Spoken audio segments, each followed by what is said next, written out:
Ladies and gentlemen, welcome back to the Skyesports Souvenir powered by AMD and Windows 11. Over the course of 3 days, we have witnessed four Indian teams battle it out in a round robin format, and then God's Reign have come out as the victors, who will be representing India, by the way. But alongside them, we will be having five other countries: Pakistan, Bangladesh, Nepal. Along with them, we will also have UAE performing, and we will get one champion after 6 days of amazing grind. This is going to be Captain Price on your host for the day, and of course, with me joining will be Sam.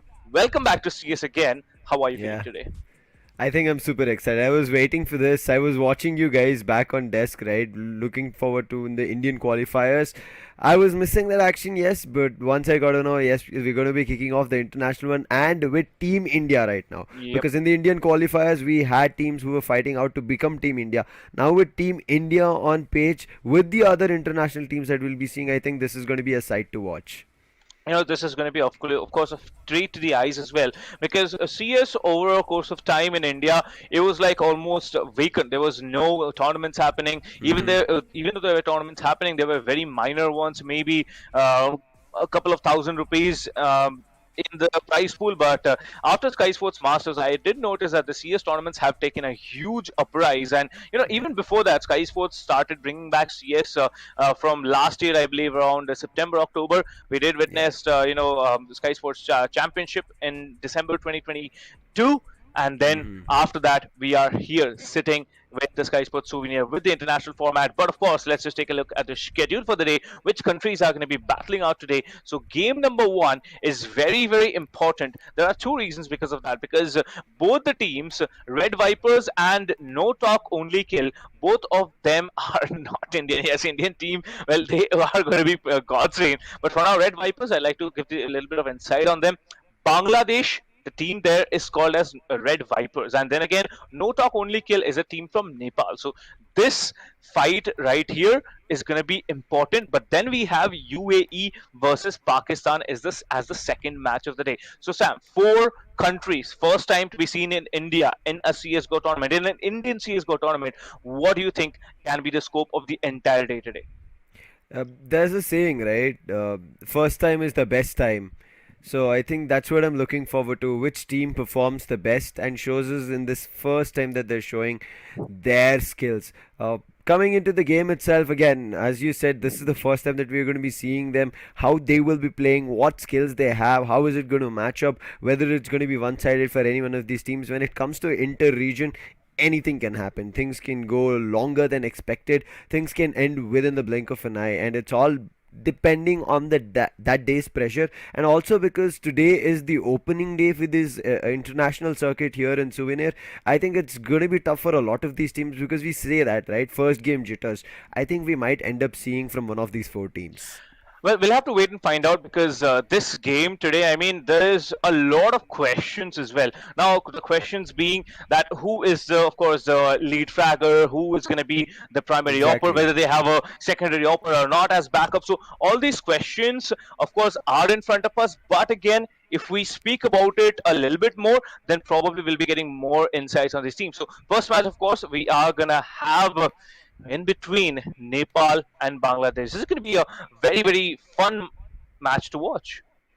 It's going to be interesting. As I initially said, inter-region matches are going to be one of the best. We always have a lot of fun because that's where you see the international circuit Yeah. competition coming through. You generally, when you come into one local circuit, you will see who's that top fragger. You will see that local team crowd kind of exciting one player. They'll have their star-studded player, but when it comes to the international circuit, it is not the same thing. Maybe your star-studded player or the limelight player that you talk a lot about, he might perform, but he might end up seeming not so great in front of the other international players. So I think that's where it's time to step up for the big games on the big steps and the big stages, and see which team also steps up to the big, I would say, quest of becoming a champion. Because we know, right, when it comes to inter-region, it's never easy. But we kick off with this first game between two different regions, Bangladesh and Nepal, and we have our map veto in front of us.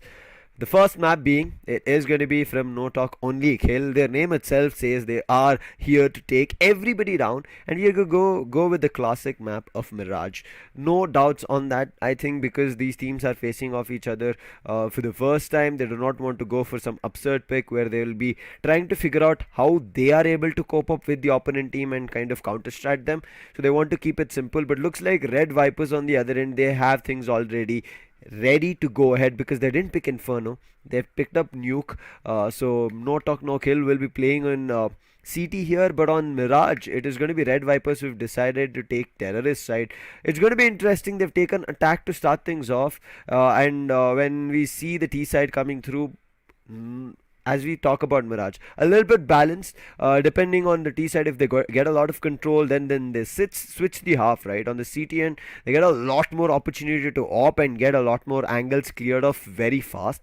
So let's see if that helps out. But on the other end, overpass is going to be the decider after we see Ancient and Inferno Yeah, both being yeah. banned out. So overpass again, one more interesting map, again a map which has been played a lot more times, coming in I think third position. First is going to be Inferno and Mirage, both of them a little bit close. I think Mirage might take the first spot, then Inferno, and then Overpass. But I'm really interested to see what's the difference with Nuke being picked up from Red Vipers. What is that decision? Do they think they're super strong in that, or how is it? I honestly believe picking up, nuke means that, yeah, a team is prepared if you're picking it. Exactly. But if it's not banned and left out as a decider, that's a different story. But when you speak about nuke is a highly tactical map to be played, same like Anubis, right? So Anubis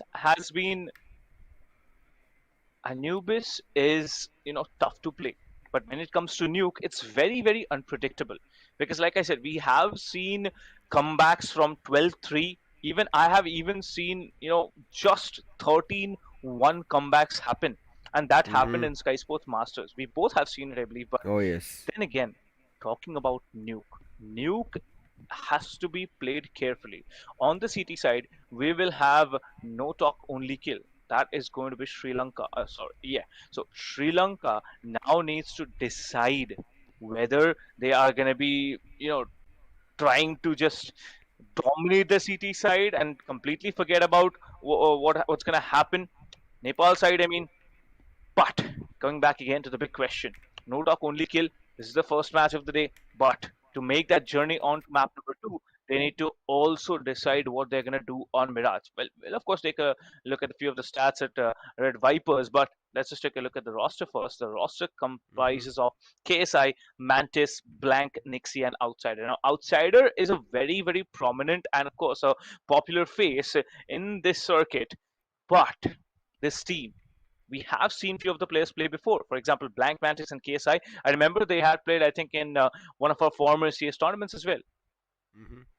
Uh, for me, it can be something that I'll once I get an idea about their gameplay, I'll get an idea. Yes, these are the players that we know, and but again, as we said, right, inter-region, I'm going to keep my selves on a cleaner slate where I'll start writing down their notes as we proceed ahead because I think it's time for them to write a new book, a new chapter, and become the new champions here in Souvenir. Because the last time Souvenir was held, it was a different title. This time is a different title, so this champions title will also mark a different champion. And is it going to be Red Vipers, Team Wawa, No Talk Only Kill, Team Shush, or the team from Sri Lanka? We have to, I think, wait and watch of how this proceeds because, as we said, this is the first game, and to start everything on the best of three itself on Mirage, it's going to be an interesting stand, right, Captain? Yeah, Because when yeah. we see Mirage, as we initially said, balanced map, it again depends on how Hmm. either CT or T play it out, whether they play on fakes or whether they try to kind of fight aggressive stances,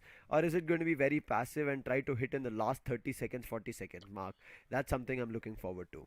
I mean, see, we have the old stats from the players. Stats are pretty impressive, but as a team, as a unit, when you're playing out against five other different countries whose gameplay you might not be familiar at all, there comes the Exactly. twist, right? There comes the hard work put into dedication, converted into improvising. So, all these things altogether, Souvenir as a platform has set again a benchmark for CSGO in the South Asian region. Now, taken a look at the No Talk Only Kill Nepal roster, we have Dealer X, we have Real, JDX, Sean, and Killa. Now, again, five very, very popular CS players from the Nepal region. However, as a team, the performance that could be disastrous, just because I have seen a lot of players from the other circuit actually compete and win tournaments as well. Yeah, when it comes to inter-region, however good you are in your specific region, individually as well, it wouldn't matter when you come into a different server, because again you would have to look forward to how that team plays, you having a difference between themselves and how their play style is, whether you're aggressive or they're aggressive. I think all of that will be decided as we proceed ahead, but I think all these five players from both these teams are going to be phenomenal to start things off. But I just hope none of these two teams have that first game jitter, Yeah, because I don't yeah. think that first game jitter was going to be there for the second game, because they'll already be watching the stream. They'll understand, okay, this is our opponent, this is how they play, and this is how Souvenir is. So, for a team to kind of perform having the first game jitters, it's always when you start the show. And I think this is what I just hope none of these teams or players have. Now, again, answering your question, of course, adding a little bit light more to our Indian team. So the Indian team, they have played 3 games total in Souvenir with this Exactly. roster, right? Now, Ember was a backup whom they have brought into the main roster in place of Killswitch, because Killswitch, he had to go out abroad for his studies and educational purposes, Hmm. right? So bringing in God's Reign, bringing in this sub player into the main team, synergizing in a very, very limited amount of time. Now, again, that puts a little bit of pressure on God's Reign.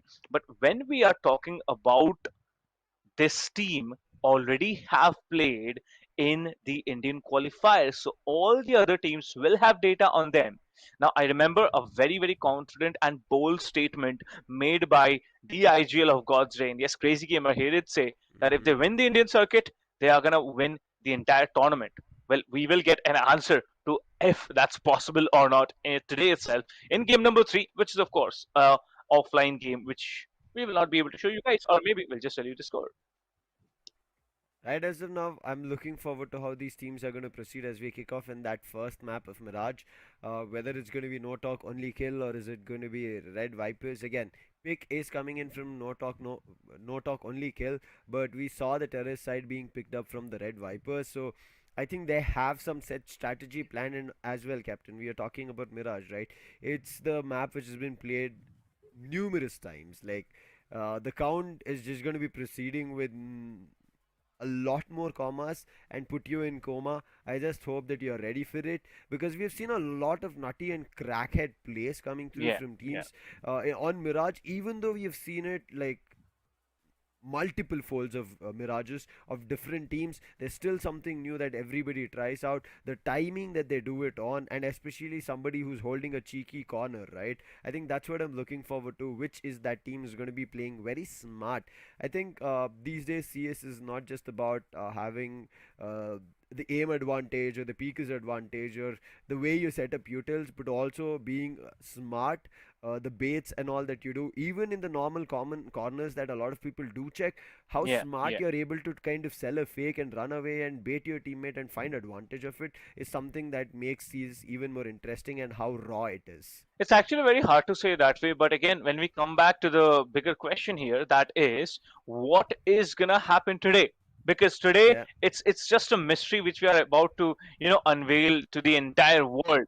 Because Hmm. I have come across tweets from parts of Europe. Even I did see a player from the United States. He was also very, very curious to find out this teams what their true potential is and what they can actually go forward and do. Because now, when we talk about CS, we just don't talk about the regional tournaments. We talk about Yep. majors. We talk about Yes. IEM. So all these things, they are gonna be in the limelight for these Indian teams, or Hmm. let's just forget about just the Indian circuit. Let's just speak more about the entire South Asian circuit. So these teams from all of the 6 countries, now they'll be getting that feature that, yeah, we have a place to perform. if we can do good here, we can maybe try out for the next IEM Cologne or maybe the next major. So you never know. Plus CS2 is just around the corner, and from what Yeah. I know, it might be coming in end of September. I mean, we're already in the end of September, so Pi has to answer my question. Where is CS2 now? We have got the open beta. I mean, I am playing it, Sam. Have you Yeah. played the open beta though? No, man. Tough luck. I've Yeah. been running around to get myself on CS2, and I've Yeah. been just crying in the corner that everybody's been posting stories that, hey, I have CS2 access, it's just too Yeah. fun. And I'm like, yeah, yeah, it is too fun to watch your stories while I cry in the corner. I just hope I get It's access, fair, or right? if not, play just like everybody else together, and Mm-hmm. then kind of have that new game experience, even though everything is same, like, the map is same, names are same, layouts are same, but it's just how well it's kind of been differentiated both graphically as well as playing experience has been enhanced. It also has made things tougher, but also very realistic in how you think about it and want to kind of make your new journey, because again, it is going to be a different game at the end of the day. Whatever you've done in CSGO cannot be immediately replicated in CS2. There's going to be a learning curve, and then you immediately become professionals in that. So there is going to be a journey, and which I'm going to look forward to from the scratch, right? Because in CS:GO it has been journeys which has been disconnected. Sometimes we were connected with it, then there has been a rough patch where we did not see a lot, then again the journey came back. But I think in CS2 we shouldn't be having that. It just might be a uphill climb, but for the betterment. All right, all right, okay. Now I have another point to add on here. Now, what Hmm. if now you can see there's so many countries playing, right?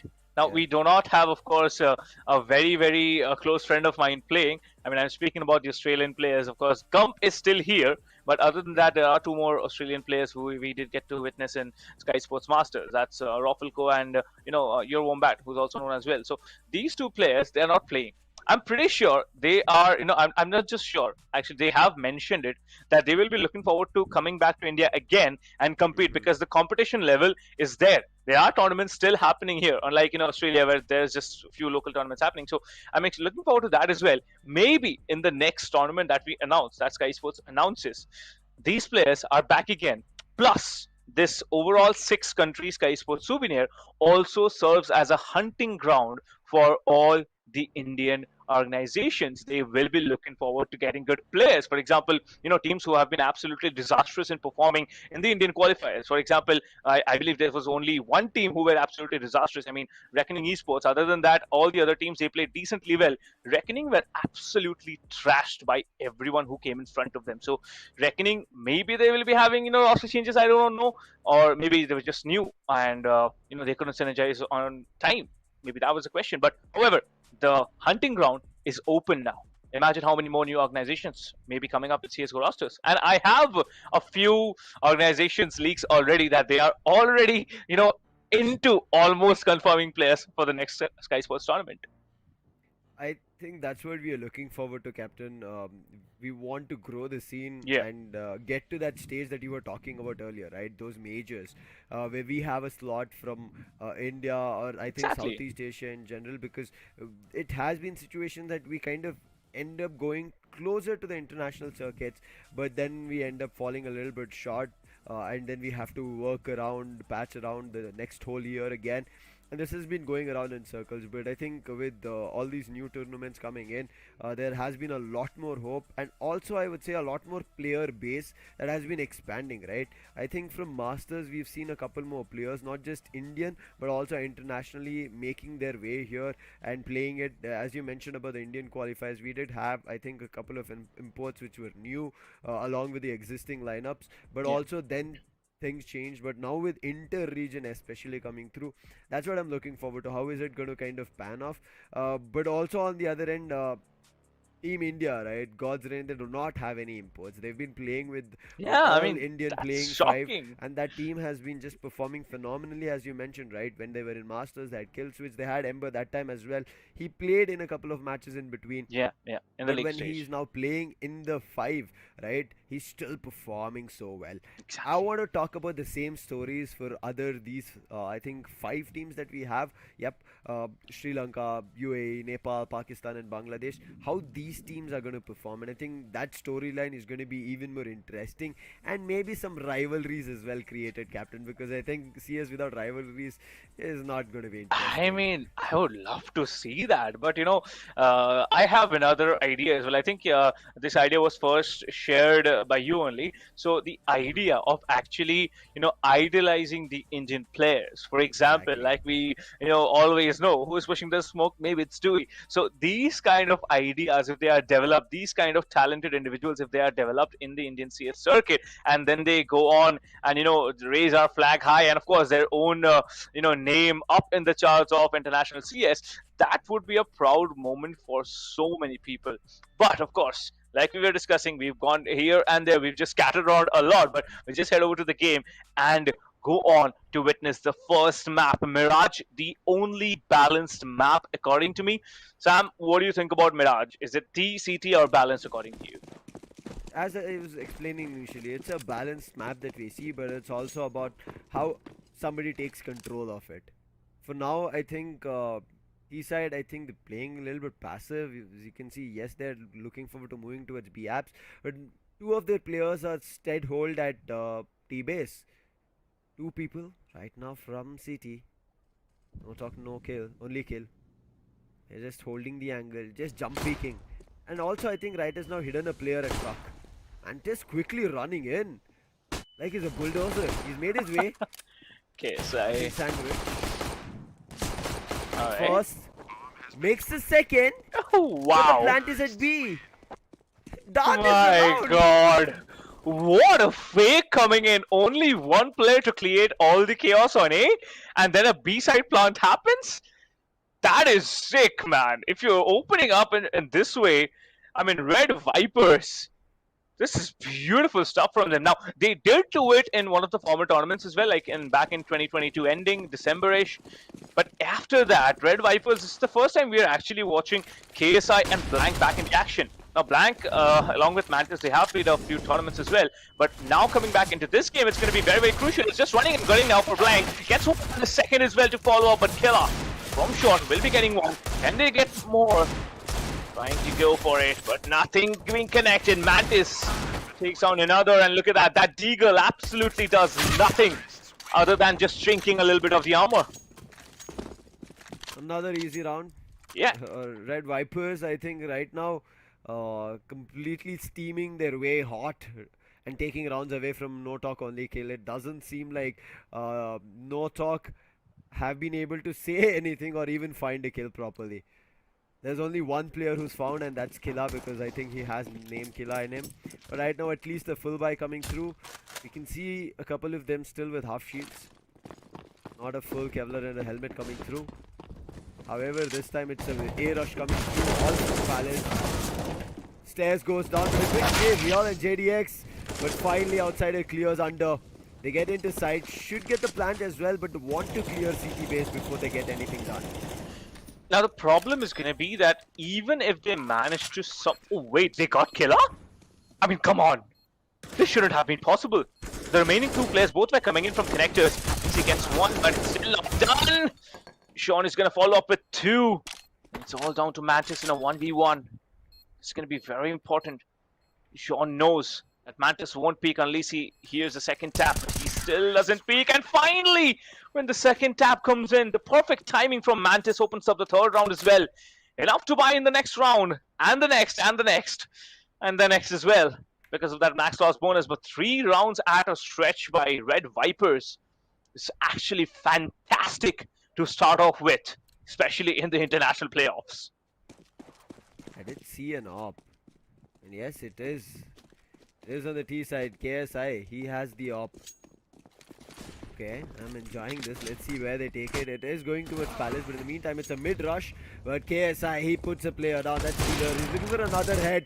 Pops it, but Blank helping him out. But Blank as well going for the second. Can KSI find anything? He does, and now he's looking for a third. Another clean round, an easy one being picked off. Red Vipers My with God. 4-0. No talk, only kill? Where are the kills, man? And where are you even talking? A little bit of banter, I'd like to encourage. But the good thing is that Blank and Outsider, they will not have enough money. if they lose 2 rounds at a stretch. Other than that, everyone seems good. I mean, KSI with the AWP opening up. That was really good, but now probably a desperate move to actually come out and counter in main. A side completely hunkered down. Mid not being explored at all. This is slightly different now. 3 players about to walk in through apps onto the B side. Are they ready for it? That's a bigger question, because I can see only 1 player in short and 1 player up in van. Are they enough to hold this side down? Because if they are down, it's already gone. And look at that, Mantis. He opens up on A side. Now everybody's gonna think maybe it's an A side approach, but no, the mollies and the flashes keep getting lined up on B. So it's a clear indication. No talk, only kill. I've also understood that it's gonna be a B hit. So they all are rotating as well, except that 1 player who's gonna stay on side. No, he's gonna go up through main on towards the T spawn. Feels like Red Vipers are feeling there's something wrong at B, even after selling a fake. But look at the backstab coming in, Captain. CT has pushed. That's going to be Dealer. He's taken T-base control, given his team the idea it is going to be a B hit. And stunning in, half wall, really well played, but not for long. They get 2 picks, still holding the corner. JDX finally goes down. Real is here with his op. Can he find anything? Glued himself to the wall on site. Scopes in, but there's a player who's already gone towards him. Missed his opportunity, but the opportunity still strikes KSI. Can he find the opportunity? He misses his Dealer right now on the back lines, and he clears it. And no talk, only kill. Find the first. That was the first round. It was needed. I mean, looks like they heard me. I would love that. I wouldn't want this to go one-sided. I mean, it's the first game. If anything, it should go into an OT. I mean, I still feel like it's a little bit too early. Red Vipers took it super slow. Yeah, I think they could have run into B maybe a little quicker and gotten it.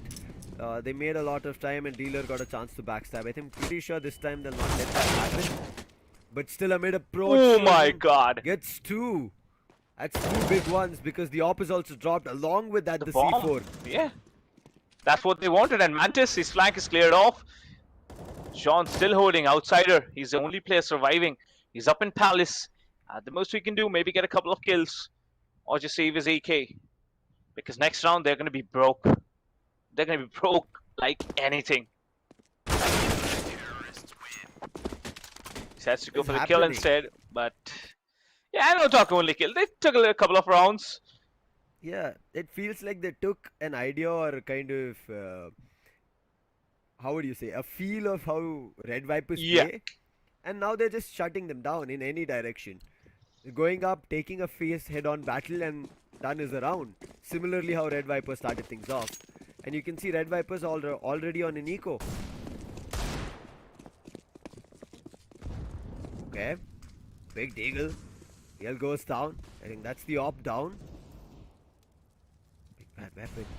There's still JDX hiding in the corner. Blank has an idea that there can be somebody from short. Therefore, he just backs off, regroups with his teammates, and his teammates are moving towards A.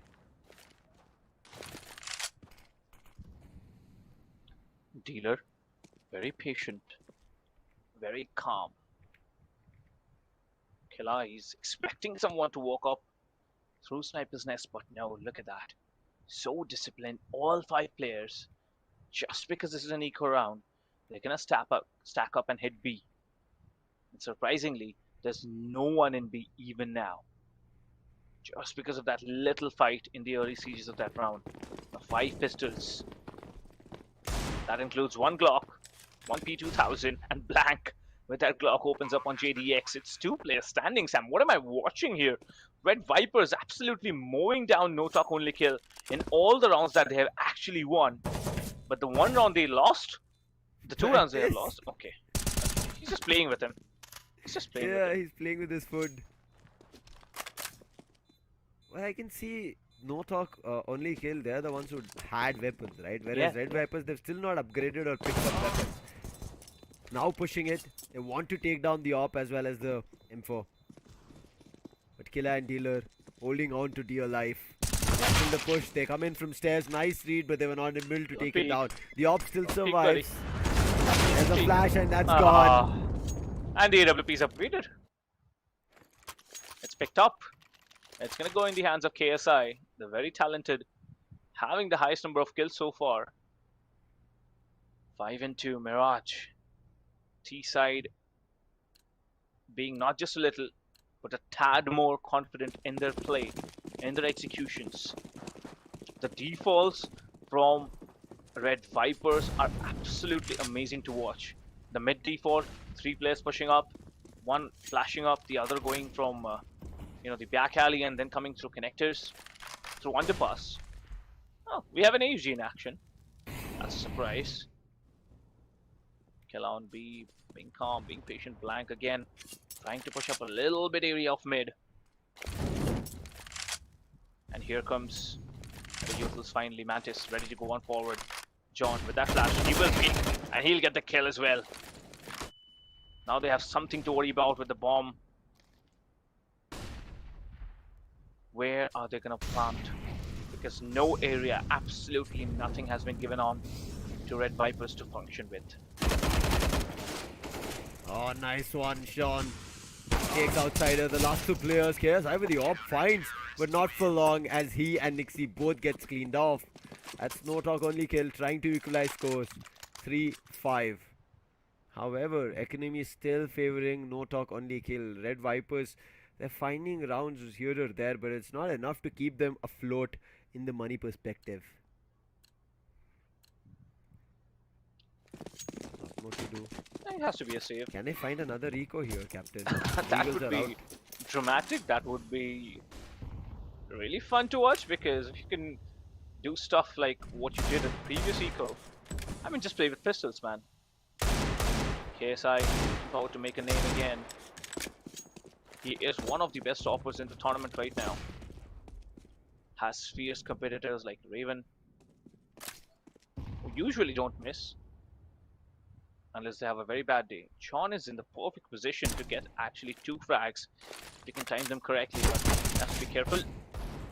2 body shots already, and that's a third. Outsider takes him down. That's area opened up, but there's going to be follow-ups. There's going to be 2 players who are going to walk up here. Oh no! What? Outsider! No way! That's the second with that Deagle. And his health is just 33 and he's finding 2. I told you, he's one of the best aimers out there from Red Vipers. The Bangladeshi team putting up a show here. But now they're worried. Where is this hit gonna come through? Is it B? Is it A? Are they even gonna come A at all?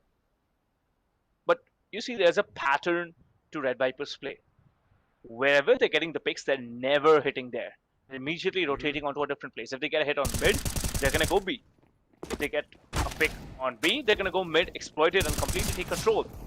So that's all of kills. Kira gets 1. SI is good for another. But now it's a 2v1. Black, the last player. Little hope of glimmer. Black making a lot of noise. His position is given away though. But with the bomb being dropped, he can do nothing at the moment. Picks up a weapon and just saves. Good call. Knew the op was dropped and just recovers that. Oh no, gives away his position. To just wait, and yes, finally he'll be able to respawn along with the op for his teammates, as well as his teammates had saved money. So this is going to be a full buy coming through. However, no talk only kill are 1 round away, Captain, from equalizing the score. They don't talk, they kill. That they have showed in the last 2 rounds, but moving forward. Look at KSI already at 10 kills. Yeah. Double digits in 9 rounds, that's a good ADR if you ask me. That's a good MMR. Not MMR, sorry. KDA. But the 2 ops from either teams are positioned completely differently.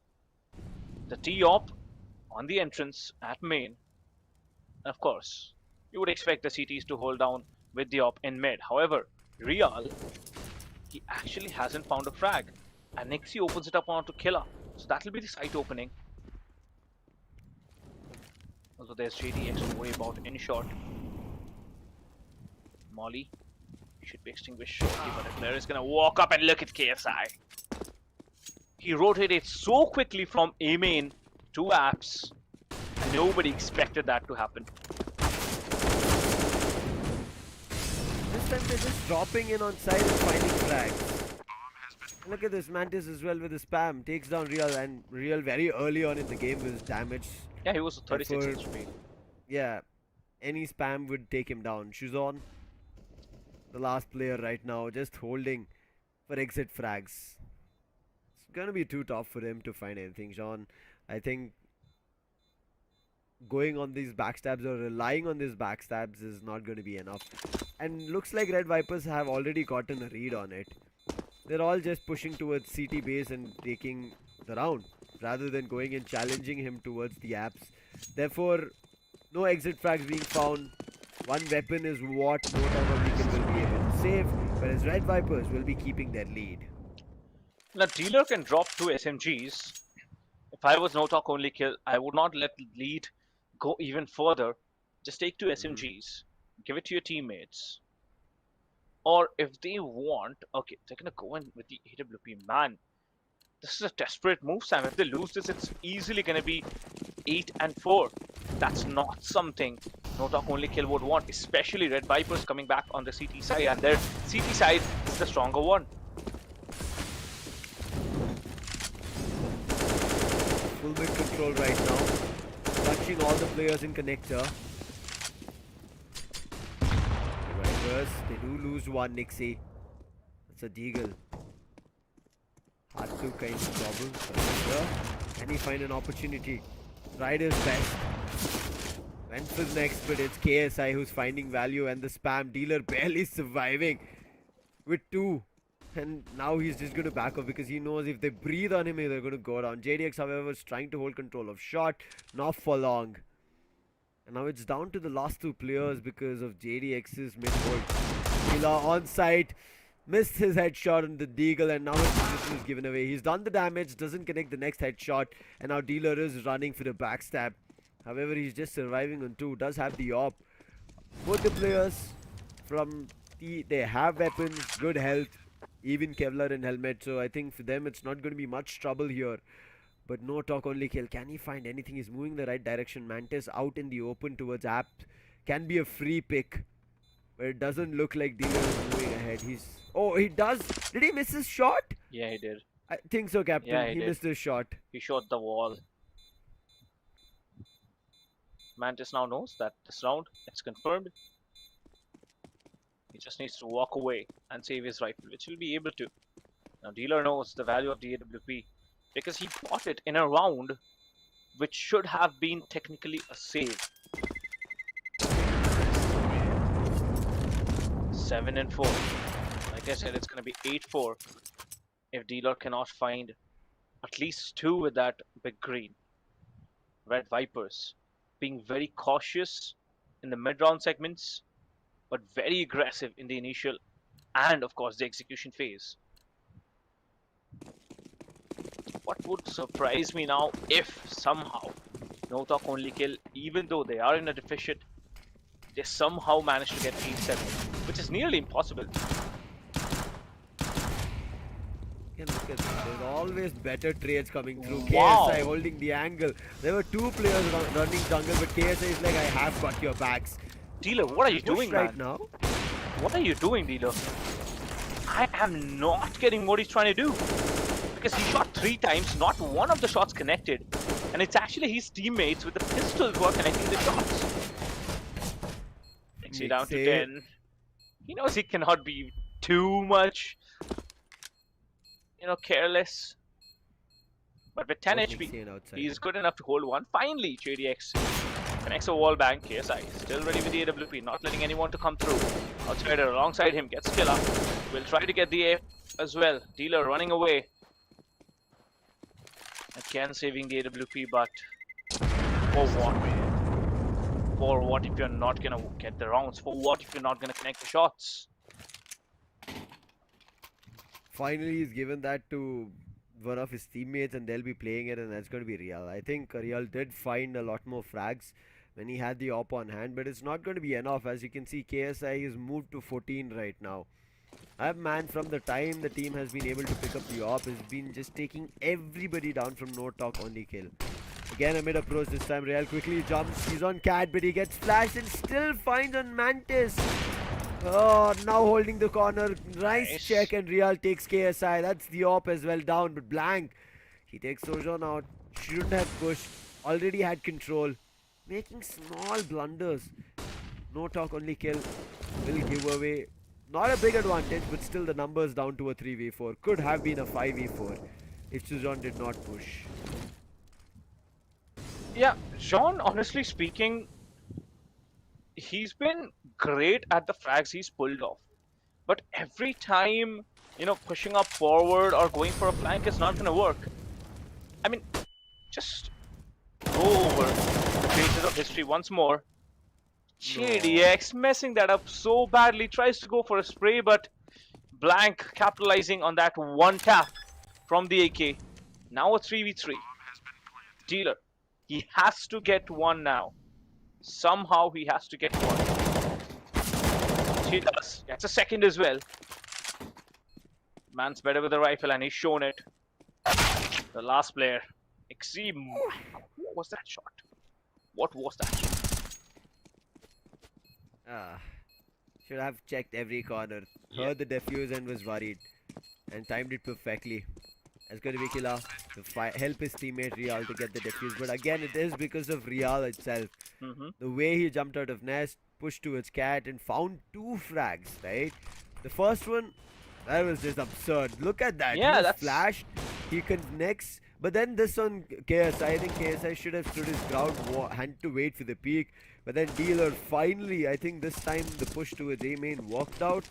And he timed it perfectly. One player was running back. I think turning his back. Oh, KSI, look at this man. Returns the favor, KSI. I was about to say that Real's the first shot in the previous round was similar to my play. Yeah, see, it was similar to my play because I just take some shots and somehow it connects. I'm not that good, if you honestly ask me. But now, KSI taking down the Opper, this is gonna be big. What? Through the smoke, Killa finds one, equalizing the numbers. Still holding down onto B side. Now B side is being guarded by just one player. One player walking up on JDX, instantly shut down. Good reads, finally getting huddled up from no talk only kill, but Red Vipers. KSI, what was that shot? Didn't expect that, and there's another player. KSI, the last one in a 1v2. He knows the player's positions. However, he's totally unaware of one little thing. That is, they are not gonna peek. Not at all. Or are they?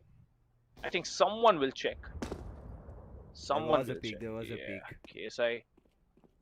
Dealer has to be careful. A lot of noise. And it's gonna work out for Dealer. 8-6. Could be an 8-7 half very well.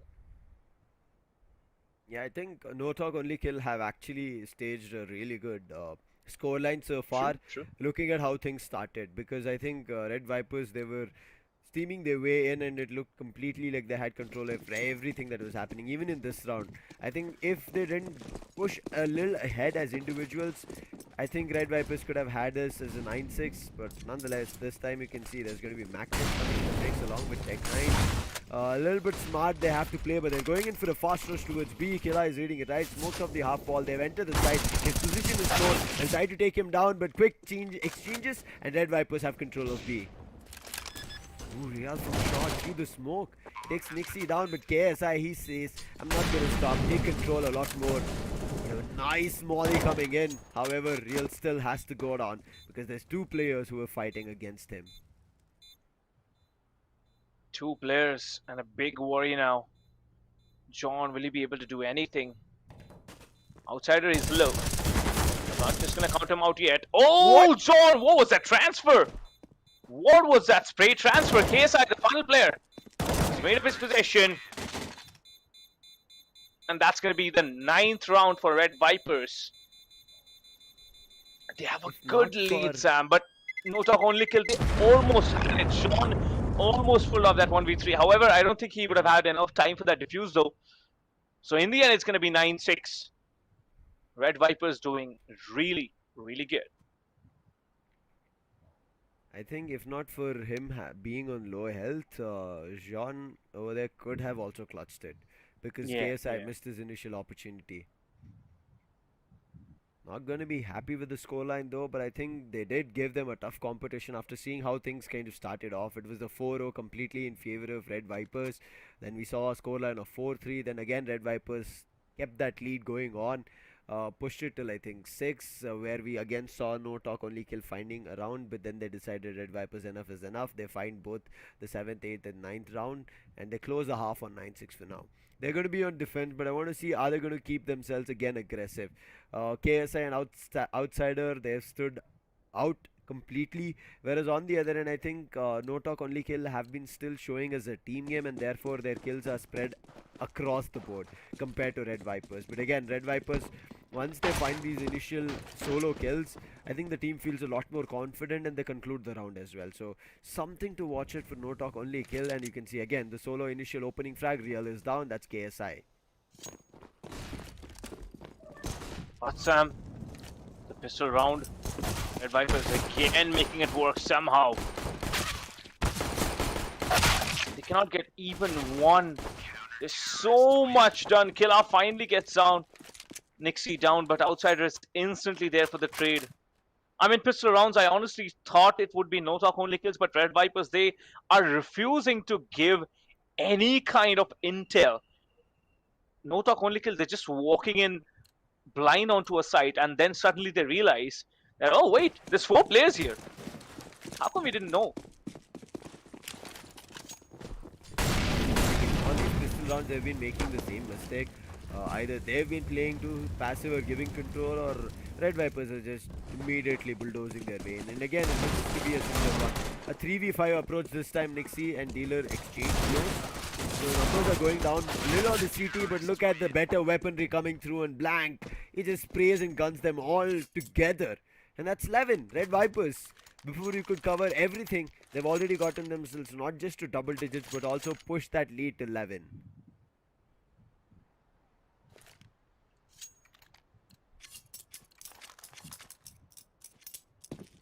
This round, it's a bonus, or somewhat of it at least. Nades, flashes, mollies, everything laid down on main, but mid, it's big and it's open. I go for a pick, trying to be very, very aggressive. Nixie will be shot down. This could be the opening, and Dealer gets a second.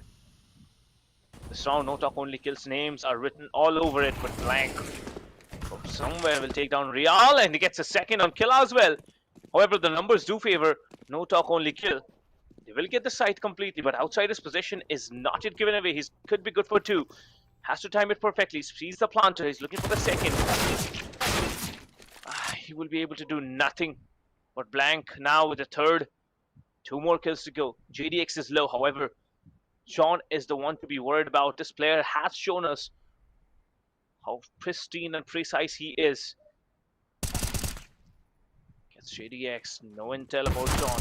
He's going to come in from market. Can he get another one? This will be the ace clutch coming in from Blank. If somehow they manage to do it. There's a flash. Tries to go for the kill, but no. John will be securing the round. The 7th for no talk only kill. A 4K from this man, Blank. 17 kills already. Mantis is the only one who hasn't yet got to double digits, but other than that, everyone is just shining bright as a star. Again, have a full buy, they didn't get the round. Right now, you can see to get that full buy, Red Vipers decide they'll go on an eco. But still, their deadly Deagles are out. I think that's what I'm a little bit more worried about. Dealer trying to find his own opening. Tried to peek towards stairs, but the peek came a little bit later. On the other end, JDX, along with his C4 and his teammates, have made their way towards mid. Smoke about to clear. KSI has taken a little bit of burst of lead out. I think it was Nixie earlier here, and yes, they've changed positions for now. I think it was Nixie earlier who took that damage. Playing super slow right now. I think no talk only kick. They're also worried about the deadly Deagles from Red Vipers. No, this was no talk only kills map. The next map is Yeah. Nuke, which is Red Vipers map. And if there somehow no talk only kill make it with, like, a clear mind. Oh my god, blank. Just snaps off the head on dealer, and Real follows up though. The trade is not going to be enough. Mantis in the backlines.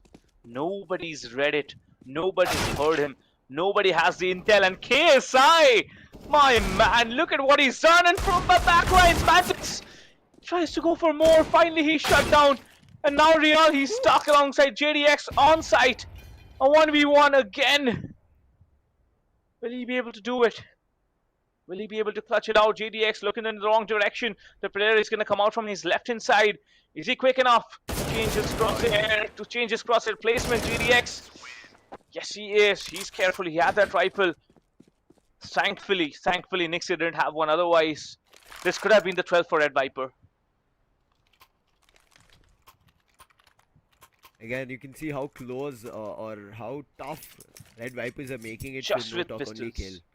Yeah, exactly. I mean, if they're able to make it so tough with pistols, I think we can tell them to just keep it with pistols itself, right? When they have those full buys, it kind of goes a little bit back and forth. Right now, KSI, he's not manning the op. It's outsider, and he has an AUG. Nixie finds one with the farmers. That's Real down. And again, jump picks. He's seen John's position. Running up half wall is where he's going to be holding it for now. Can he find the frag throw? Mantis. He's reading it right, but in the meantime, JDX drops that op. Outsider is out. That mid push did not work out. 4 and 4 on either side. KSI bringing out the AUG.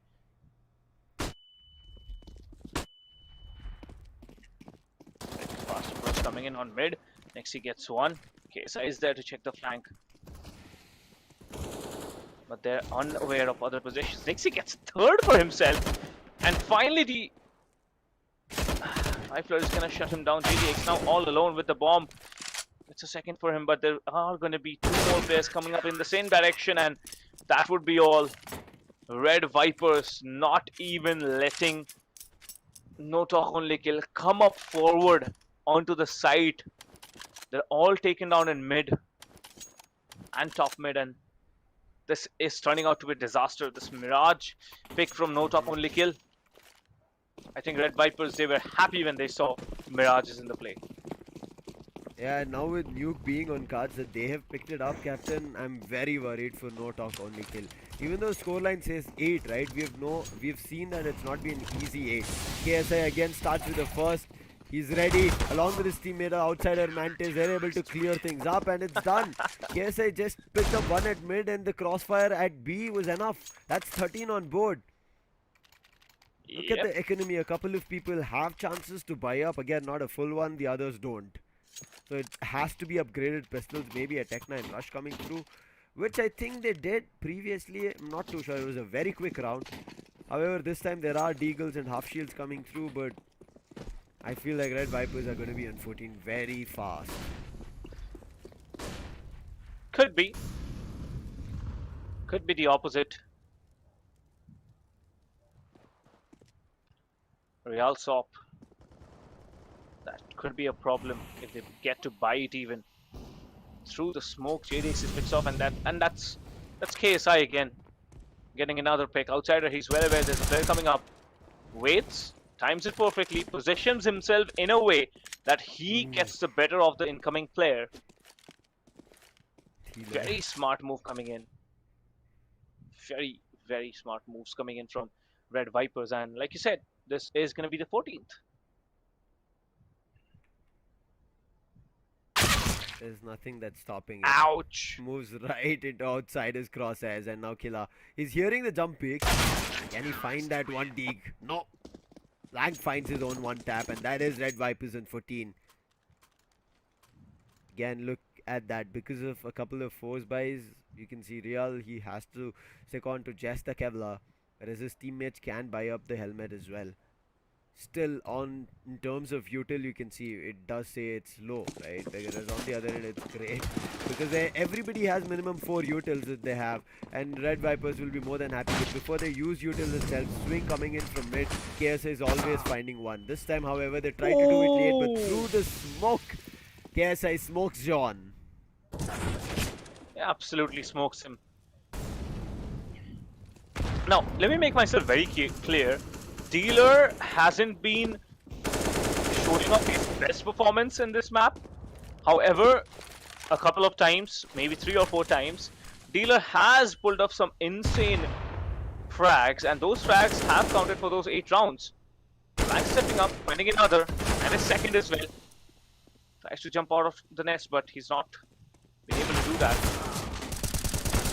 Oh, he shoots between the legs! This is gonna hurt. It's gonna For a hurt like long time, anything. especially now. Yeah.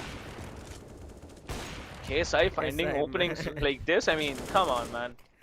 He's too quick on his trigger. He's too quick. And then as Yeah, a second trying his map, best. we're gonna have Nuke, Sam. Imagine Yeah. what this team is gonna do on the CT side.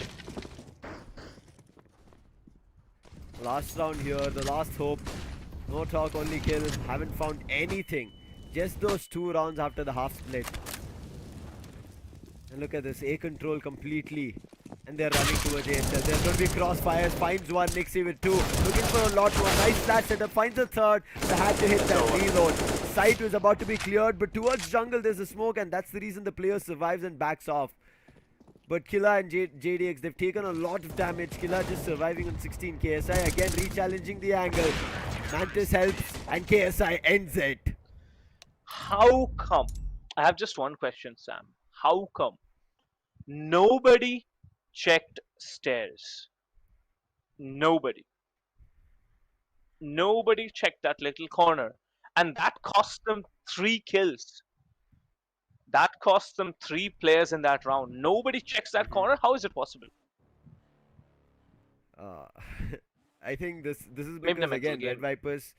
Yeah, this is what I was talking about earlier, right, Captain? Like you do not do the same strats every round now and then. I think then barely did that sandwich strat, and therefore that Yeah, happened. yeah. Nixie was able to find those 2 frags, then swung out as well because his teammate set up with a flash, and that helped out for him to find one more on that Tetris. That is going to be 3 before he goes down. I mean, if he had a lot more bullets, right? If it was not an M4A1S, I think he would have gone a lot all out to find everybody.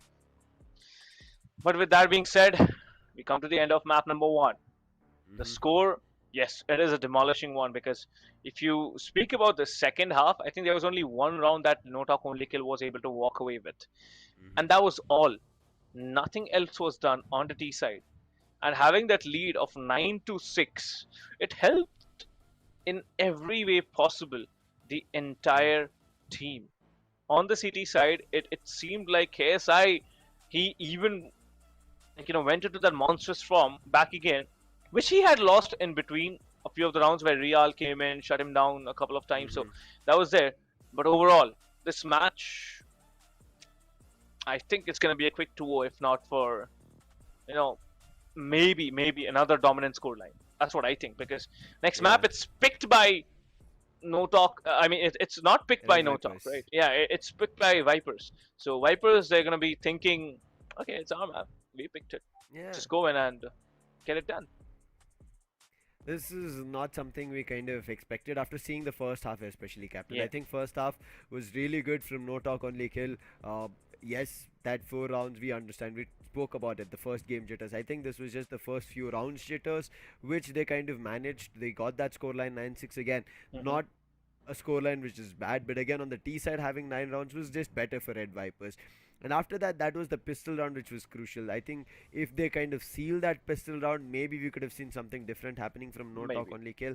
But it was only that full buy which helped them to secure those 2 rounds and got them to 8. After that, you saw, right? They themselves got their full buy, and from there on, Red Vipers they decided that we are going to just shut everybody down, not give them any access. And I think it was just too fast. One person keeping a hold of an angle, where you saw, right, this was a similar A main aggression which happened. KSI was holding from that ramp. Once their teammates completely entered, then he decided to back off, but until then he was holding the angle, finding the frags. But will that happen again in Nuke? We'll have to wait and watch, because right now we're going to head to a short break. You guys don't go anywhere, because Nuke is still up.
Welcome back, ladies and gentlemen, to the Sky Sports Souvenir powered by AMD and Windows 11, with map number one being done between two very, very powerful teams, No Talk Only Kill and Red Vipers. Red Vipers, of course, representing Bangladesh, and No Talk Only Kill from Nepal.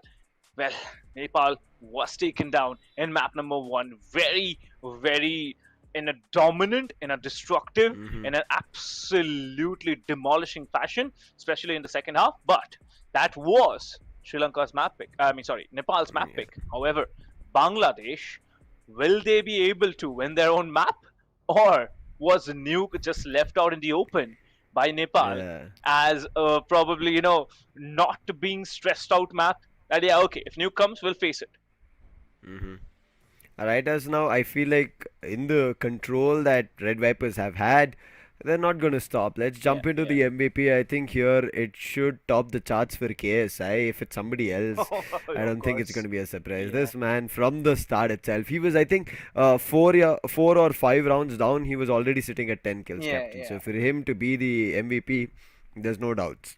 Yeah, when the score was 4-5, I remember he had around 13 kills. So that tells you how much of a good KDA ADR he's maintained. But along with that, four entry frags, and I'll tell you, three of these frags were on the T side. So this tells you how much Yeah. of a monster he can be when the op is in his hands. I think this man proved a point both on T and CT, Yeah, irrespective of how he is playing and how well he plays around his teammates, right? He's quickly able exactly. to trade things out, gain control of positions, scope it, and be ready for anything that is happening. In case he does lose some Hmm. control very early on, then I think the team did face a little bit of trouble. But for now, I think there's no much complaints for from our end or Red Vipers because they've won it with a big difference, right? Yeah, 8 rounds, absolutely. 16-8 is the scoreline that they've had, and look at Blank as well. I think he also at the end moment started stepping up, but outsider as well. In between, when we switched sides, he was very close to how many kills that KSI had. So really well played from this team entirely. No talk only kill, however, I think as a team who were finding frags was good, but at a point it became if JDX finds frags, he was either at short or at towards connector. That's when maybe no talk only kill have something to say. Otherwise, it's just gone. Yeah, and talking about no talk only kill, I think the individual gameplay now needs to stop if they want to win map number two, because map number two, Hmm. it's going to be much more harder considering it is Red Viper's pick. However, that surprise element which may have been left out could also be the you know question to be dealt with. But Nuke as a whole, how much of a CT favored map it is. On T side, if somehow no talk only kill are managed to secure maybe 6 7 rounds, maybe on the city side they can come back. However, if there is a big big lead, then there will be a big problem to deal with, even then, even though they are on the city side. Yeah, I'm just worried right now of how Nuke plays out, right? We can see that uh, No Talk Only Kill have kept themselves on the CT side, Yeah, so I just hope they take good advantage of it. exactly, exactly. But again, I'm worried about the pistol rounds because I think they've been fabulous coming in from Red Yeah. Vipers. There have been no doubts, right? You see immediately whether it's on CT or whether it's on the T side, they immediately run right onto their faces, take those aim duel challenges, and I think they have like maybe one flash setup or a smoke which they try to block vision of, and then they immediately fight. And once they got control, got those skills that they needed, they just have control of side, and before they even get their C4 planted, the round is done, both the first and the second round. I think that's what I hope is not the case when we start off here on Nuke. Take that CT advantage, keep things under control, do not let them to gain their momentum, because again, map change means again you have to build your newer momentum. But if you're still stuck in that old mindset of what happened in Mirage, I think Red Vipers are just going to run away with it. Absolutely, but with that being said, let's just head over to the game, and I will also tell you guys a few of the impressive rounds from both the teams. No talk only kill. Round number six was really really well played by them. I mean, they were looking like a unit more than solo players. But again, coming back to Red Vipers, almost all of the rounds they did showcase good form of being united in their play. I mean, they didn't need to be all huddled up together, but they were very well coordinated, and I think that is where everything just went wrong. However, we'll see what happens in this map, as on the T side we will have no talk only kill. On the CT side, we are gonna have Red Vipers. So let's see what Red Vipers can do. However, outsider. Oh my god, that's already a casualty. No talk, only kill. They're getting shredded. Trade does come in, but will there be another one? That's a question here. Yeah, outsider and blank both combine and get Jean taken out. My god, Sam, this is not looking good again. This is what we spoke, right? However, they have 3 players, but checking a corner with crucial. JDX, however, swings fast, gets the frag. Smokes off, but there's still that challenge towards Hut. He decides to regroup with his teammates from door, runs into side. There's still a player on Haven that they have to clear, missing the shots, and their teammate goes down. Killa is out. Mantis trying to help from Hut, and yes, he does along with Outsider, and that's numero 1 coming for Red Vipers. Again, a pistol round in Red Vipers' favor. I mean, they've got three total pistol rounds in the bag that has been played. All of them were in Red Vipers' favor. Now, Red Vipers, like I said, they are on the T side. So no talk, only kill, even though they are on the CT. If they are not able to walk away with a 10-5 or an 11-4 lead, Red Vipers are going to just come out, swarm them from the CT side as well. Again, another round. They have the better weaponry. The Magnums are already speaking. Blank in KSI find one. They try to jump in front of Blank. He's just gunning them down with a close range machine. And the last outsider also does the same. Runs in, gets it, and done is the round. Very quick. Very, very quick, I'd like to add. And if this quickness of an approach keeps continuing, I think no talk, only kill. They're going to be surprised over and over again. However, a full buy is going to come through. The utils, however, are a little bit questionable. It's not going to be a complete full buy. They should have saved this round. But no, they have decided to go for a buy. A shotgun in the mix of 4 M4s. 1 A1S, 3 A4s. Utils very, very low. 2 flashes, 1 smoke, 1 nade. Leader going outside, trying to go through that smoke and do something. Shots are getting taken. Outsider, Blank and Mantis all have been chipped off, but Outsider, he has the advantage of RNG. Dealer will go with the shotgun. Sean follows up, and Sean and Dealer, they hold down for as long as possible, but that should be the round in no talk only kills favor as well, because look at the HP on the 2 remaining players from Red Vipers. Killa. Recon. Oh, the timing, Nixie. He was deciding to retreat back, and now it's done. JDX takes both the players.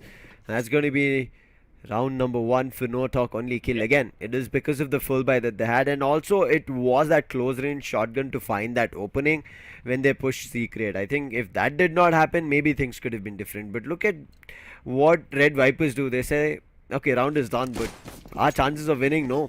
They've immediately got the op out on KSI on the T side, whereas still CT have to find that op.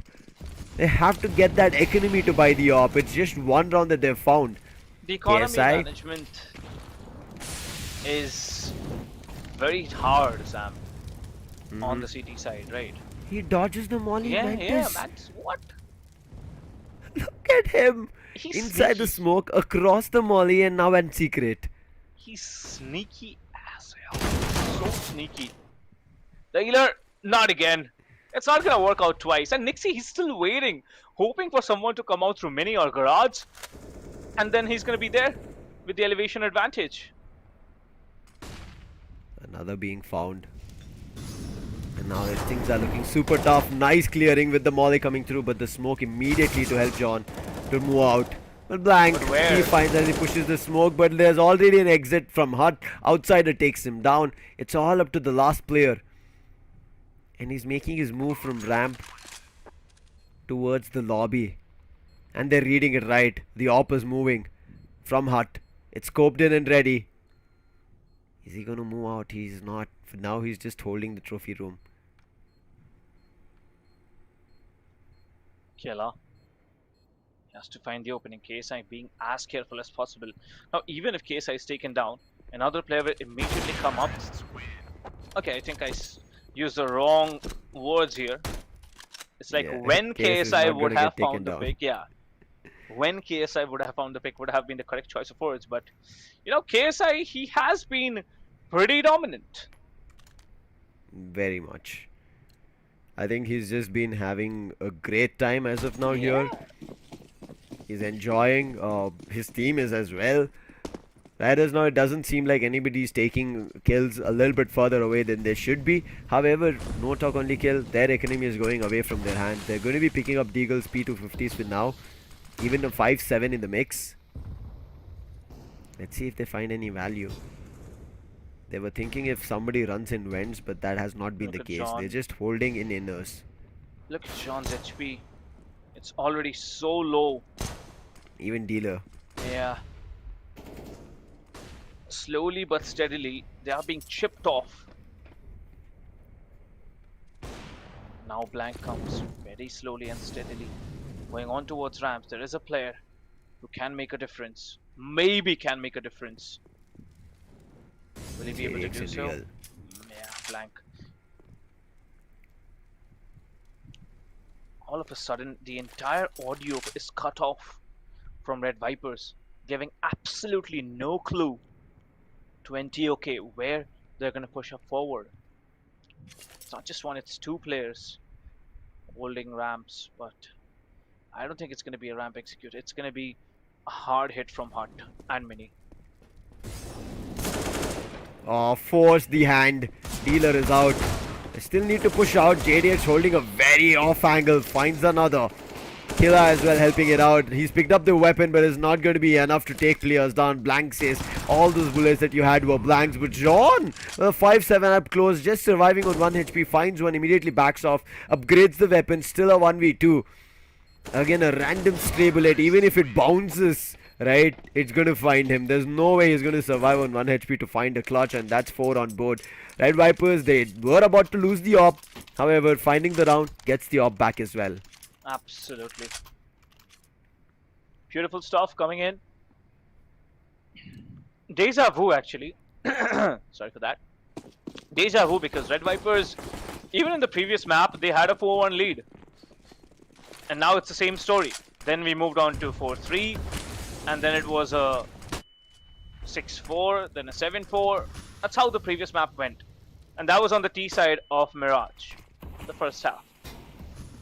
And now even though Red Vipers are again on the T side, on a heavily CT-sided map, they're on the lead. Real finally finds Nixie. That's the first opening. In probably round number 2, where NTOK's name is written. Real needs to find this, but he gets smoked off and his vision is cut. Still trying to find value. JDX holding heaven. Surf Mantis. The op angle really good. Pixels blank. And now there's a player on ramp. Can he find anything? JDX playing behind the big boxes. His position is known. The op shot missed. On. He's looking for the next. Yes, he gets along with Real helping him out. That's going to be number 2 for no talk only kill. Finally, they're able to deconstruct the round coming in from Red Vipers, as they were able to isolate angles and isolate the players themselves. Exactly. And I think Red Vipers, they've done this even on Mirage. It has happened a couple of rounds when they were feeling really good, right? They go on that individual level to find frags, but now they have to understand that their bank balance also has been broken.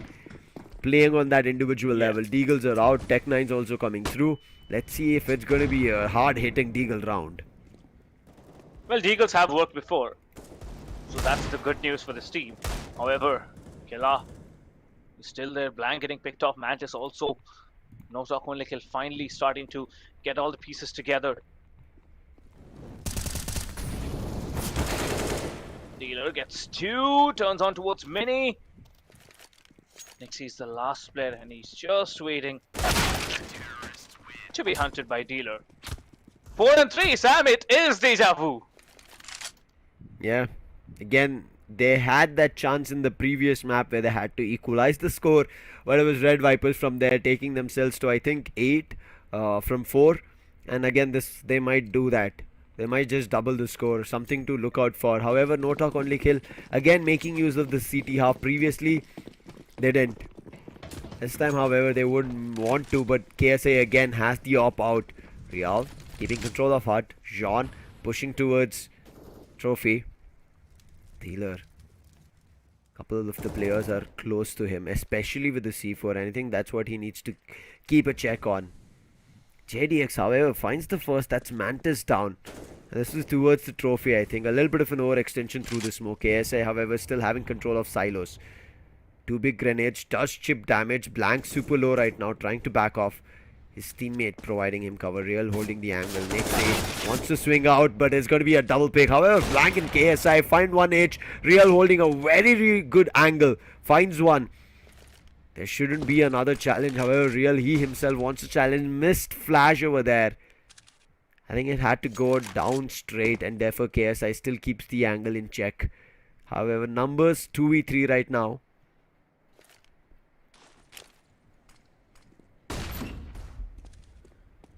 Slow but steady.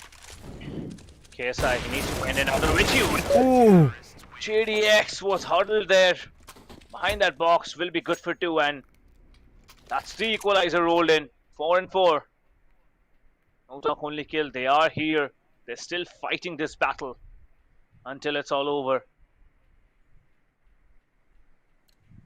Sam, what if No Talk and Likhil actually go ahead and win this map? What can you expect on the decider? It's the only reason I would say it's a little bit too early to call is because No Talk Only Kill are right now using the CT advantage. Nothing other than that. So a quick rush towards ramp, and look at that. Magic is done. They find John, and now they're running immediately to B side. Killer trying to prevent that from happening, but from admin he's unable to find any value. It's up to JDX as well as Dealer. From Decon, tried to throw. Was it a grenade? I'm not too sure. He tried to do damage, but still the C4 gets planted. It's a 4v5 situation with one weapon upgrade. A nice quick swing from Real, but he was not good for anything else. Blank and Outsider, they have got 2 again. Now JDX and Killer. It's actually a possible retake that may have happened if there were maybe more than 2 players alive.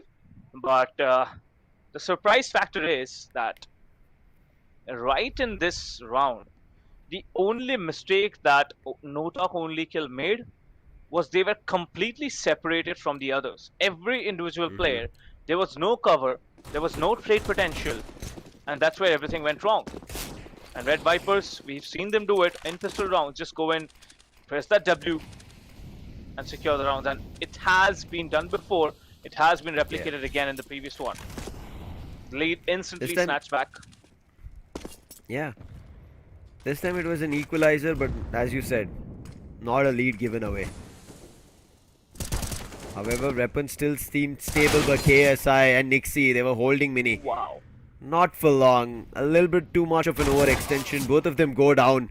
Slowly crouch peeking the angle. Fights with 2 players, clears both of them on A. And now one at B and the other coming in from Trophy. Can he find some value?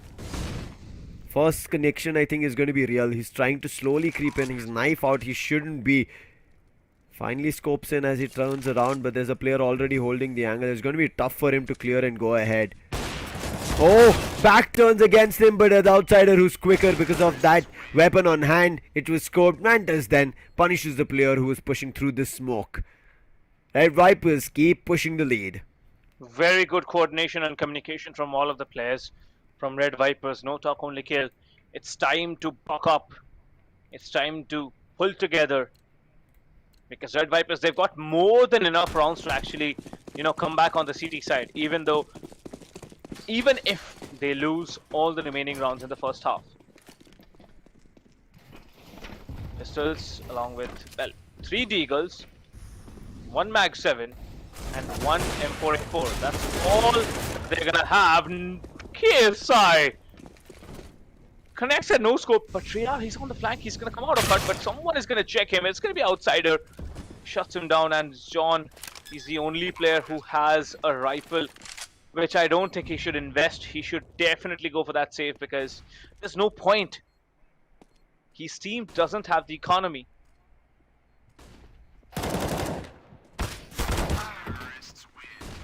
His position, as soon as he found the kill was known, they immediately took him down. And they were already on the hunt for that last weapon. Yeah. They almost reached towards the CT base. And by the time he took a shot, immediately bullets were riddled down towards him. 7-4. Again, still keeping the buy, but you can see Dealer doesn't have any shield on himself. No Kevlar, so he has that glass cannon. He needs to be worried about it. If he's unable to find value with the AWP, that's going to be lost. But again, trying for a quick rush. They've entered in through doors, finds one. The Macton is doing the damage along with Outsider as well. They're going to smoke off Mini and Blank. Even though Blinded takes down Jean. Now Dealer still keeps the AWP alive, but Outsider wanted to push up. Real, he's only going to be okay for one. Dealer should save this AWP. He's making his way towards heaven. Not the right decision, however, and then there's the Molly coming through. He's burning and he's forced off the angle. Forced his hand to take a fight. And Red Vipers on 8. My God. They're just so good on that communication part. Red Viper always having that buddy pairing, auto trade potential. Players, even though they line up together, they never come in a spray down. This shows you the level of practice. This shows you the level of communication between both of the sides. But this round, again, it's an eco from both only kill. Blank instantly shuts down Real, not letting him function at all. A second push comes through, a second player with the push. A third might just follow through. One player on Hut gets shut down. The last four was inside Hut. Okay, he has stepped back, but he's going to be hunted in the meantime. Oh, they're angry. Oops. Yeah, this time it looks like they said you equalize the score, so we're going to do something worse. And they've already gotten the scoreline that they got in previous map, right? To 9. And now what they can do is push 2 more rounds. Yeah. Meaning they can get a scoreline of 11-4. And that's on the T side. And we were just talking about it, right? Maybe having the advantage of CT. And only 4 rounds is all the advantage that No Talk Only Kill had. The good thing is run right into B. My God. JDX gets one. He could be good for another. The fast executes need to be slowed down by No Talk Only Kill. Once they are not able to do it, they already have lost the round. Mantis climbing on top of rafters, now waiting. KSI with 11 HP, he's hearing every little bit of audio that's coming his way. He gets a kill on Killer and Nixie! Oh my God! No way! Nixie, come on, are you kidding me? And finally Mantis shuts down JDX. It's all down to Dealer, who's going to be shut down by Nixie. That knife kill was unexpected, man. Yeah, I think just behind the players, they all jumped in vents. And that's the reason that knife happened, I guess. And they had no idea about that. They were so fast that everybody was jumping in together. But what a half. I don't think there's any way. I feel like No Talk Only Kill will convert this into 5. Now they need to rush Red in. Vipers are running hot. Yeah. Now I believe they need to rush in. They need to go in like crazy. They need not give any kind of intel, any kind of space. What? Yes, I didn't see it looping in the second round.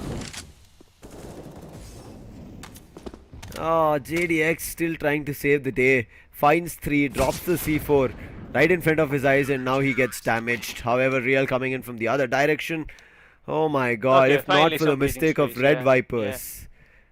Everybody decided, okay, I think we've already taken enough players on the side of No Talk Only Kill. A should be clear, but then there was JDX holding the angle, finds 3 and converts it to a 2v2 situation. Oh my God. Right as of now, it's only Red Vipers who are their own wrongdoers, that's all. It's not No Talk Only Kill. Red Vipers, if they make a mistake, there's the round that No Talk Only Kill get. Otherwise, there's nothing. You know what I noticed? But now starting off of the half on double digits, Captain. Yeah, you were saying. That's really, really nice. But KSI, I didn't see the AWP on him. I did not see the AWP on him. What? He had a rifle, but yeah, exactly. KSI, this man is a complete monster. JDX and Killa. Nice lead from JTX. Very again. nice pick. Killa adding on the pistol round. Finally, looks like it's going to be No Talk Only Kills. However, Mantis is trying. 4 players, it's going to be really, really hard. Almost impossible. Needs to find at least one more. It's going to be shot from 3 different directions. Someone is pushing him as well. Needs to worry about that. The clock is switched to burst. And finally, Dealer connects. The 6th rolls in for No Talk Only Kill.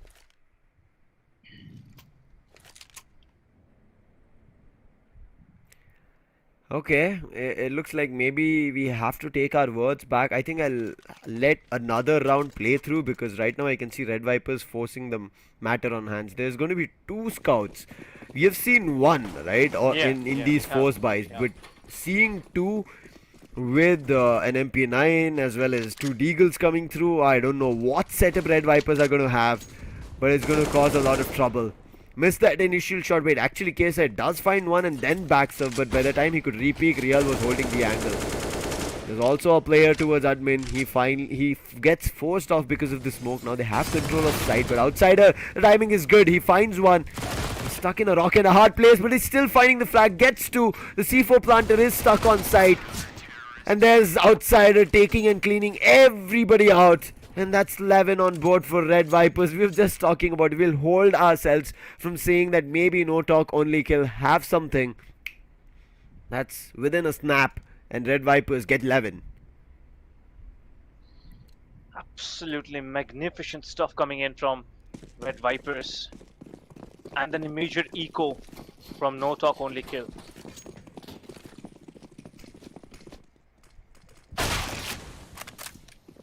Real with an Nice. insane shot. That has to be the shot of the day. But outsider waiting on Mini, expecting someone to come through from outside. Just take down John. He's himself left on 5 HP, so John, before getting taken down, he did connect a headshot onto him. Real is still there. Nixie very close. Blank and oh my god, Nixie, both of them are shut down. And there's the weapons upgraded. At least one SMG. KSI, can they do anything? No, KSI is taken down. Outsider very low on HP. The 7th one is gonna roll in for No Talk Only Kill. Okay, again, back and forth a little bit. Yeah, I yeah. still feel like it's, as of now, Red Vipers are their own wrongdoers. They're the ones who are just making a couple of mistakes here and there, going for head-on Agreed. individual challenges, Mhm. and it's no talk only kill who have taken advantage of it. But I don't think Red Vipers will give so much leeway for no talk only kill to find a chance to equalize stuff, especially when Red Vipers are on the CT end, which should be an advantageous end here. But again, a force buy coming up from Red Vipers. This time, however, only one scout and Mantis is cleaned off. The scout is down. Ooh, nice crouching fight from Very Real, but not for nice. long. Yeah, really, really nice. This follow-up is there, of course. But Killa finally shuts down Nixie. Numbers again favoring Blank as the final player surviving. It's the second round that this player has to leave a mark. However, the story, the tale, everything that is being trying to be written is finally shut down again. 8 to 11, Red Vipers. Now they should be worried about what's going to happen next, because if you're asking me, I would say, yeah, there is a huge chance for No Talk Only Kill to actually come back into the game, especially with this unorthodox, executions coming through.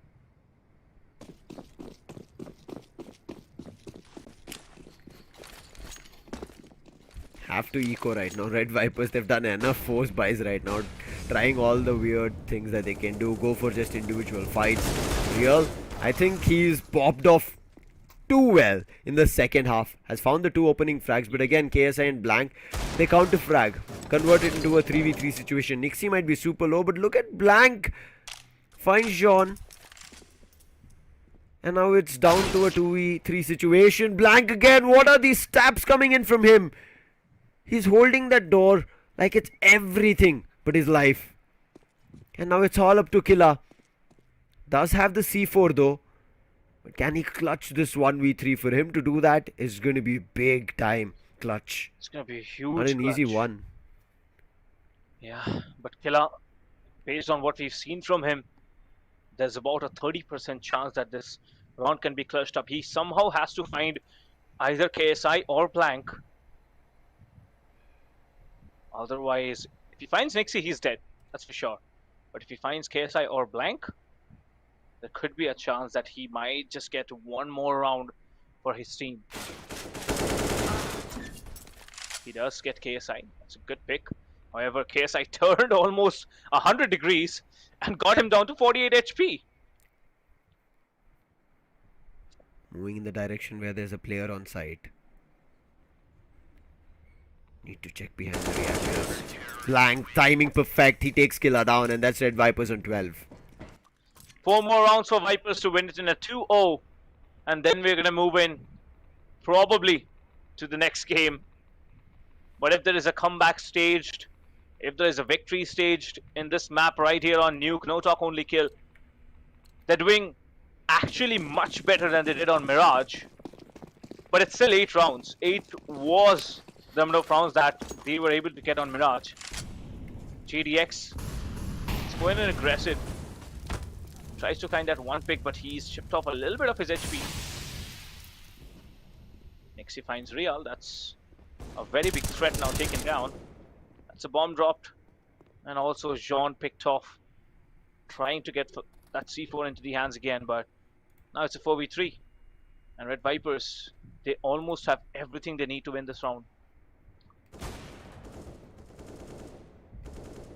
Taylor tries to get things under control, but he's taken a beating pretty bad. 22. Oh, finally he goes down. Now it's all again back on Killa's shoulders. It's not going to be easy. Look at the way the angles that they're holding, and finally he'll be taken down. That's 13 on board. There's just 3 more rounds to go.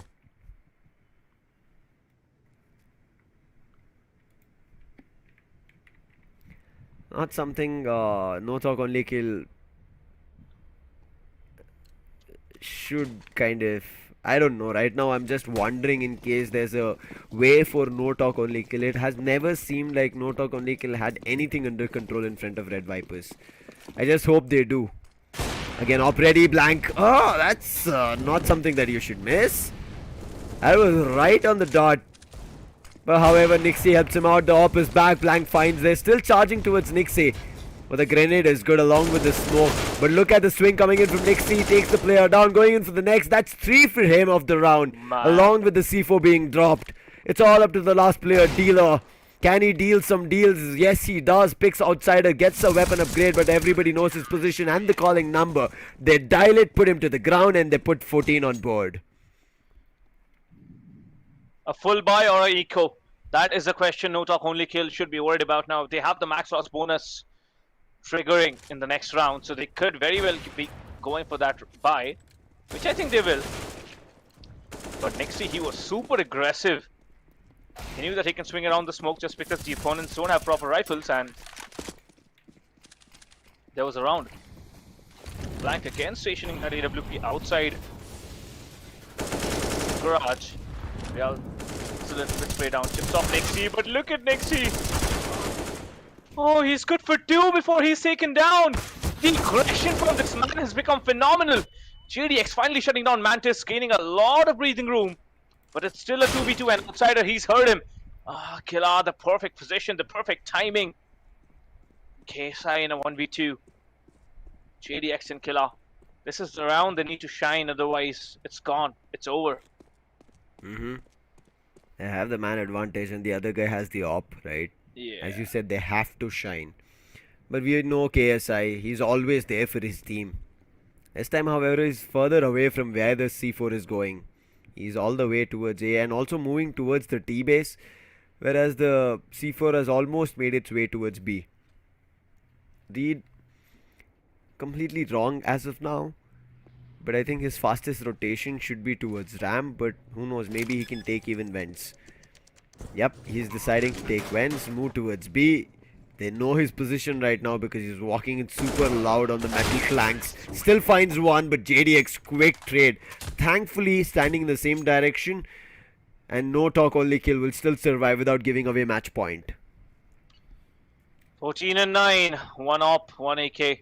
The other buys, maybe Galils with full Kevlar and helmet. Get 2 AKs, a little bit low on utilities. It's just raw aim now for no talk only kill unless they're able to secure a number of rounds at a stretch, maybe 3, maybe 4. But that will be needed for them to gain that breathing room.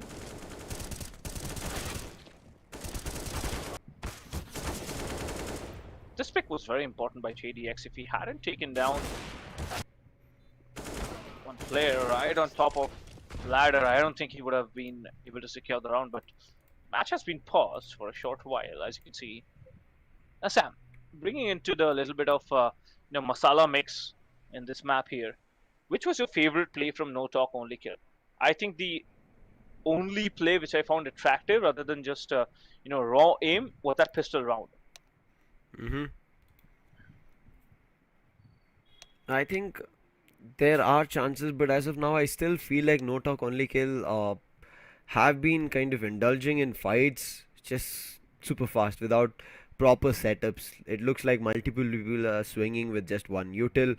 As you can see, it has just been JDX who has been doing the heavy lifting for the past clutchy rounds. He's sitting at 25 kills, which was a complaint previously that No Talk Only Kill had everybody playing together, whereas Red Viper had their stars, and as a team at the end of the round they were performing.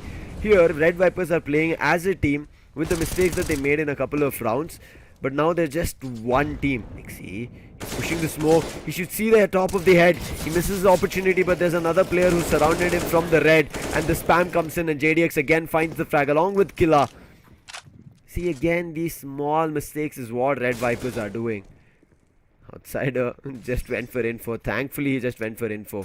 Otherwise, he would have gone down completely. Mantis on the other end. The push coming in from Secret. He finds that. Yep. There's a quick swing. Outsider takes the C4. Along with that, another one. Way. JDX along with Dealer as well going down. That's C4 down. Players lost. All up to Real right now. And he has the op on hand. Reading it really well. Outsider. He sees the player. Shuts them down. And that's 15. And that was a very, very well played 4K by Outsider. That was such a fantastic play. Imagine you have an MP9 in your hand and you get 3 players in front, shut all 3 of them down, pick up the AK and take down the final player, Real, who has been phenomenal. If you look at Real's kills, 17. 26 from JDX. These are the only 2 players who've been able to do so much to secure this 9 rounds for No Talk Only Kill. But KSI stationing is off. He's there, but he does not find one. Real shutting him down. Mantis spots one, but they decided to go back. Real actually picks up the AWP and shuts down Outsider. That's the second for him. Now, Outside is not being contested so much by Red Vipers as much as they are holding down an anchoring site.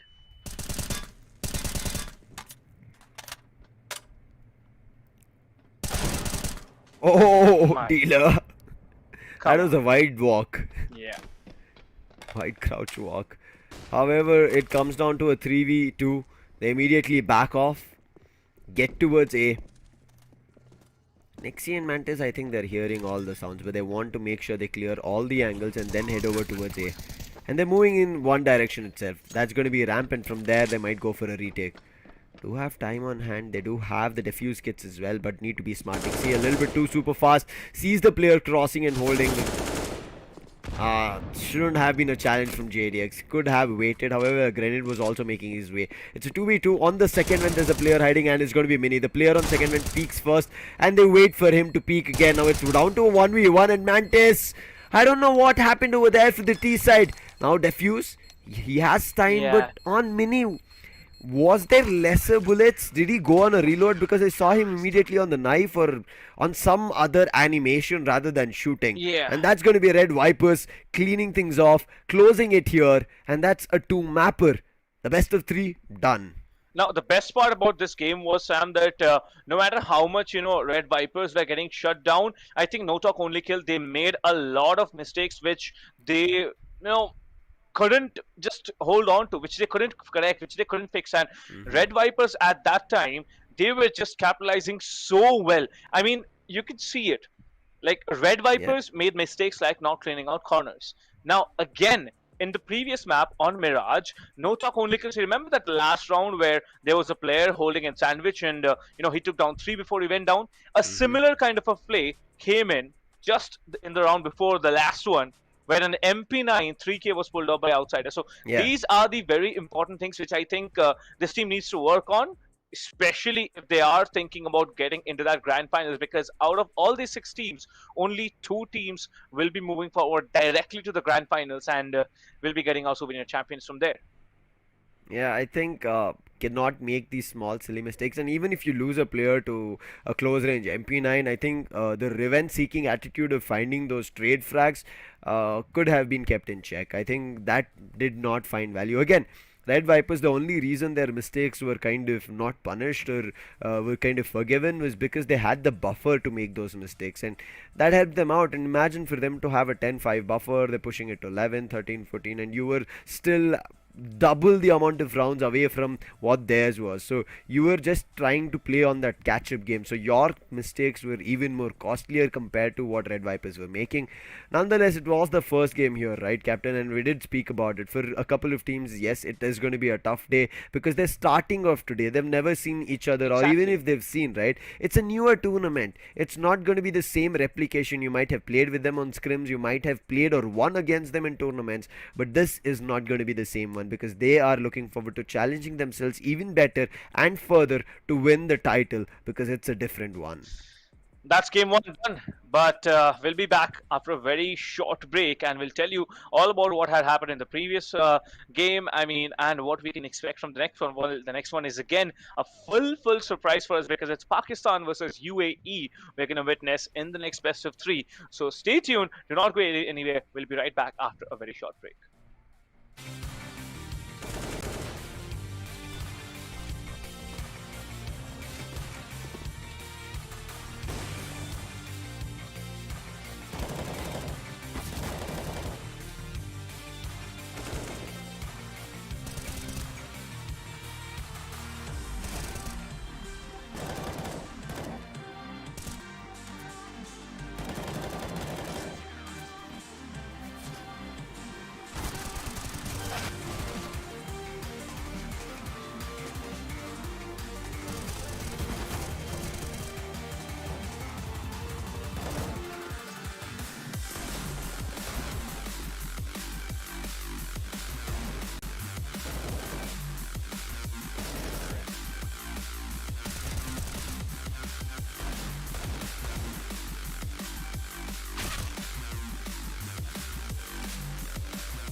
Welcome back, ladies and gentlemen, to the Sky Sports Souvenir powered by Windows 11 and AMD. This is Captain Price, and with me now, I will be having Nick Rose joining in. Well, of course, the first match, it was a pretty crushing defeat in the first map, but in the second map, I would say that the Nepal team did come out really, really well. I'm expecting that we're going to move ahead with Nepal coming out as one of the better teams because they have it in them. I have noticed for a couple of rounds that, yes, maybe not for a couple, maybe 5 or 6 rounds, that, yeah, they can do so much more, but that will be maybe on the next day. But let's just take a look at the MVP from the last game. Who was the MVP? I think it's going to be Nixie. Yeah, it is Nixie. He has a fantastic, fantastic streak that he's maintained. 22 kills, 110 ADR.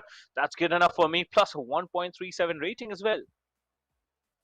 I mean, he just performed so brilliantly being on that side, and he proved his worth why he is in that MVP chart and being that gives up a good heads up for these international playoffs because this is just the day number one, and we are seeing so much potential in the teams coming up from different countries, and especially looking forward to scoreboard. We can literally see Nixie getting 22 kills is definitely, but also Red Vipers had the entire team control. You can see Mantis and Outsider also stepping in with 20 kills each, and on the other hand, JDX, he tried to pull off some brilliant rounds in the favor of Team Nepal, and that is no talk only.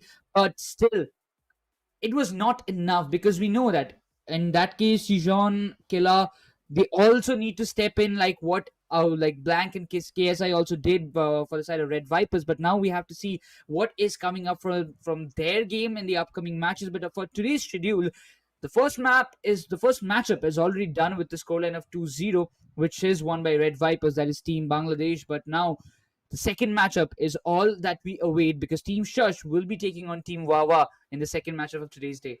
Well, Team Shush, a very, very strong team, and so is Team Wawa. So I would not be surprised if it goes into a three maps. I'm expecting maybe we get to see a little bit of OT as well.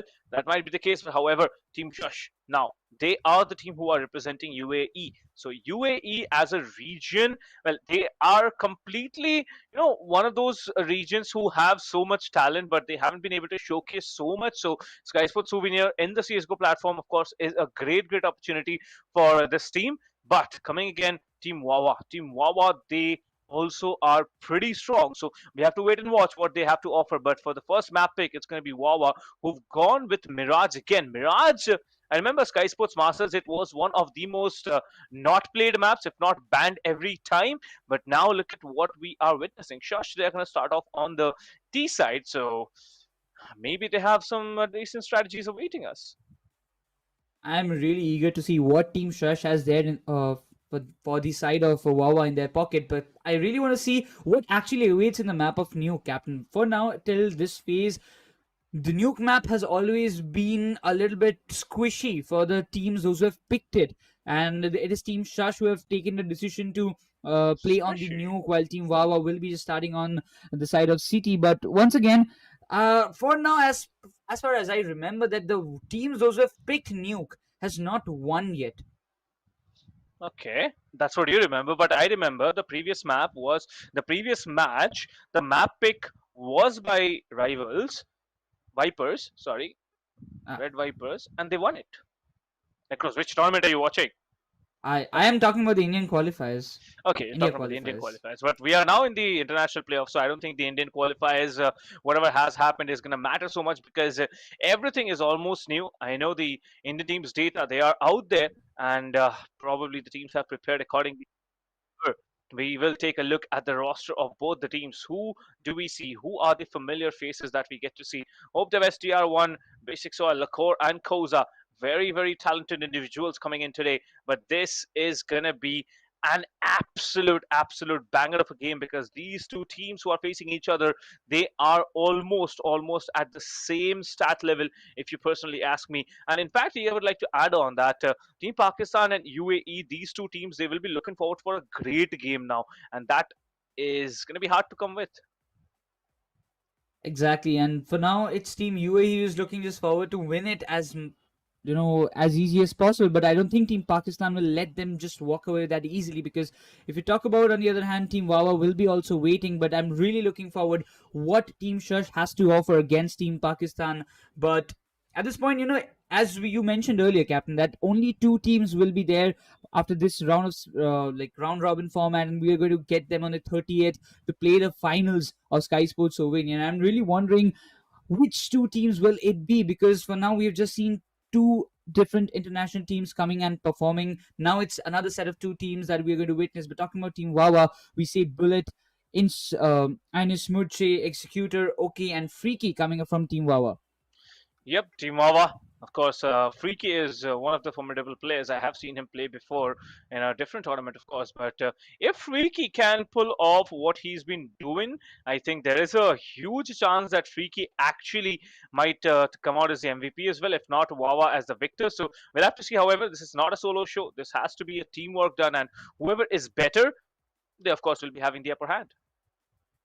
Exactly. And at this point, I'm really hoping that we get to see a good CS action after all, because that's all as a CS fan you would love to see when you're just watching a live stream playing and seeing two teams playing all together in a tournament. Then they're winning. They're just trying to play and win it. That's the main factor. That winning urge is what makes CS much more and probably much more exciting as an audience when you're watching it on the live stream. But again, all these players, like 10 players, we're going to witness for the next few hours or a couple of hours. We're going to witness two Two, maps, three at hours. least Yeah. two minimum. I can just expect, but yeah, it might just turn out to be three. Now, again, some exciting stats I have in front of me. That is going to be, of course, the Pakistan team on paper. They are looking really strong. However, if you talk about the UAE team, they are not on the weaker side. They are actually at par. And if this at par play happens in a really, really nice note, I can assure you that this team, comprising of such fantastic individual talents, can come up and step into the bigger picture. However, there is again the question of synergy. How much can you play? And when it comes to the other regions, I mean, I did expect Nepal to take it to the third map, especially with the 5 or 6 good rounds. I'd say great rounds that they had, in fact, got in their favor, especially on Nuke, which was not in their map pick, but it didn't happen. Well, I'm really looking forward to see that map of Inferno, and in the decider, because the first game of the international playoffs, I really expected it to be a 2-1, but it went with a 2-0, and I have to Happens. give credits to the entire team of Team Bangladesh, because the Exactly. way they have played it, they have set an example, or I might say that they have set a benchmark towards the other Huge, teams, huge benchmark. Yeah. because before this, Captain, we haven't seen the qualifiers phase for those teams, but now they're directly coming into the international playoffs, and there might be some chances that they don't even know how the other teams plays, like, or what kind of secret tactics they do have in their sleeves. Now, again, secret tactics. I think everybody has secrets, and it only matters that yeah, how you're channelizing your secrets. Because on one hand, if you're keeping your best map a secret, or your the weakest map a secret, then I can assure you that yeah, maybe stepping into the later picture, you might be coming out on the top. However, if you are speaking about just your strategies as in secret, then there will be a time when you have to unfold it. There will be desperate times. That's where your secret strategies come in. Maybe your secret strategies is just a Tech 9 rush, a simple textbook Tech 9 rush. Maybe your secret strategy is something else. And considering Mirage is the first map, I don't think there's going to be a lot of secrets which are going to be spilled out. But Team Shush starting on the T side, it does make a little bit of sense, or maybe they do have something, that you were talking about, that they do have some plannings or maybe some strategies already built up, that they are prepared. That yes, if they pick Mirage, we're going to start on the T side, and we Yeah, have true, some true. kind of formations or strats to work out and counter strat them in their own map. So that can be one of those. Questions that might arise for the side of Team Wawa, because they have picked the map of Mirage, and just by in a surprised way they're seeing the opponent taking the T side, they will also be a little bit alert, because they might just kind of have an idea that yes, they might have something that can cause us trouble. Okay, okay. If you have to say that, then I would, of course, partly contradict you and partly support you. So the first thing is why I would have to contradict you is because see, now there was a bold statement given in the interview of Godse, who are going to be representing India, right? So Mm-hmm. their IGL Crazy Gamer had mentioned that yes, if we win the Indian circuit, we're gonna go ahead and we are going to win in the international playoffs as well. So their match has to be, I think, the most awaited match every country has to be probably waiting for. and that game is going to be, of course, the crucial one. That's one. Second thing is, every region to God's Reign are going to be new. Maybe they have played Faceit Pucks. Maybe they have just gone ahead and played scrims or something. But even then, the platform is different. The dedication level is going to be different. The preparation phase, everything is going to be different. So that way, I'd say everything is still a lot new, except for the two teams who have given up a lot of information about who plays where, etc., on at least two of the maps, on plus who is the stronger link, who is the weaker link in the team, etc. Exactly, and this is the kind of information you get from the streamed matches. These are the matches that are getting live streamed, and the other teams, those who are not playing. And I'm very, very sure that Team Nepal and Team Bangladesh, those who have already played the last match, will be Yeah, sitting the down and data. watching this match very precisely, because they will be playing against these two teams either tomorrow or the day after tomorrow. So they have to be I'll very, tell very you much when. prepared about Hmm. all the demo. Yeah. And they will be preparing. If you're playing in a big stage, when you know that there is a prize pool on a stake, there is bragging rights on the stake, and all the teams, as you mentioned earlier, that they're not used to or familiar with those strats and those gameplay styles that they have played in their own regional areas, or the scrims that they have played. So this is all, it all comes down because it's a responsibility of the country flag that you're bearing in, like, on the chest, on the back, and you're just trying to make it shine on the top of every other five teams. Well, we'll have to see what happens here. But again, when we come and look at the game, it might be a different story. It might be one team dominating again. It might be a very, very cutthroat competition. In the game and the server, everything changes within a flash. And that's exactly what flashbangs are meant to do. So those flash be very crucial. But let's see who has the better gun game, who has the better synergy, who is going to be one of the teams to look out for as the Skyesports Souvenir champions. Team Shesh versus Team Wawa. The first game, Team Wawa instantly takes a timeout. Very interesting.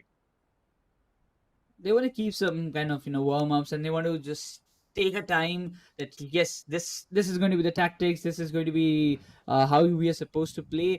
And well, it's a new team, we don't know about how very much about that team strats or how they have played. If they've watched the demos before, so yeah, they might have a little bit of intel that this player can actually play like this this way, and they do have a player who can just come in and get those frags because they're just starting on the T side. And I really expect, if not, but at least one of the players of Team UAE to step in and go all berserk, entering the side, getting the frags, and opening up the side for their team, and probably taking the mid control, because in Mirage, I believe the mid control always plays a very crucial part. It's very important, just because mid on Mirage is one of the most places to be exploited, be it on the CT side or be it on the T side, because mid, it has so many approach points. If you come through mid, you can either directly go through connector, or you might just jump onto sniper nest. You can just go on to B short. You might just go underpass and then hit B. So there's so many approach points, and once your CT side is invaded, your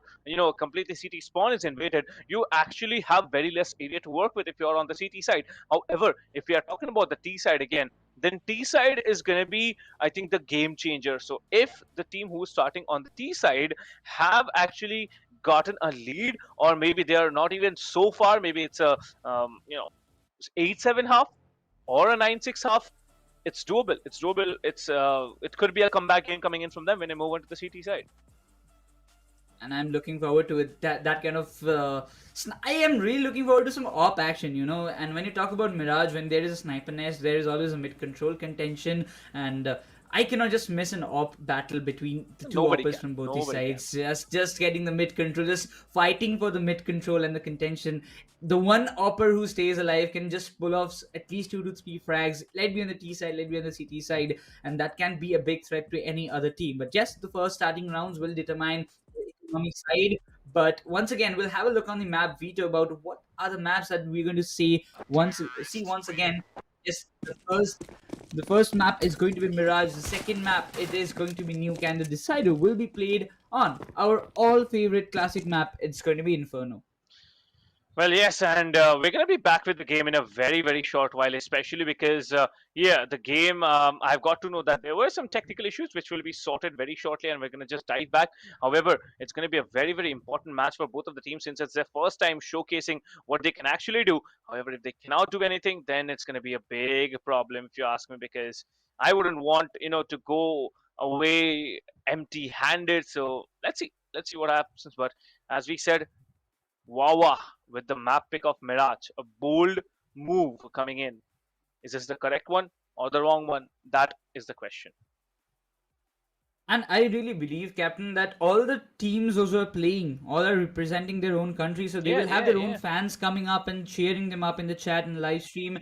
And obviously, that actually plays a major part. When you are a single team in your own region, and there are some certain amount of fans, those who come to support you to play, like support your team in the regional circuits and the scrims or the tournaments that you play. But when it comes down to country, it always the people, the entire nation who comes up on the CS fans in their own country that comes down and supports their own team in this margin Always, level of always. tournament. But Yeah, once again, yeah. we're not going to wait a bit longer. But now we're going to hop up in the map of Mirage.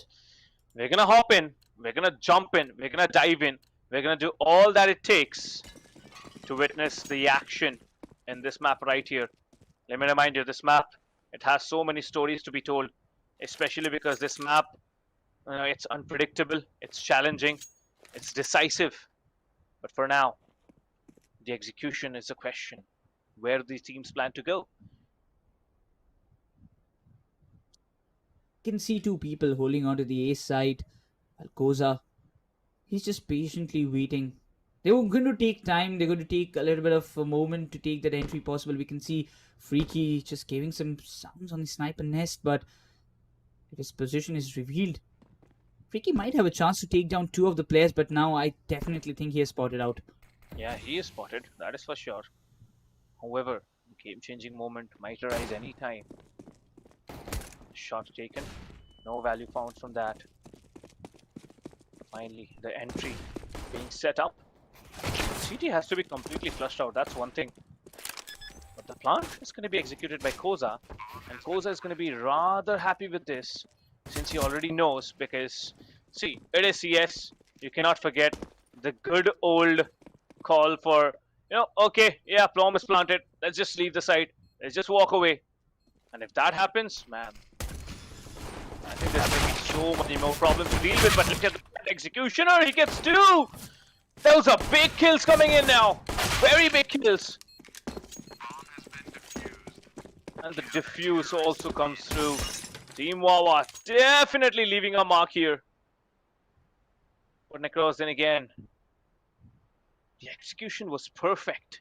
And Team Wawa, they decided to take the risk of going for the defuse, and it worked out. And I think these decisive decisions, they might just come in a lot of value. Come in with a lot of value. That's complete trust coming up, Cap, because when you are sitting on a defense, you like on a diffusal, you know that your teammates are there and you can rely on them. That yes, for sure they're going to guard you out, but once again it's a complete abs push and the waterfall almost. Executioner again gets the first frag, gets the double for himself. Oh Jay, he will be just behind, but he's dropped down to 7 HP right now. Two players have been put down, but Oche, he has no clue. There is another player. He might just be handy, but no, it's not. TR1 gets a double, opens up the side, and OK will be the last player. Good for him that TR1 has dropped down to 25 HP. Few good shots or a good read can actually bring Team Wawa another round in their favor. Could be not. But Wawa, this 1v1 duel. The good thing is, OK has full HP. And TR, he's just one bullet away from getting taken down. OK being patient. He has the bomb. He can do a lot. It's just the timing that he needs to find. TR1 going for the plant. OK was patiently waiting. He comes in, shuts him down, and that's a second for Team Wawa. But I'd say Team Shush, they made a decision to force buy. It did not work out, and now they have to save at least once to get their economy back up. And that actually means Team Wawa is going to get another round because you can see those buys. They've got plenty amount of utils. They've got the guns. They've retrieved one Galil as well. Okay, if you see. But yes, the mid contention again. We can see Team Shush pushing all through the catwalk. But OK is there to punish down. Through the smoke, he gets Koza. The first frag in the pockets of Wawa. Hope the best.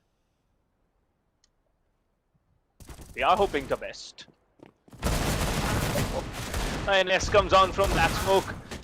Takes one player down, goes for a second. Hope the best. He clicks down.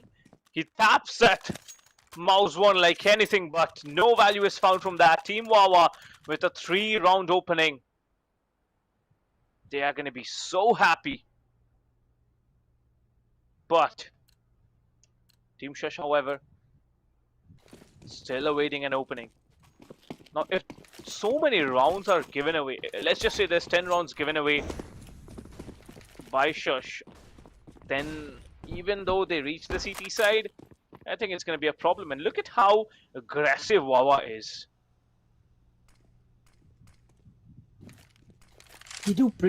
They actually look pretty confident, and it's good for them. They're starting on the CT side, not letting Team Shush take any control. But Lakor, you can see, is trying to clear off those cheeky corners, but just there's nobody to hold. But Freaky, he can be someone to be that big party spoiler. But INS just finds scores on the right time. The first frag indeed, but Lakor, it gets a little opening through the connectors. On the A side, there is only one player holding onto the ticket booth, but Freaky, he's got that AK in his hand. He has retrieved that. That's an upgrade that he wanted very badly. Lakor being patient, Executioner has everything he needs to win this round. The major problem is that C4 being dropped. And Hope the Best is the final one. He still is good for one. However, that's going to be it, I believe. Bullet comes in, but INS. This player, young, talented, decisive. 4th round for Team Wawa. And that full buy completely devastated, destroyed on Team Shush. Team Shush forced with another eco. Couple of Tech 9s, one Deagle. Okay. A couple of Deagles and a couple of Tech 9s. That's all. I'll make that 3 Tech 9s. Alright, last second buys. How could you forget? Team Wawa, they're doing significantly good, but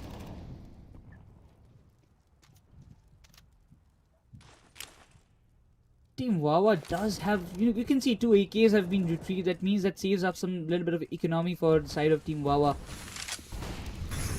And again, Bullet will be holding patiently. There are all the players stacked up already inside the side. Bullet can be the game changer, but probably this position will not be checked. He gets one, but he's just good for one.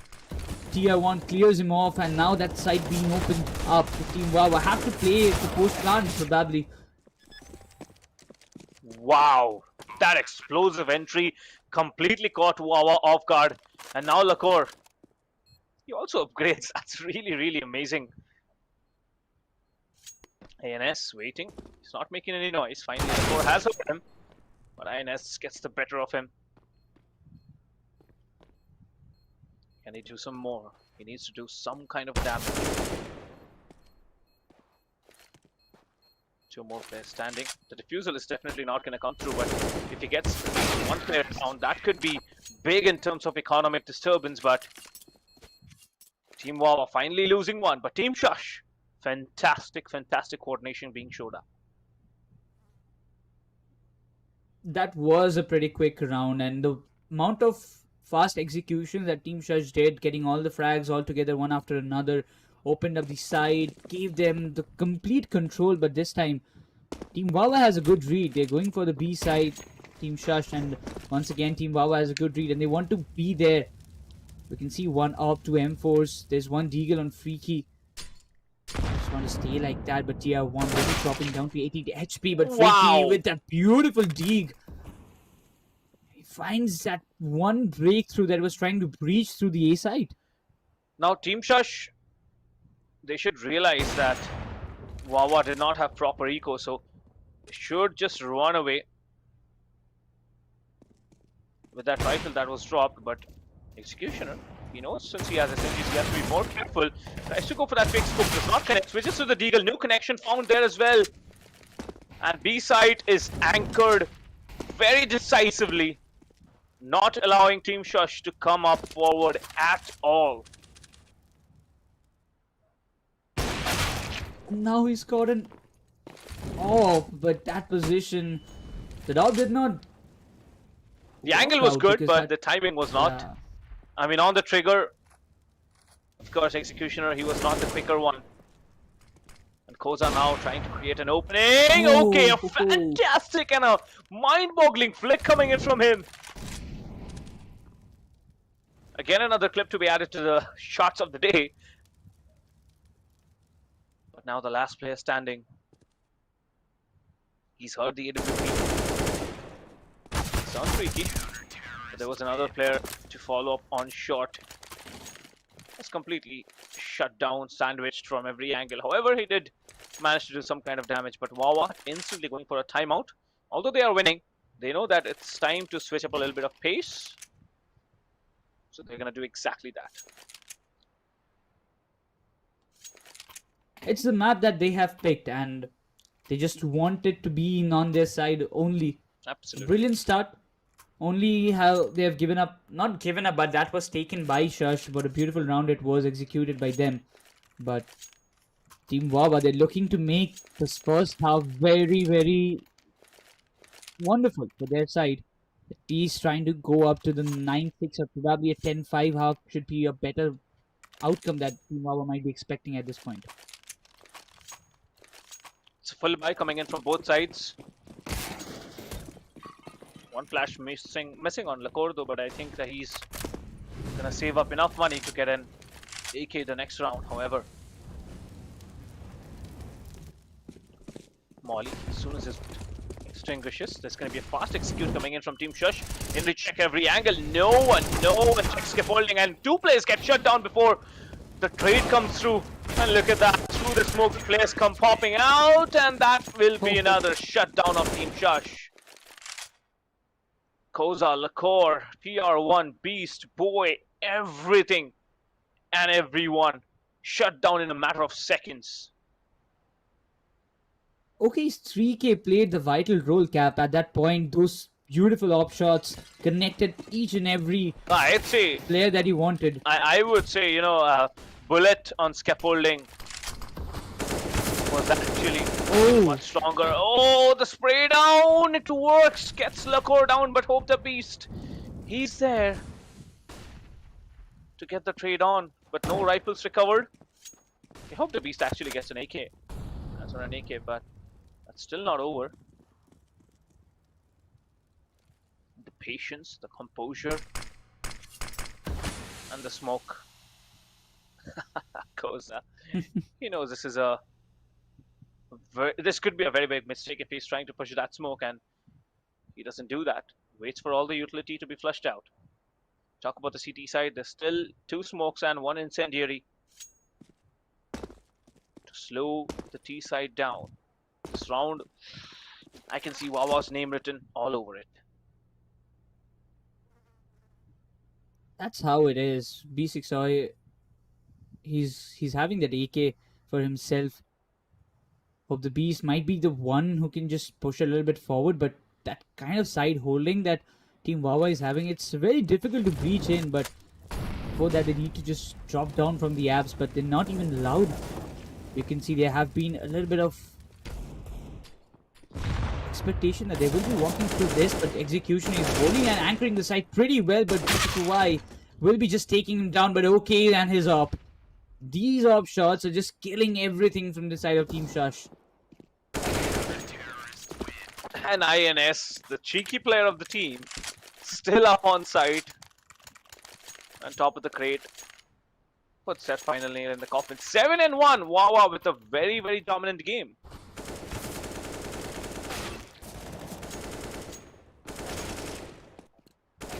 We can see those shots coming up. Never expected INS to be at the position, but again a 3-2 split we can see from Team Wawa, and Freaky as usual will be going.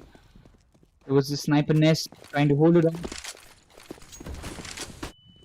This time, Josh is taking a little bit of time. We know that there will be players for the mid. Yeah. They don't want to just let them pass away that easily.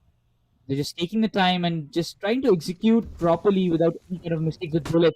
There's no clue. He's just walking right in front of him, but this time Hope the Beast punishes him down. Bullet tried to go for a cheeky play and ended up costing a member from the team. Now, there's only one player stationed up on A site. The others are all hunkered down on B, but INS gets picked up, and look at that. All that noise on B was just a fake. Okay, connects one, instantly steps back. Has to get just one more. Just one more to equalize the numbers, and they're going to be more than happy. Okay, he's going to get pushed up, that's for sure. He still waits, okay, and Freaky. Both of them combined to get another and another. Freaky, the double op setup definitely working out for Wawa, but the plant hasn't been done yet, and that could be a very big problem for Team Shush.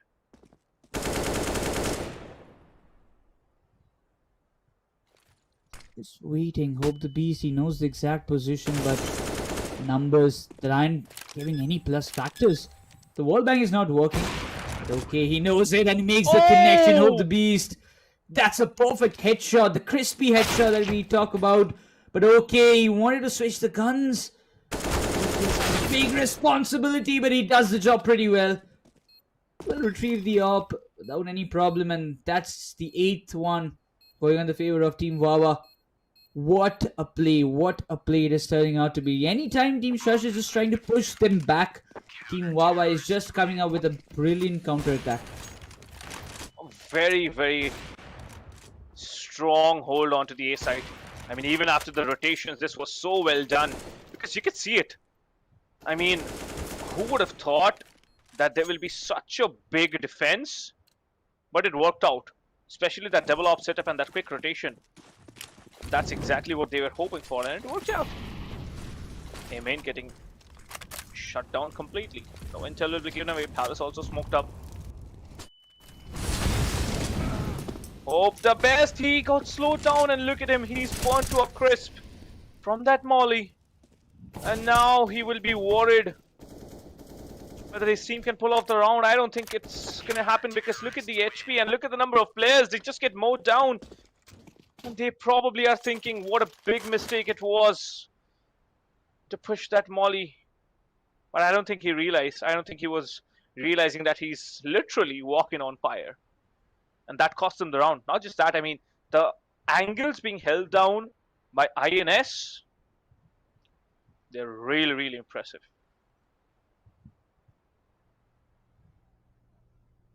I'm just expecting Cap.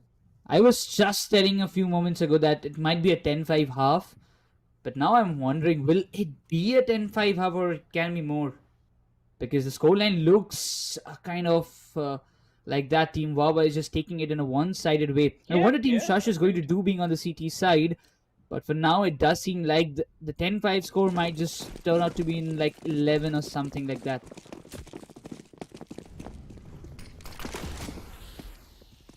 Highly possible, okay. And he's off, again ready to make a play here.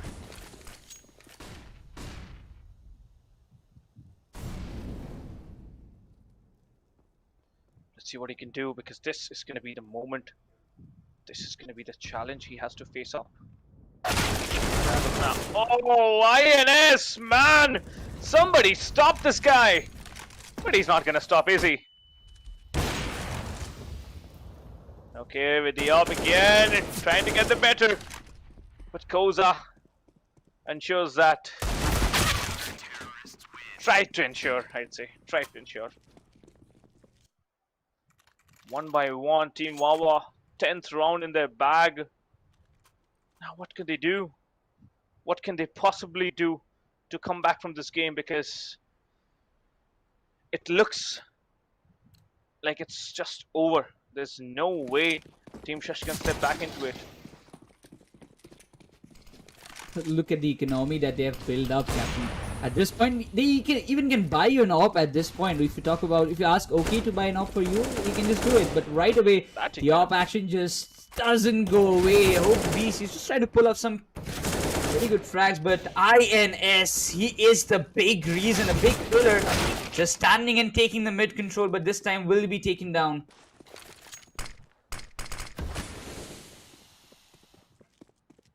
A lot of work done.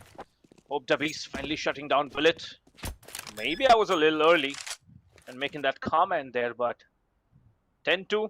Trust me, it's still not an impressive score. There's so much more to be done. There's just so much more to be done. Necros, even if somehow this team manages to go up big, I still think there's a lot chance of, this half going into a 12-3 possibly, if not a 13-2. They'd still have the buys, and the double up setup might be a little bit troubling for the side of Team Shush to take an entry. Maybe. Yeah. But we can see the split. There's 3 players already in the mid, but there's nobody to contest at this point. Freaky, he knows that it will be a fool move to just go towards that sniper nest and hold it off, because there will be util dumps that will be happening to flush it out. But yes, a good read by Team Wawa. Once again, we can see that C4 just running down the way of B side. Just 2 players holding in the same particular angle, Captain. It can be a big blow if they don't expect it to be. But yes, the players have been spotted. Freaky gets one, instantly gets traded off by TR1. And that op, if it falls in the hand of Team Shush, it can be a little deceiving. I'd say it's very, very problematic. But as of now, Executioner gets one, INS getting another. But the site has opened up. They still have a lot more to worry about. However, the timing is going to be very important. The timing with which the retake is even tried, that is going to be very, very important.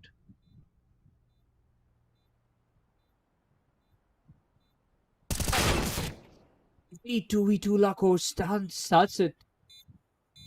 But yes, the 10-5 half, it's looking pretty real at this point for myself.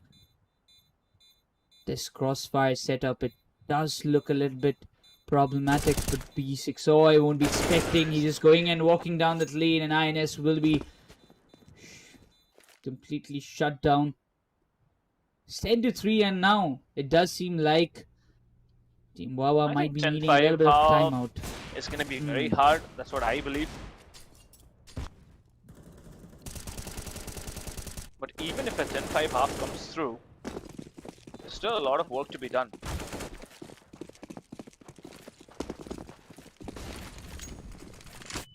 And that's kind of eco round that we are seeing from Team Wawa, just by imagining that this team was getting so many rounds consecutively, and 2 rounds and they just forced to go for an eco. Does seem a little bit off, but yes, this is another opportunity for Team Shush to just come up with the 4th round in their pocket. On the east side, they are checking all the corners. Hope the beast. Checking with Lakor, he's just getting the values that he wants. He does want the values.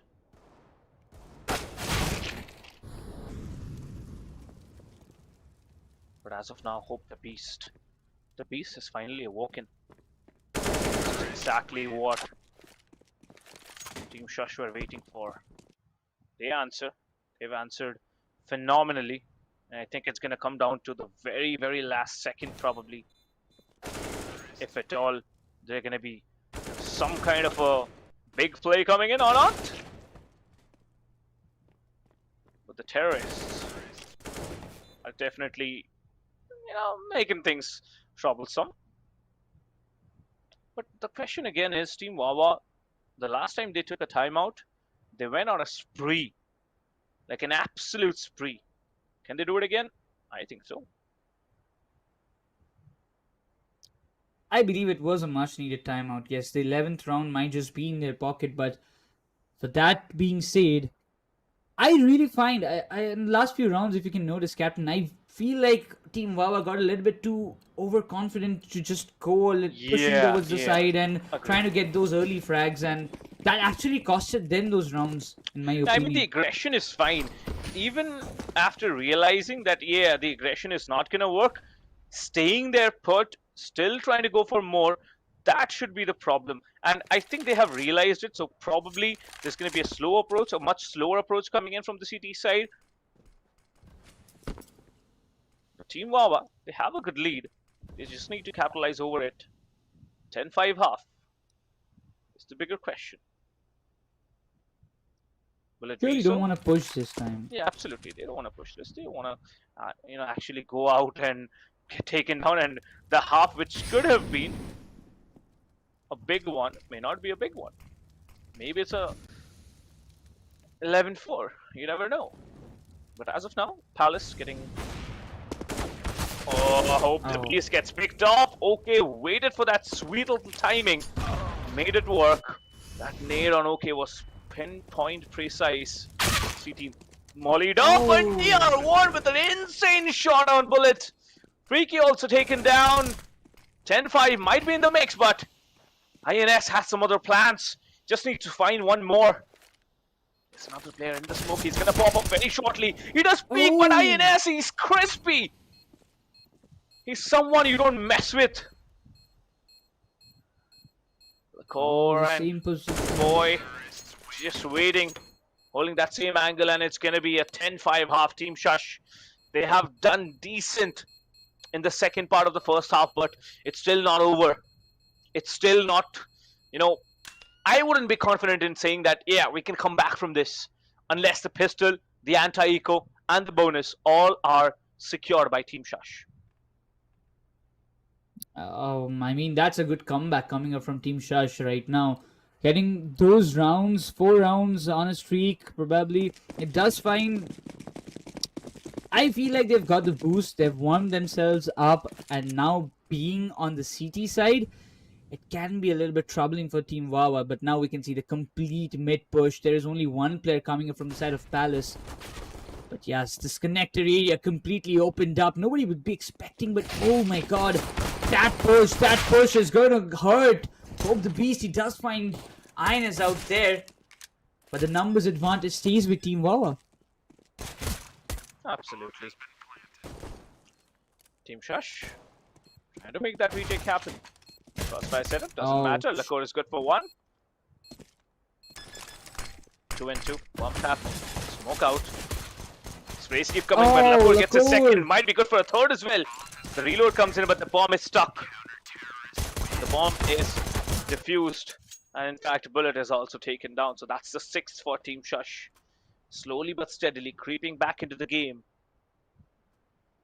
It's yes, anything can happen. I've always said it. I really think that Bullet as well as Freaky needs to step in, but in a very proper manner. But not only like just going in, just rushing inside the side, but also to be a little bit more tactical. But if you see Lakor and Hope the Beast, they're just literally carrying the all kills on their shoulder. The numbers just says it all. That's fine. I mean, even if one of your players are actually popping off, it's good that there's 2, but even if one of your players are having much higher KDA compared to, at least 2 or 3 players on the opposite team, it all works. It's just that you need to keep that player alive. It's just that you need to give him all the support you can, or them, since it's 2 players now. It could work out. Very slow and steady approach. Wawa deciding to go for that force buy is a very hefty move. But they don't want the lead to go out of their control. They do not want the equalizer to roll in. Bullet walking up alongside him. It's going to be his partner who's going to get taken down. The ghost shuts down INS, but back gets traded by Executor. Hope the Beast and boy! Both of them take down 2 more, and this round, Team Wawa thereby might not just work out. Freaky's shut down as well. 2 more, and there it is. Team Shush with the 7th round. Now Wawa are forced to go into an eco, so that ensures 95% that Team Wawa will not be able to secure the 11th in round number 18. Team Shush. That's what I was talking about. After securing 4 consecutive rounds, Team Shush looked like they were just warming up in the first few rounds, but that costed them 10 rounds to go away out of their hands. But when they have made the comeback, they're making sure that not to give up a single round in the favor of Team Wawa this time. First Eagle rounds, TR1 gets him down. Bullet, he's looking forward. Get anybody who pops up from that sandbags area. Now TR1 made one mistake of going in solo. Oh. So did Executor and Hope the Beast. He said, all right, no worries. I got you, man. Oh, the bullet gets another one. The trade is there. Still 3 and 3 on the cards. No weapons have been recovered. It's going to be an A-site hit. They're all ready for it. So are we. The spray down happens. Hope the Beast gets 2. Fantastic work done. And now the challenge begins for Freaky.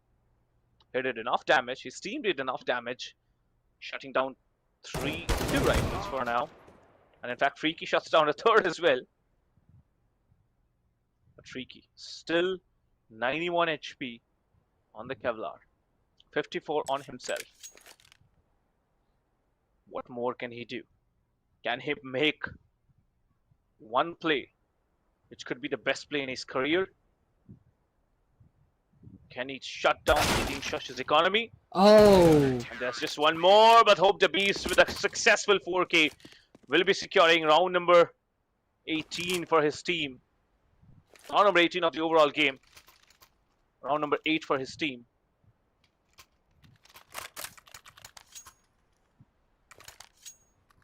And that's a kind of monstrous play you're expecting. He's sitting on 20 frags for himself, 17 for Lacour.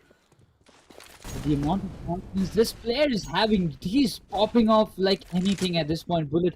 Now this time it's a very much invested round. Needs to find Valor, but Hope the Beast, he's holding the front line, not allowing a single feather to cross out of his alerting positions. But yep, this time Lacour and Hope the Beast, both of them just moving forward in the same direction. It's definitely a bad news for Team Wawa. And I really believe if you just shut down Beast and Lacour in the very early game or in an early round, there is a big chance that Team Wawa can make a good comeback and secure the round in their favor. Well, I'm looking forward to it if they can make it or not, because I think they can now. I cannot take my words back, because I did mention that your 10-5 half is very hard to recover on the T side, because every entry is going to be gatekept. But the way this team have played, they've definitely forced us to question ourselves. Oh, Executor comes in, shuts down Koza. The flash was not properly set up, costing Koza being taken down. Executor also gets taken down, and Hope the Beast, he's sneaky. He waits for that perfect timing. Still 3v3. A big chance, a very big chance now. The retake is going to be tough. How tough can it actually get?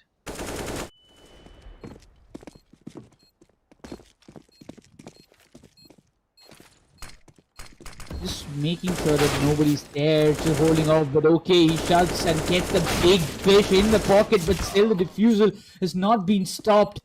And that's all for Team Wawa, because Team Shush is going and walking away with the 9th one. Yep. Just look at the comeback. 8 consecutive rounds in a row.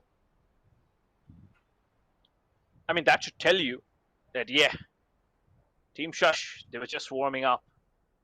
Now that the warm-up is done, this map looks so much competitive. I mean, if you would have asked 5 minutes ago, I would have said, yeah, okay, this map might not be going in favor of Shush. Now that it's going, I'm actually loving it. Pretty nice default coming in. 3-shot execution, less smoked up. Pushing up through. 3-can Executor. They still hold on for as long as possible. Team Wawa, they have read it well. They have read it really, really well. Plant is done. Let's see, the round is also theirs.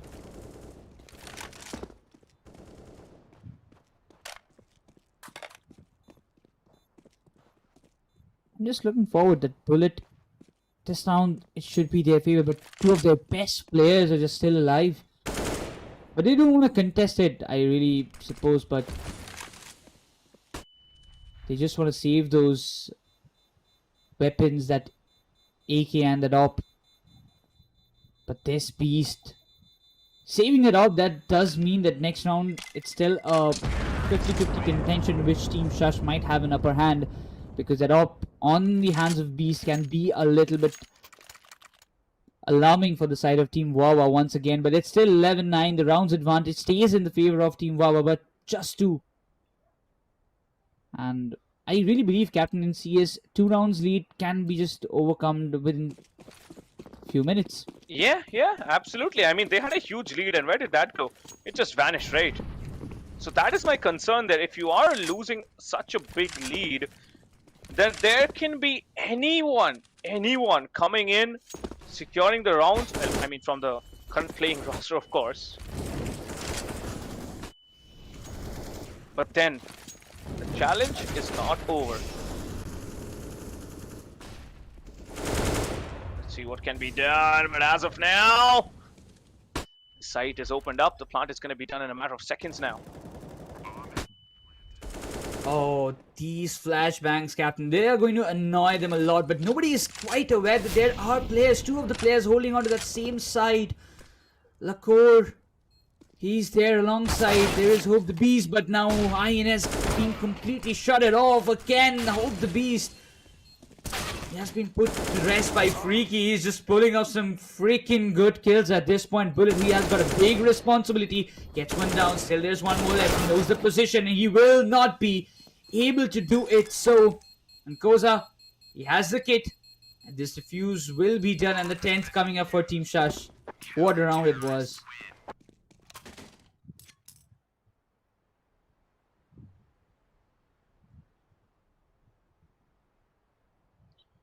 $11-10, like you said, Nikros, the comeback is always on the cards. 2 rounds differential, now closed up to 1. We were here before when the score was 9-10. But now it's a much bigger of a challenge to face, to go through. Can we expect that this equalizer is going to come through? Definitely. Just wondering how it all started, Captain, in the map exactly. of Mirage. But now how it is going. You can see like 20 freaking kills on Lacour and 24 on Hope the Beast. It doesn't even look like they were alone. These two are just wrecking everything apart from Team Wawa. That's exactly what's happening across. But the best part about this game is that whatever we have seen, this is going to continue on till 29th. And then we're going to have just the top 2 teams. Oh, Freaky. That is something I believe that would have annoyed a little bit. TR1, he's the first one getting picked up every round. If I was there, Cap, I would have thought like, oh man, why always me? Yeah. But see, it's not that TR1 hasn't done anything. I mean, even if he's getting taken down, he's relaying a lot of intel for his team, which he's functioning on, which they are functioning on. So far, I'd say the contention and the competition, however it has went, has been in both teams' favor. It hasn't been one-sided at all, which was the case, I believe, in the initial phase of the game.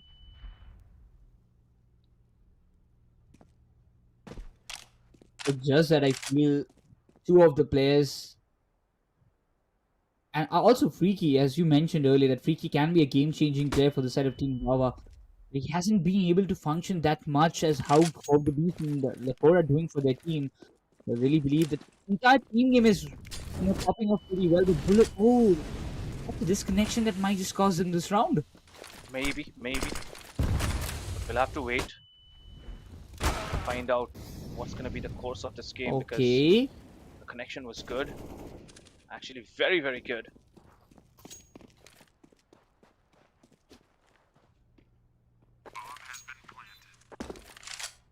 With the bomb being planted, this round I think should be Team Wawa's. However, there have been much more difficult retakes which have been successfully executed before. I really don't feel like Team Shush is going to come up and commit towards the B side. They know it that this round is gone, and they don't want even any of those weapons to be dropped down. And yeah, exactly. They are now, probably thinking that how do we save these weapons until we move to the next round? Because by the looks of it, I can confidently say that yeah, this is going to be a challenge. Big one indeed. that economy is helping them. Like A for Team lot, a Wawa, lot. if you see, Yeah, yeah.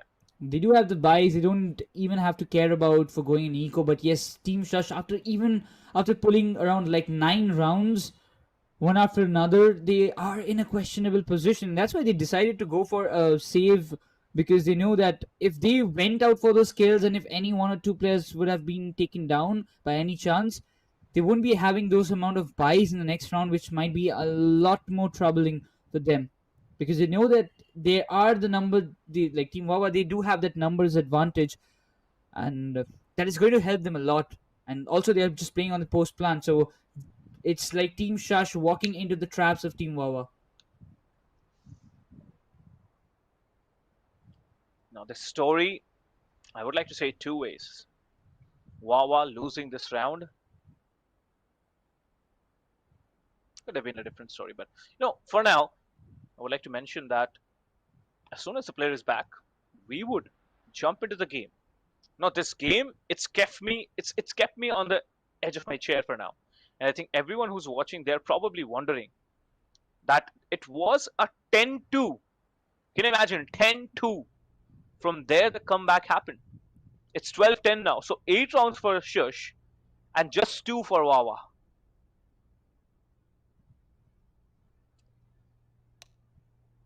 Looking forward to. I'm just as a CS fan, I'm just enjoying this entire match because it's a nail biting competition, as you mentioned that you're just sitting on the edge of your chair, and I'm also watching and casting and enjoying the match. Most importantly, that's what you need to do. And at this point, I'm just wondering if this kind of comebacks can happen. What is waiting for us in the map of Nuke? Because, well, I wouldn't be surprised if Team Shush does make some wonders out there, because the way they are playing on the map of Mirage and pushing Team Wawa so much And it's on the second Wawa's half. pick. The biggest Yeah. question, the biggest, you know, upset for Wawa would be it's their pick. And if they lose this, then Team Shush with the next pick, they are going to shut them down.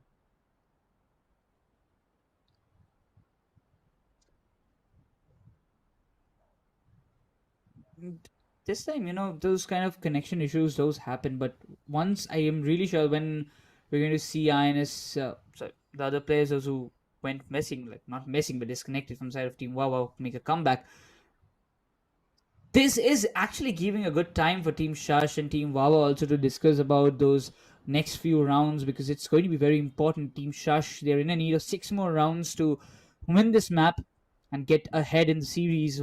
But if you talk about Team Wawa again on the other side, they also need just 4 more rounds, and they will be all good to go for the next map of Nuke, where it is a pick of Team Shush. But still, when you just talk about this kind of moments, this technical issues, they are a little bit problematic for the teams or the players, those who are facing it. But it also grants a little bit extra time for the opponents to discuss and reset their minds for the next couple of rounds. Yeah, absolutely.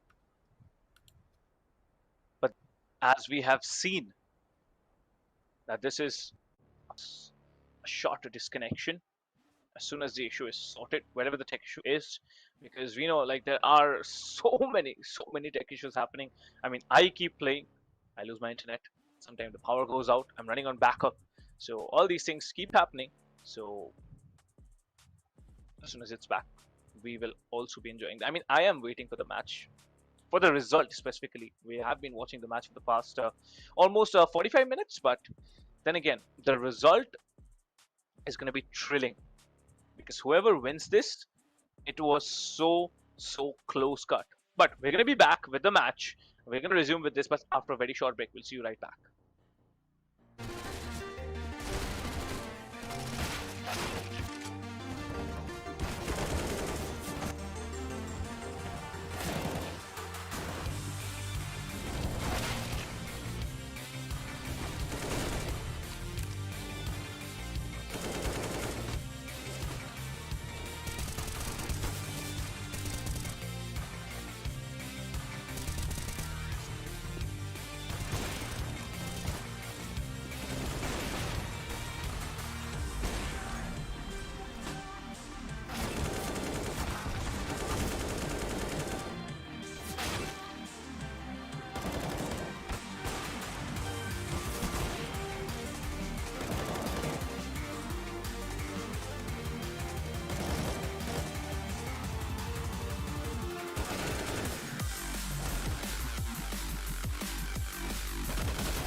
Welcome back, ladies and gentlemen. You are again watching Souvenir, Skyesports Souvenir, powered by AMD and Windows 11.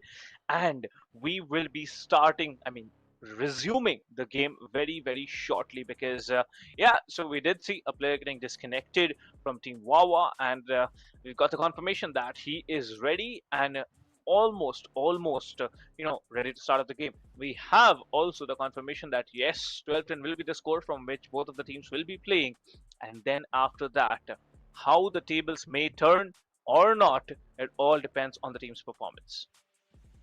Exactly, and now the way they have showcased the comeback, or maybe the last few rounds, couple of rounds that we have witnessed from this side of team UAE, it is looking a little bit promising that yes, Team Pakistan will be facing a lot of problem, or maybe I can say they will have to deal with a lot of tough times or tough rounds in the next few rounds at least, because now this has been a big long gap. Yep. If you just talk about that entire momentum that even Team Pakistan as well as Team UAE were having for that, like around how much I said, but 22 rounds around like that is completely broken down. And from now, if you just say a 20 minutes around a break, it is a big break, Captain. And now you can actually come up like with a complete reset, and without any further delay, we are just going to pop up in the game and let's see what awaits us in this map of Mirage.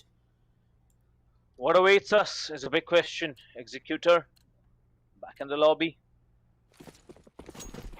They were doing good when we had paused this round number 23, but can they continue though? Oh, the beast fishing that pop all the way onto mid. Should be able to get one player. Just times it incorrectly.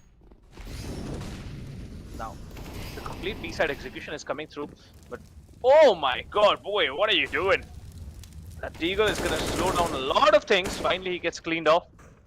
But that's not all. There's still two more players guarding the area. Hope the Beast shuts down okay. He's positioned really well with Lakor in this duel. Lakor has to also find one. But Freaky will be the one who takes down Koza and makes things much worse for Team Shush. Trades coming in from here and there. Hope the Beast shuts down INS. The last player, he mows down two. Can he get one more? Just one more player standing. Hope the Beast clutches the round, and Team Shush will be having the 11th on board. Will be just one round away from the equalizer. If at all it happens. Nobody would have expected this kind of comeback after seeing the first half, but yet the Beast has risen from the shadows and now he is just on a hunt, getting everybody down in his way towards the victory. 27 kills in his name, 16 deaths and 4 assists we can see for Hope the Beast. But again, this Opper looks very furious because okay, he has a big responsibility right now. If he can get Hope the Beast down, nothing can be better than that. But the first shot has been whiffed out. Hope the Beast whiffs the second as well. But a lot of damage has been dealt by Oki. You can see him barely surviving on 14 HP. Okay, did try to take him down. The shot was through that wall bang, otherwise he would have been taken down. And Team Shesh already would have had a fantastic opening. But it's Team Wawa who needs to make a decision. How quickly are they planning to execute and exactly where? All that noise on towards mid. It was all because gaining some area, some control. Short now in control. But Boy is waiting. He's in a perfect position to shut down one. Freaky a little late to take that corner and instantly he's gonna get shut down now. OK is also low, so Boy might be just doing so much more here. However, can he get over? Yes, he does. That reload is gonna cost him his life. But Necros, I think this round, Team Shush, they are in a far, far better potential.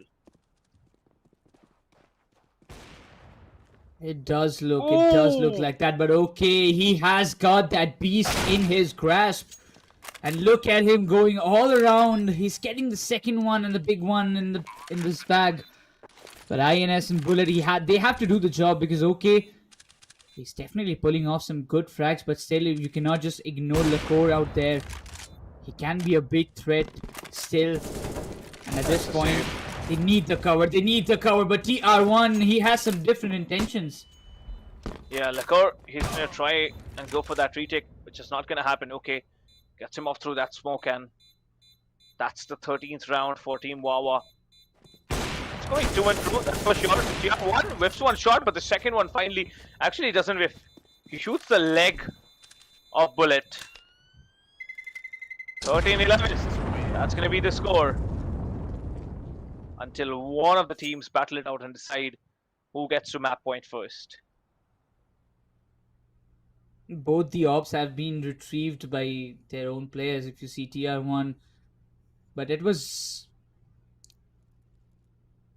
at this point, we can see Hope the Beast probably will be taking that op again in his hand. But yes, Team Wawa, they will have the buys. Nothing to worry about the economy that they have. I'm really in. This is a questionable position, Captain. From this position, if do you think that Shush can make and manage up to a couple of rounds in I their definitely do. side? I definitely do. But Nicholas, I think that's not going to be the challenge. The challenge is going to be Team Shush not having a buy and even then trying to pull off a round. That is something I'm looking forward to. If they can do it, it's now. It's here. If they manage to get this eco, Team Wawa won't have a buy. Oh, and unfortunate for Team Shush. One of their players have disconnected. Hopefully he'll be back soon.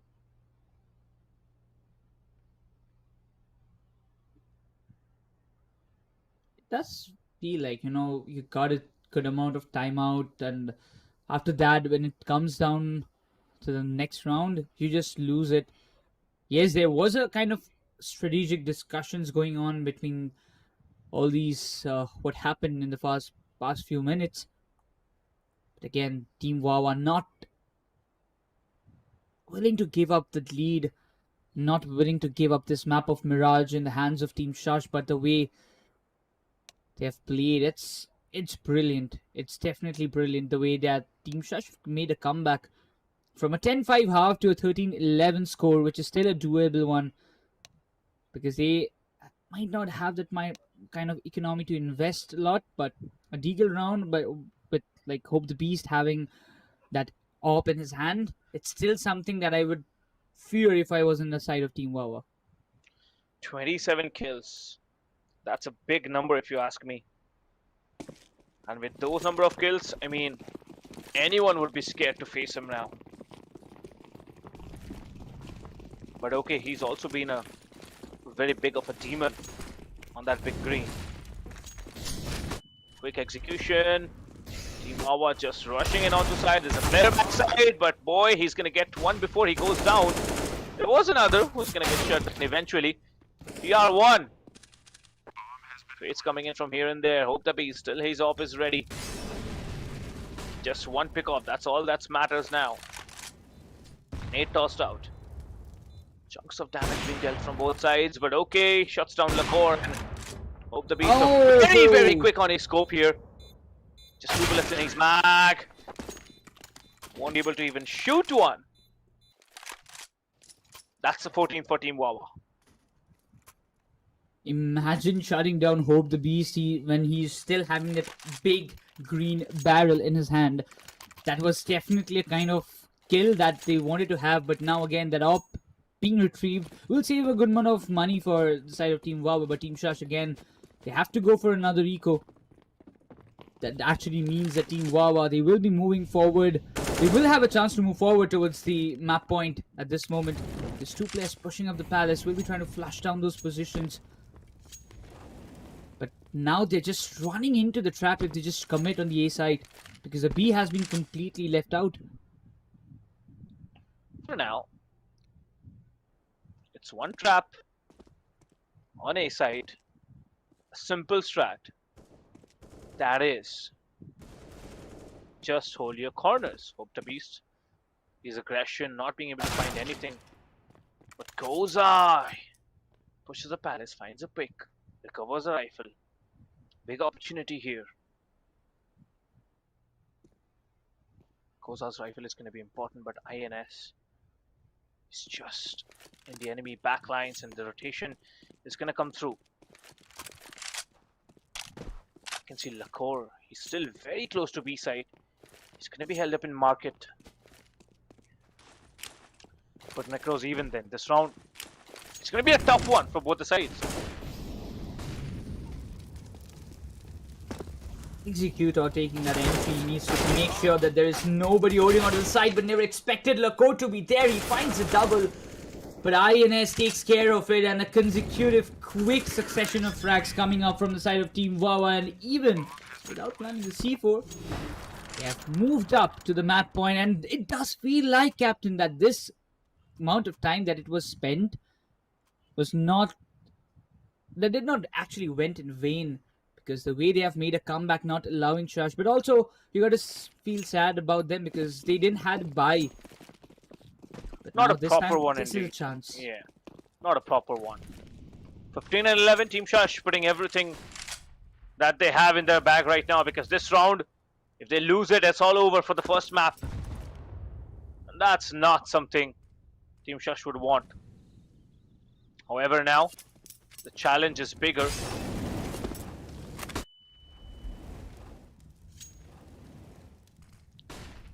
Executor. Long way. Yeah.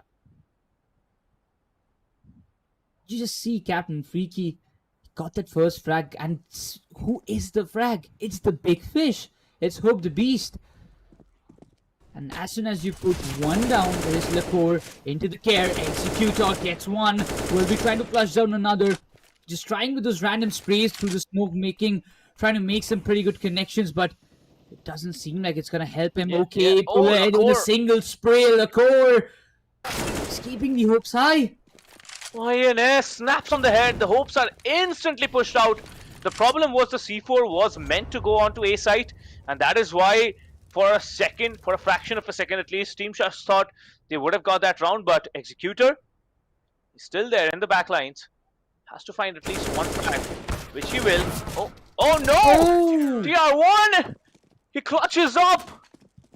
And Team Shush, they will have the 12th round in the bag. Oh, you talk about Christmas gifts, it's coming on the way of Team Shush. Oh, It's not Christmas yet, though. But still, just take it as a phrase, Captain. Okay, I'll take it. But you just imagine getting Lakor down, getting Beast down, but still, Team Wawa couldn't manage to get this round and couldn't manage to get this map right now in this very 27th round, but now they have to go on the way to 28th. A little bit of discussions for sure, but now you can see there's a lot invested. Not any gun for Hope to be. Okay, so they have got a retrieved AK out there. But this round, it's all done because Shush is going to make it to the 13th. That's an eco for Wawa. Well, at least it seems so. We have seen eco rounds yesterday, how they were being converted. In fact, even during the first game, we did get to see similar plays coming in, where eco rounds were taken up one by one. TR1 might be just having the timing. He's looking in the wrong direction and instantly gets punished. INS recovers it, passes it on to Hope the Beast. Oh, INS gets one. Hope the Beast will get a second. INS was his first, and look at boy, he's going in, shutting another down. Now it's down to OK. Well, the 13th round will roll in for Team Shush. 2 more rounds away from OT. Can they do it? Yes, they have the potential. The coordination building up. But this pick, Hope the Beast getting 3 kills in this round, was just amazing for Team Shush. Otherwise, this round was not looking good for Team Shush, especially with the first opening being taken by Wawa. he is literally a monster, Cap, and at this point, it's just nothing more. No other words can describe the performance. He's just walking into the pits and getting all the frags that he wants. Shuts down Bullet on the very early stage of this round. Getting one player down and keeping the man advantage. Okay, can have a chance to retrieve the weapon of Bullet, but oh, no entry. says Team Shush. Executor denies. He says, I'm gonna take it. Do what you want. Okay, gets a rifle in his hands. Now Team Wawa, they will be investing everything they have in the next round. It's not gonna be much. Or maybe they just don't. Oh, Koza opens it up even more. Executor, the final player, will be shut down, and that is another one. One round from OT, where Team Wawa do not have the money. How do they secure this? Very hard to say, but like I was saying, this game, there's huge potential for overtime, and we're almost there. oh man. Going towards almost the OT, and now the Tech 9 rush is the only possible way that they can just come up with. Koza is just waiting patiently with those nades along, trying to just have a little bit of visuals out there through the apps. There is an entire team push coming up. This frag grenade will do a lot of damage to INS, but yes, you see them rushing into the side. Might just be good enough, but no, it's not. Boy denies. INS bullet opens up, but it's still not enough because Freaky is just left alone, and we are moving towards the OT, probably because Freaky has upgraded to the AK. He's sandwiched from both directions. Freaky has to Exactly. get one, but no! Try will be taking him down, and we move on to overtime. Whoever gets the first 4 rounds at a stretch does win it, with a round lead, of course. Otherwise, man, this game 15 and 15. Team Pakistan versus Team UAE. Where Team Pakistan, they were just dominant the first half, but Team Shush, what a comeback, Team UAE. Congratulations on this comeback, but is it enough to move on forward? Okay, getting the AWP in his hands, straight off the back. Everyone has a fantastic buy to go with. It's a full buy coming in.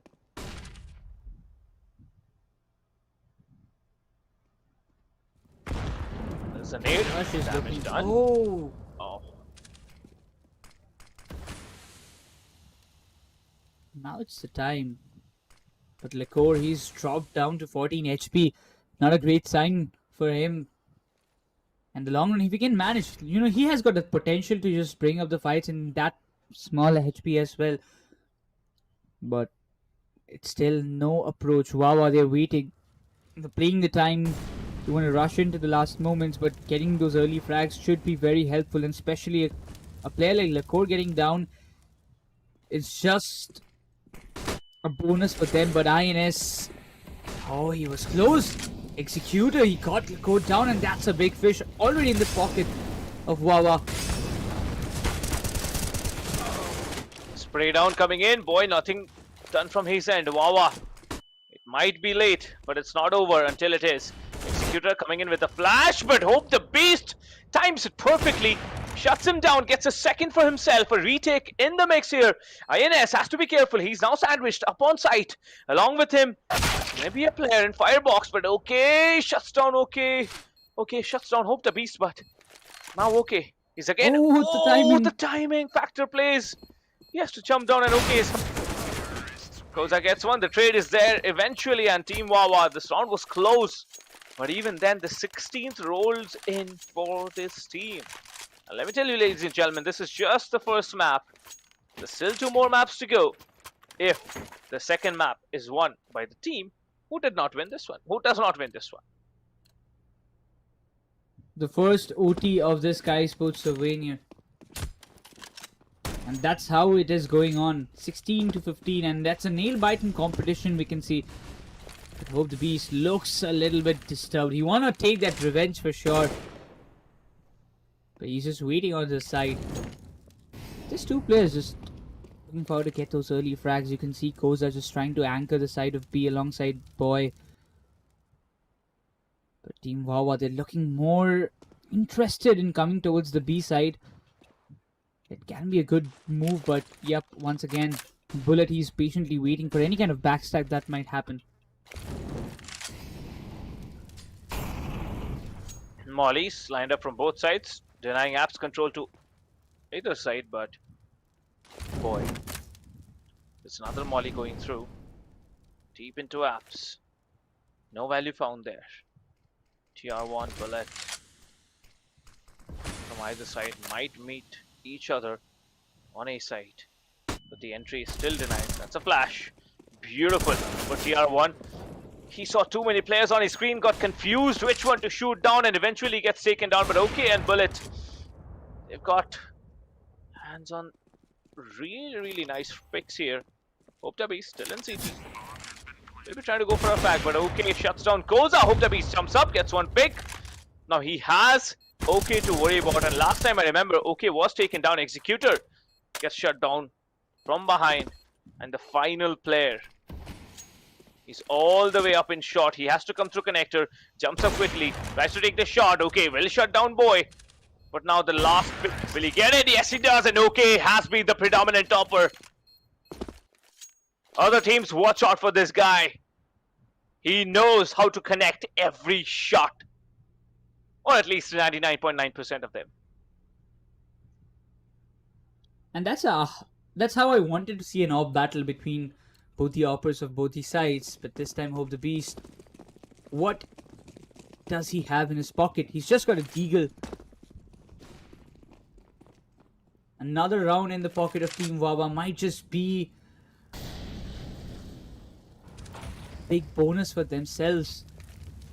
Just waiting, playing the time. They know that if we just rush in, it would be a big mistake that Team Shush wants us to make.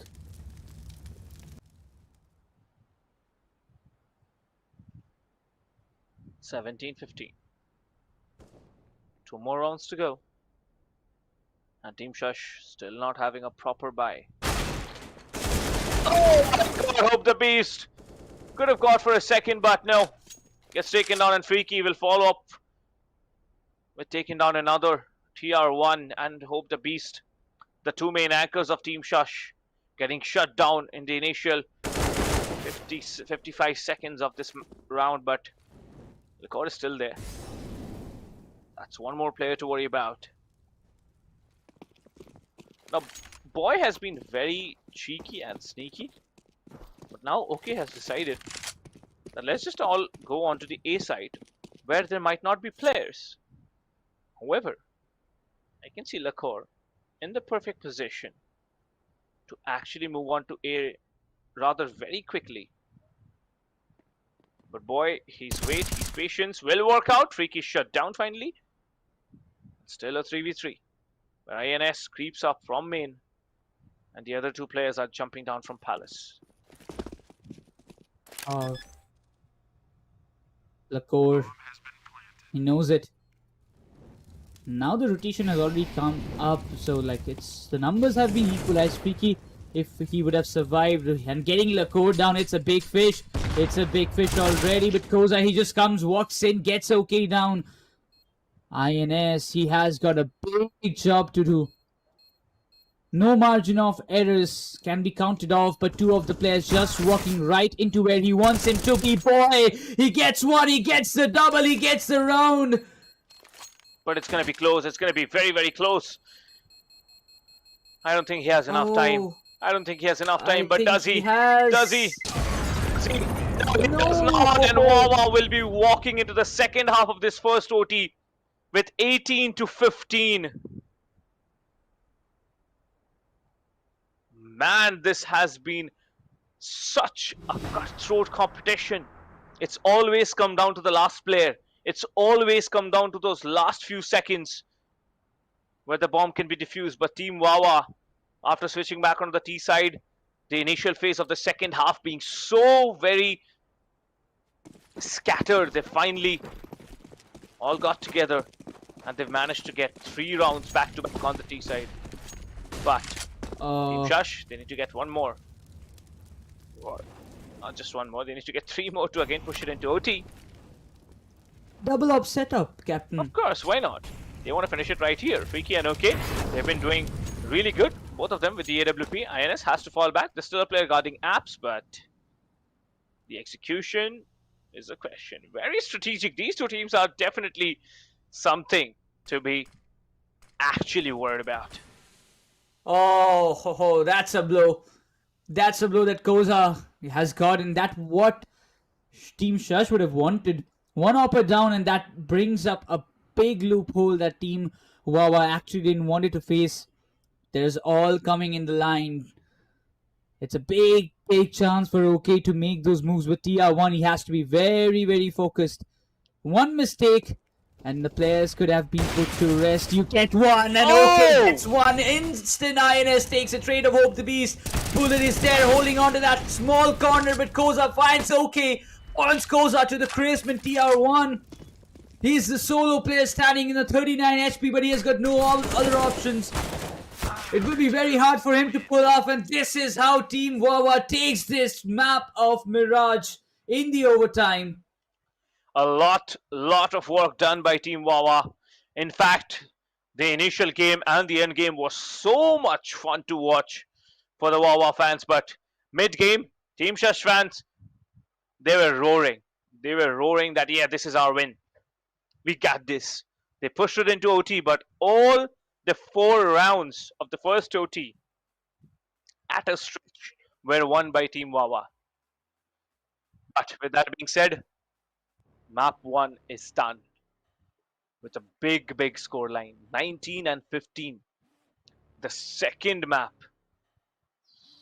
I don't know what's going to happen. Honestly speaking, I really don't know, because Team Shush just pushing it into OT, I think that was the moment which we should have been able to realize. I mean, I have realized, I'm talking about the other guys here, have been able to realize that, yeah, this could very well be the first game in the international playoffs where we see all the 3 maps played with a minimum of 1 OT, at least one.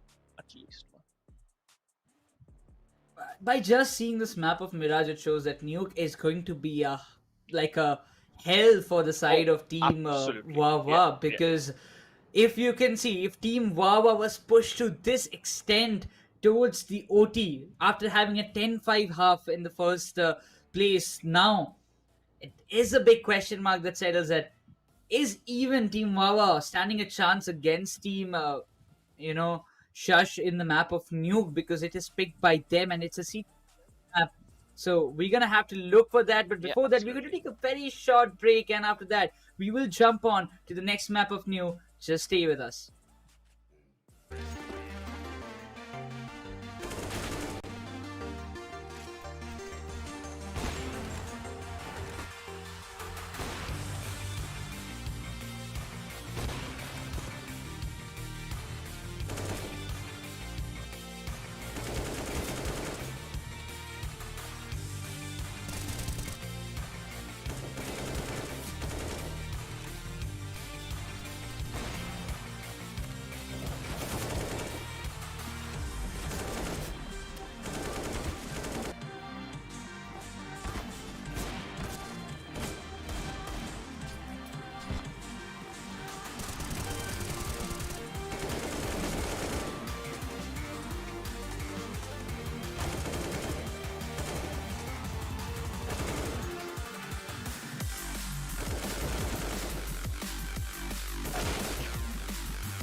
After a short break, we are back again with Skyesports Souvenir powered by AMDX Windows 11, and now it's the time for the second map of this BO3 series between Team UAE and Team Pakistan. And for that, I have a little change on the desk, and we are back with none other than our best Lucifer again back into the business. Lucifer, this is going to be the map of Nuke, and by the first map of Mirage, it does seem like that this Nuke is going to be a hell lot of problematic map for the side of Team Pakistan. It will be, but before we jump into that game, let's talk about what happened in the previous game. Yes, I was not on desk, but I was watching it. I for sure thought I think Team Wawa had everything under control, but I have like no idea how that comeback happened. We pushed it to an overtime, and still yes, because Team Wawa had things under control, they were able to close it. But I think it shouldn't have gone so far. Team should have gotten control, but with this at least we can see, right, INS, he's just been incredible. 34 kills is just insane to kind of even uh, play about or bring about, but again it is kind of justifiable because this game did go to overtime. I mean, from a position, we would never imagine a 10-5 half going into like an overtime, but still 34 kills. INS, probably he was one of those key players that was very much needed for the side of Team Wawa to step in and get the frags, because on the other side, if we see Lacour as well as Monster was just going all those kills. He was just getting all those kills. Beast specifically, we talk about Beast and Lacour. They were just getting all the kills and just getting entire map control for this side, and that's how the 1915 actually the scoreline came in. Now I am hopeful that the second map is not going to be like this, because if Team Wawa in their own map had so much trouble, I feel like in the second map Team should have a better time. I don't think it should be trouble for them if there is a chance of comeback. But again, Team Wawa, even after it going to overtime, if they're able to keep themselves under control and get that victory back on Mirage, I think that shows us their composure. But I think it's a little bit too early to call between these two teams. Again, as we said, today is the opener day. We start the show today, so it's about we learning how these players and teams work together. With the first map done, Mirage, we are going to be jumping into the same map that we saw in the first best of three, that was Nuke, where we did speak about it. Red Vipers, I think, clearly showed us who were the better team. But here again, the pick is going to be from a different team coming through. In the first map, it was Team Wawa, as I said. Right now, it's Team Shush from UAE. It's their pick. Wawa starter from none other than CT. Again, CT advantage. Do they take it so far that this map completely becomes in their favor or not? Necros is something to watch out for. That's for sure, and I'm really looking forward because on the CT side, Team Shush has been very much phenomenal. They've got, they've restricted some of the plays, but once again, uh, it all comes down to all those tactical plannings at what Team Wawa is coming up, because after just seeing the map of Mirage, as the captain was also mentioning earlier, this is the first time probably these all the teams are facing each other in an Mm-hmm. international stage, and also there is a lot of surprises each and every team or player is carrying forward for themselves, because in their own region they might be the best team, but in this case, in this international playoffs, every team, all the six teams those who are playing here, are the best in their own region. Yeah, they are in their own region, but when it comes to inter-region competitions, you don't know what to expect. Even though they, as an individual, they might be one of the best players, as you were mentioning. Coming to the inter-region, we have seen a lot of people getting whitewashed. But again, in the next journey or the next upcoming year, they showcase their talent and prove us that maybe that first year that they fought was kind of a little bit of a first jittery game for them. But right now, might be just different. Let's jump into the nuke and see if it is going to be Team Shush picking their map and even shushing their opponents, or it is going to be Team Wawa who already have a map lead, close it right here in the best of three. Again, not going to be easy, not going to be counting on it, because yes, Wawa had trouble right now. It is the start of the pistol round, and is still looking forward to an opening. Playing very slow is Team Shush. Innovate. A single margin of error can cause a lot of rounds, and this is the first pistol round they're looking forward to. Team Shush will be trying to make a bigger half in the very first half, because they know if they take the lead, being on the T side, game is almost decided. Now you see just finds one, but lot of frags being taken one after another. TR1 Use the reactors, and instant there will be the C4 plant coming up from the side of Team Shush. Nice shots from all the players from Team Shush, and I think they're proving us already why Nuke works in their favor. It had to be CT. We even saw INS find one, and I think one of his teammates also got. And yeah, that's freaky. But after that, nothing worked. It was everybody else, one after another, things to start off from Lakor and then TR1 to end it all. Now that is the first round. We'll have a buy advantage. On the other end, we can see there's just one Deagle. Everybody else is just playing on USP. And again, that's because of the initial kill or the first blur that INS was able to get. A quick flash entry, but INS still finds the opening. Can he find anything more? All the players are right now Heaven and Reactors, but they're all getting cleaned up one after another. It's all up to OK as well as INS. He found the initial one but gets mollied and forced off the angle. So A site is clear. Should get the plant on the reactor. But after that, is there a chance? I feel like there can be, because you can see Koza is super low. OK should not go down before somebody picks a frag, and he does. Therefore, this all comes down to 1v3, and it gets super difficult and too much pressure. Therefore, Shush will be able to get themselves second on board, and Team Wawa, now it's time for them to refrag, as it's going to be their full buy. They need to make sure that this full buy is actually worth it, because the way that Team Shush is starting up, Sam, it does look like they're willing to get at least the same kind of first half as what happened in the map of Mirage for the side of Team Wawa, like a 10-5 or around that. So, but not willing to give so many rounds being on the T side. I really like CT side, Team Wawa. They have to come up with some good strats. Not enough utils to work with though, but still, just killing the time. Team Shush, they know it. They will be, like Team Wawa will be dumping a lot of utils, a lot of smokes. Just waiting for them to just finish off, and then they'll start to get those frags and get those entries.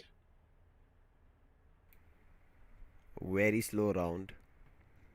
Still a lot of utils for Shush to work with comparing to Wawa, because they have just 2 flashes and 1 incendiary. However, INS playing in a very cheeky angle, gets spotted from TR1. Finishes him off, but TR1 is not giving up. Nice flash. He's going towards the CT base, where there's a lot of players clubbed up. Quick exchanges happening, but it's still going to be man advantage for Shush. Bullet is super low, does have a flash along with Freaky. But you can see Shush not overextending, but still I think this was towards the outers.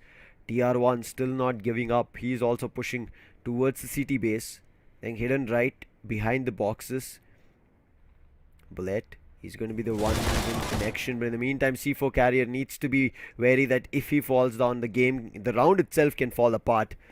TR1 also goes, and it's all up to Lakor. Previously, he was the one to open things up, where we did see the plan come down, but right now, he might go down because of this full buy. And yes, Team Wawa, they make it work, even though their players were looking a little bit weak. A nice round coming in their way, and a much needed one. Not allowing Team Shush to take any more lead, and this full buy does make that kind of difference that they wanted. 2 kits on the side of Team Wawa that will be on INS and OK. But now, as we move on, 2 AKs only on Beast and TR1. We can see another 3 people, the 3 of the players just going for this Deagles. A little bit of damage dealt by Beast out there on the outers. That one frag will be very close. INS needs to just look back, because Beast is just behind him. Oh my god. By the time both of them reacted, it's a little too far gone. But Beast, he still quickly checks. And that one of the weapons do cause damage. TR1 also has an AK, but his teammate gets spotted towards Trophy. Bullet spams and his teammate drops an incendiary. So that'll be control. But still, what? P60? He does take down Freaky.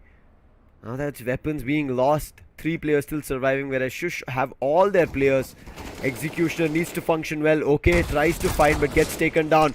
Oh, shouldn't have overextended, or should have extended with his teammate. And that is the last player then getting punished. And Shush, even though they lost that full buy which Wawa got, after that immediately they get back, where they had 3 Deagles and 2 AKs only, and they still make it work. And Wawa, now they're in trouble because their bank never built up. And you can see those retrieved M4s on the side of Team Shush. The ones who didn't have those weapons in their favor, now they didn't have to buy even. There was only one casualty and they, like Lakor got that AK for himself, and now this out is pushed. A big job for Executor, but couldn't make it work. A lot of spams through the smoke, but no value has been recovered from the side of Team Wawa, and now this is something. But Bullet does find one, instantly gets traded off by B60 out there. And this round is definitely going in the way of Team Shush. This is why I had a lot of doubts on Wawa after them even winning Mirage. Because after having a map point, they should have just closed it, but it went to overtime, and Shush, maybe they were a little bit exhausted after putting a comeback up. Right now, INS is the only player, does have a deagle previously as well. When it started with the deagle, he did find that opening frag, but this time, not the same case, hasn't found any frag. He's just looking forward to maybe some exit damage. And B60, he's on the lookout.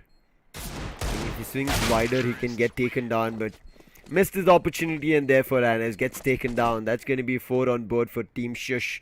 UAE, right as of now, proving better on Nuke. And that's the kind of half they always wanted. Being on the T side, we usually say, Lucifer, that around like 6 or 7 rounds, if you get on the T side, it's more than enough to make a comeback on the second half. So that actually implies, but now how it seems is like Team Shush is having the entire control, but INS is playing a little back this time, not going a little bit forward, not pushing on the outers. Because it's Beast and TR1 who has the visuals out there. Freaky just over the hut. She read it well that there is a kind of incendiary and Molotov coming in his way just to flush out that position. But again, goes up, takes back that position once again. Will try to hold it off as much as possible, not allowing anybody to just walk through the squeaky out as easily, because Goza alongside it's Lakor who just wants to just clean up those cheeky corners, but Freaky, he can be a big threat if he can connect at least 2, if he can at least get 2 down. Oh, TR1 strikes. A little bit of a long duel, but still works out. Koza as well finds one Executor. Down. Okay. He has an op. Needs to find value. He's playing on site. From Haven. His teammates, however, going up and down. Freaky holding the door for now. And also on top of it. But Team Shush so systematic. They're not risking a lot. Okay is down. So is Freaky. A side completely opened up. And the last surviving player, Bullet, he took ramps. Didn't go down to check B. And now he's left all alone, and look at Beast. Times it perfectly. Catches Bullet. And that's going to be 5. Looks like Team Shush, they're running away on this map. And especially on the T side.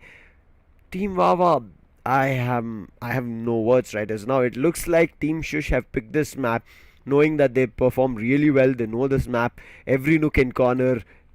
Even if you put blindfolds on them, it looks like they're ready to take map control in every position.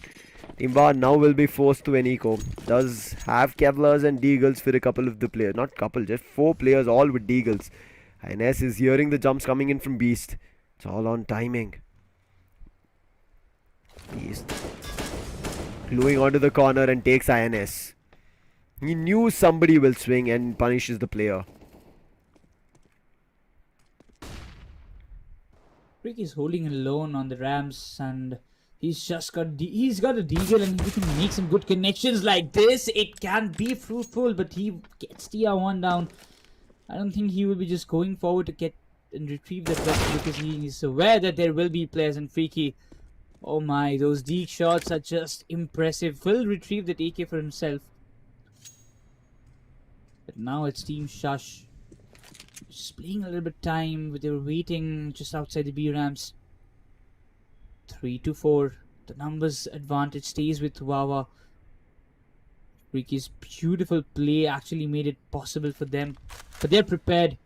Team Wawa, they are ready to welcome Team Shush onto the B side. Just waiting for them to make the move.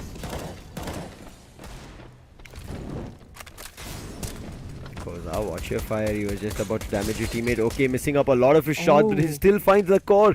There was no reaction. I'm not too sure what happened there. Bullet, nice spam coming in. Oh, doesn't get the kill, but has beaten up the player super bad. One stray bullet might take him down, but Koza survives for a fight. Not longer after that. Then there's spam coming in. B60, wait, he holds for 2, but not for long. Executor finishes him, quickly hits that defuse. Doesn't have a kid, but still has a long time ahead in front of him. And finally, Team Wawa, even on bad weapons, are able to recover around. And I think it was all because of that opening OK found. Lakor, very late reaction. By the time he could react as well, he just went down. I think Lakor over there was wondering where the bullets are being fired from. Was it from dark or side? Somewhere in the corner. By the time he reacted towards window, he was down, and I think one after another the spams coming in did do a lot of damage, and now them having also a buy. Also again we can see a AUG coming through, which was also there in the first map. I'm looking forward to somebody finding a lot of value on the AUG. I've not yet seen it. I still remember its name being Bullpop, and I love that weapon. Now let's see how it works out. Op on OK this time does have Kevlar and helmet both, and is playing very far. Very cheeky angle as well. Oh, he sees the player entering mini, but it's not going to be enough to take him down. They're trying to run in, but the player on hut holds off, as well as Freaky from second vents. So having still control and numbers, it's up to the last 2 players. A nice molo. Oh. It takes him down, but quick trades happening, and it's all up to Lakor. He was out on silos, but his teammates all out and in the server waiting for the next round. I believe Lakor, the only job he has right now is just to get some pretty good kills. Because I guess he's opting for it. He's not willing to save it. Though, okay, he's just on a hunt. He's looking forward. Where is he? Because in the outers, he has a lookout. Still, he spots Lakor, but INS, he was prepared. He was damn prepared for it, and it will be upgrading to that AK. But as for now, a little timeout has been called by Team Shush. 2 consecutive rounds, if I'm not wrong, they have secured for themselves. But as for now, they will have the buys. They will have those full buy. Once again, just trying to make sure that they don't lose this kind of lead being on the T side, because it's definitely going to be. It's definitely a CT sided map, right? So you are going to get a couple of rounds being on the CT side. But Team Shush, the only aim is that if they can get around 7 to 8 rounds being on the T side, that's more than enough, I believe. Because when they will go towards the CT side, they will have a lot of advantage.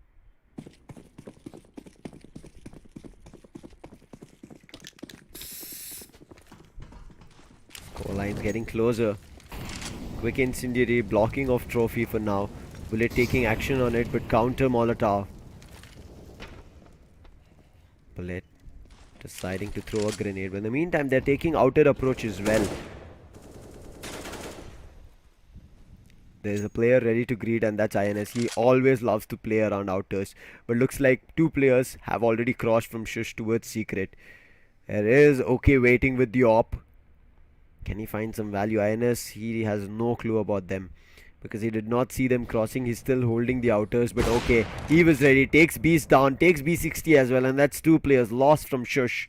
Wow, looks like they're looking forward to taking Shush right here. They want to close within the 2 maps that they've had. Lakor slowly moving. There's going to be Bullet over there also to help him out. There's going to be Freaky. They have to be a little bit faster when they execute. Look at Bullet and Freaky, both of them trying to hide. It's only Bullet right as now, sitting in a very cheeky angle. Do they check him? No, they don't. He gets 2 for free. And that's going to be a lot of damage done. It's all up to TR1 right now. Does have the C4, but he's walking right into OK's op. He's ready, scoped in. I think anytime soon he'll see one of the player's shoulders. He'll pop that. It's going to be right on the belt. He takes him, and that's going to be 4 for Team Wawa. Okay, holding that side. Probably just getting those 2 kills, specifically shutting down Beast and Boy out there. Oh man, that was 2 important frags that they got. After that, Bullet did the job that he was assigned to. Getting 2 frags, getting Koza and Lakor. And it was all left with TR1. Nothing to do much, but yes, this time Team Wawa does look a little bit confident on the CT side, and they have to manage at least to the double digits if possible. Beast still looking forward to some fight at Outers. INS is still there, this time placed in garage. I think Beast is looking forward to a flash setup. Swings INS, he gets flashed. However, he still holds his ground, but can he find any value? He does. But in the meantime, a lot of the players coming in from Shush had gone down, so the number advantage sticks to Team Wawa. They've gotten themselves into the site. C4 also made its entry, but INS still holding Mini. Oh, TR1 clears it. That's going to be a big frag taken down, but a grenade being thrown. That's a lot of damage that Koza has to be okay with. Tier1 reading it right that there is a player trying to clear Mini. Bullet is going to be greeted, but oh, he switches. Bullet, that's the timing being found, and it's all up to Koza, who's already beaten up. He's up close at Reactor, looking at the player at Heaven, but okay, was ready, and that's going to be equalizer. That was the timing, Lucifer. Just imagine if Tier1 was just staring towards that only position. He was, and just imagine when Bullet had to swing. He decides, okay, wait, let me check some direction. I don't even know which direction he turned to. I think he was checking in case somebody creeped or walked up door or from whence they climbed up. That is not the likely decision or not the way a round should conclude when you have control of things. 5-5 is the scoreline. Team Shush right now forcing the matter on hands with a buy. You can see a Galil also coming in the mix. Lakor, he gets flashed, but the timing, he was just getting cleared and spots the player. And Bullet, I'm not too sure what happened, whether he was also flashed or self-flashed. Bullet goes down. And these are the mistakes that were done in the Mirage as well. We saw Team Wawa pushing, being on the CT side, trying to get those early frags, but that was the only thing Team Shush were taking an advantage of. They were waiting for him, for Team Wawa to step in, but oh, INS, this can be a big move. If you can read Beast out, because they've already walked in the garage. Okay, got Koza down, but now he has to make the fallback. He knows it because there's a big rush coming on the B side. Freaky couldn't manage to get any frag at that position. Shouldn't have gone for the challenge, should have just sold a fake, but right now, look at TR1's push and INS is reading it really well. If TR1 moves out, I think INS will have an easy frag, but oh, climbs up. TR1, the timing, he missed the opportunity. Then there's another player on Heaven right now.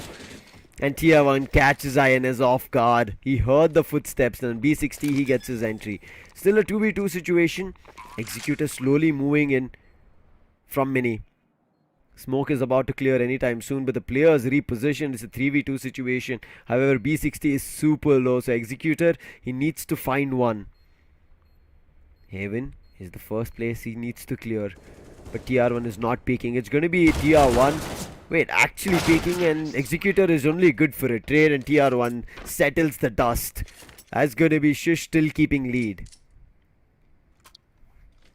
He played a very vital role out there. 3 kills that he had got was worth it. Okay, he tried to pull off something, but this read of TR1, he knew about that. He got the first footsteps. The Executor, it could have been a big threat, but TR1 did the job in a fantastic way. This is something that we're looking forward to. That's a full-in rush coming up from Team Shush. Nobody would have expected the shotgun. Didn't make a single connection. And the blink of an eye, 3 of the players have been shut down. Again, the rushes coming in from Shush is, yes, enough to silence players from Wawa. This time 4 players surviving. TR1 might be low, but the players are just better. Okay, and Bullet, I think it should be a save call coming in from them, but they're still trying to execute. Bullet, he might just go down, give away a free frag. Thankfully, he's not moving towards hurt, but TR1, ooh! Bullet is quick on reaction, converts it into a 2v3. Can he find a couple more? But it looks like OK has already decided for his save, so Bullet needs to take that same decision. He cannot tread into a fight. And finally, he makes that decision, moves towards the T-base, and this is a round done. And Shush will proceed with the lead, move it to 7. The rounds that are getting just out of the hands of Team Wawa, they can just feel the pressure at this point.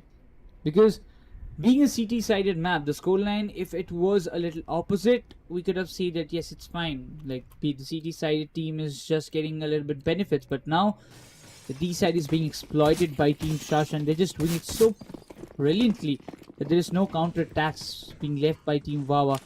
This time also it's an eco round. They will just have that retrieve the saved weapons, that M4 and Knob. And those two people have to do the big job that they're assigned to, and OK have already started with it.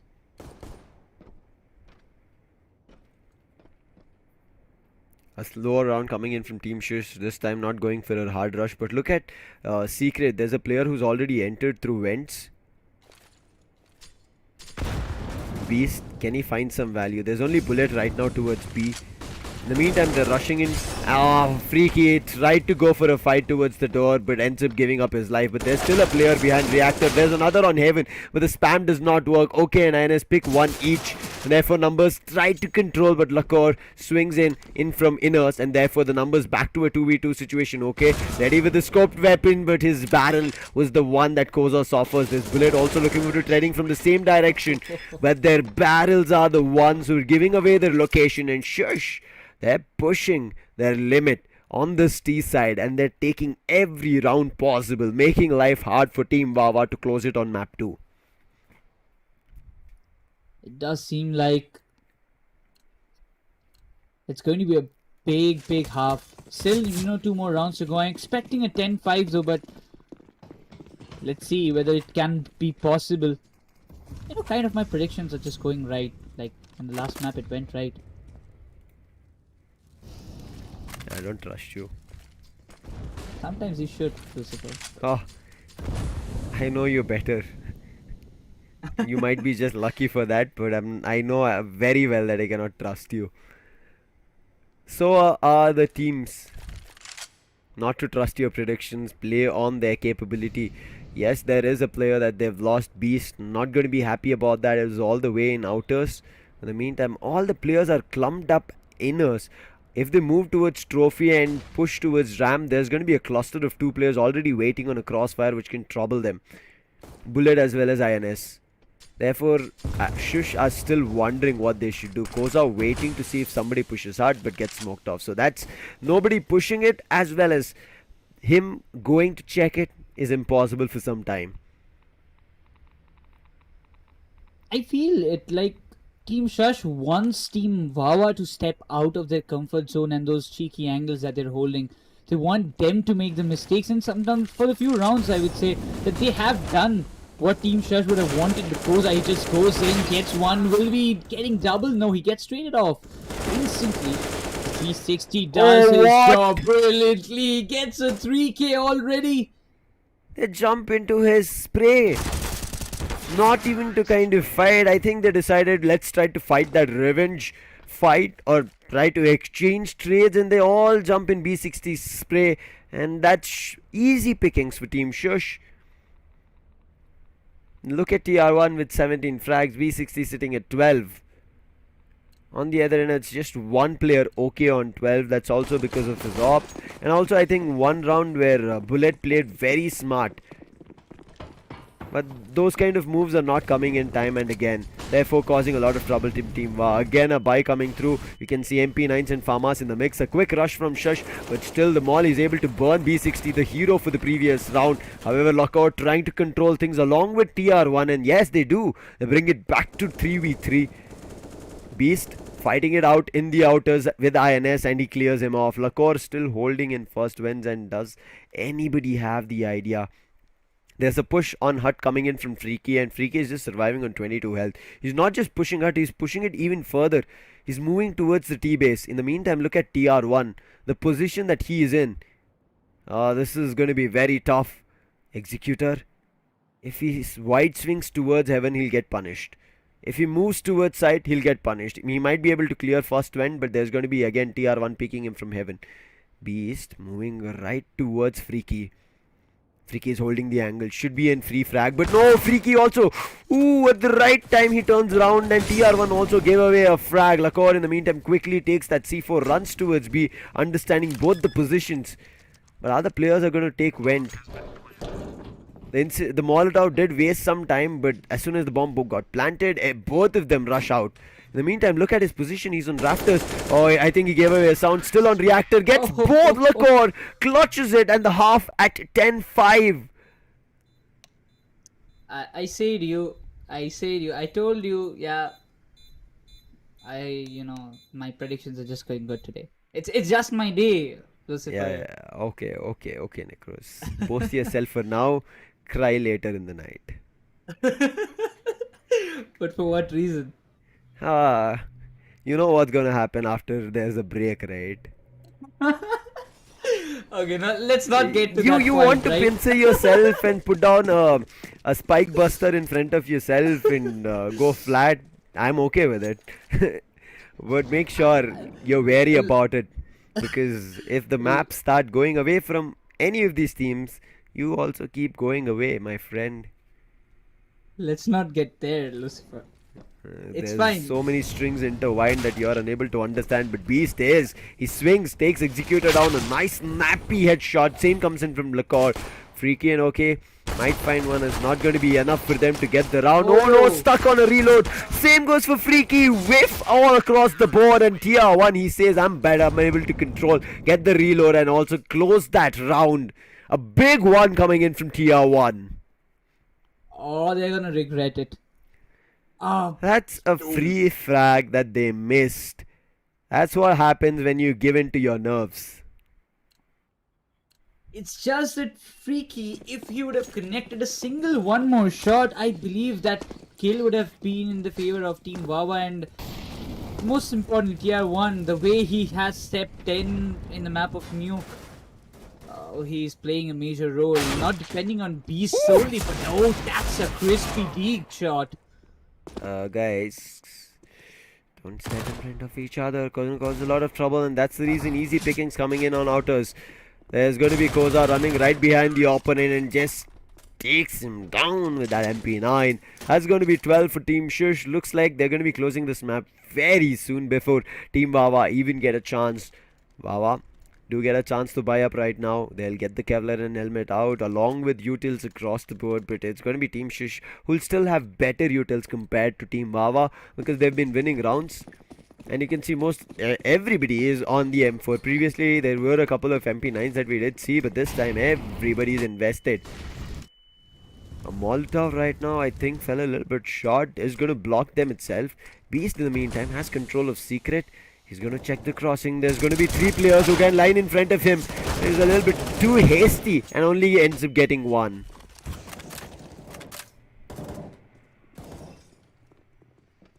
Now the numbers, they have been equalized, but the HP was still low. But Freaky, he's still there, surviving on 51 HP right now. He needs to clear all those corners, but P60, he can be the game changer once again. Freaky is just right in the corners. He steps out. He is a complete tray for P60. C4 will be changing. That's not a good point. And yes, there you go. He decides to step forward and get those frags for himself rather than waiting for him. Same direction and B60 again. C4 is climbing the stairs, but not the players of Team Wawa. All up to INS does have a Galil, a Flash and a Molotov. But stuck in a 1v3 situation. B60 has complete control of window, sight in control from Lakor, and TR1 playing it from Secret and Ali. It's going to be very tough to recover the spike. C4, my bad. Lakor holding Raptors. Will clear him off, and that's going to be 13 on board for Team Shush. Not gonna lie at this point, but yep, it does look quite a one-sided way that is going for Team Shush at this point. The rounds that they were getting one after another, the frags, it's looking they're merciless at this point. Not even letting a single bit of chance for Team Wawa to step in and get any rounds. You can see 3 consecutive rounds and another Deagle round coming up for Team Wawa. They have got no other options right than this, but Hope the Beast, he gets Freaky down. He's looking for the second, will get it for sure.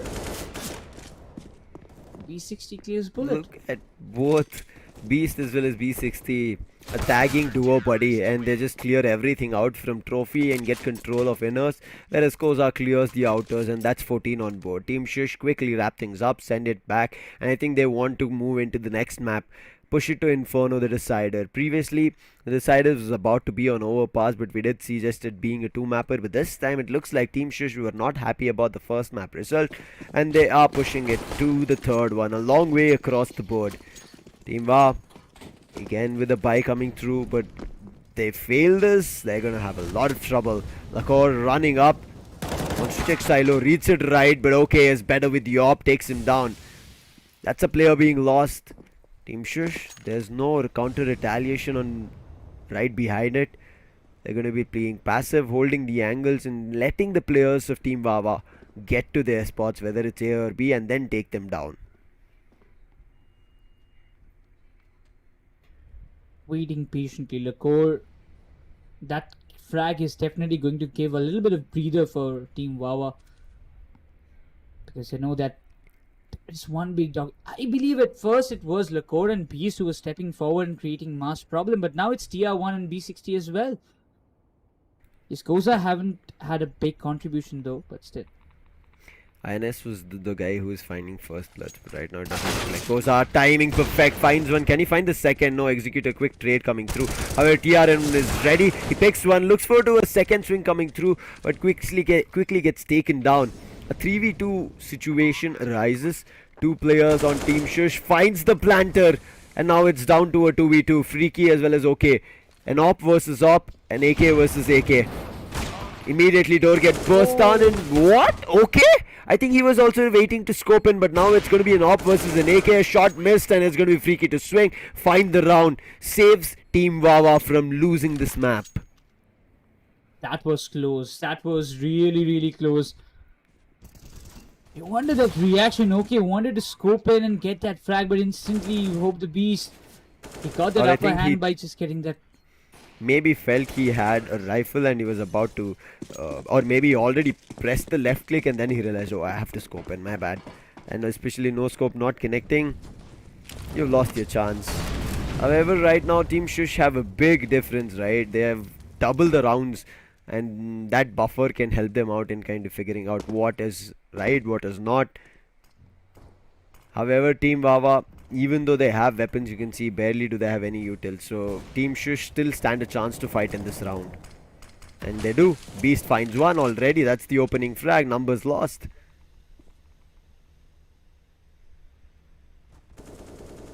Now this is going to be a timing play, but okay, he finds an opening, gets Beast 60 down out there. But Executor getting taken down. He got traded off. Numbers advantage stays with Team Shush, but the B execution, I don't think it's going to be that easy, because we see Hope the Beast with that AWP, he can beat that game changer. He's just waiting for the right moment to strike in. Will try to clear off this office. We can see, okay, he's just moving onto the trap. If he just goes a little bit forward, the smoke got cleared off. Rotating back might not be a great decision, but let's see what they are looking forward to.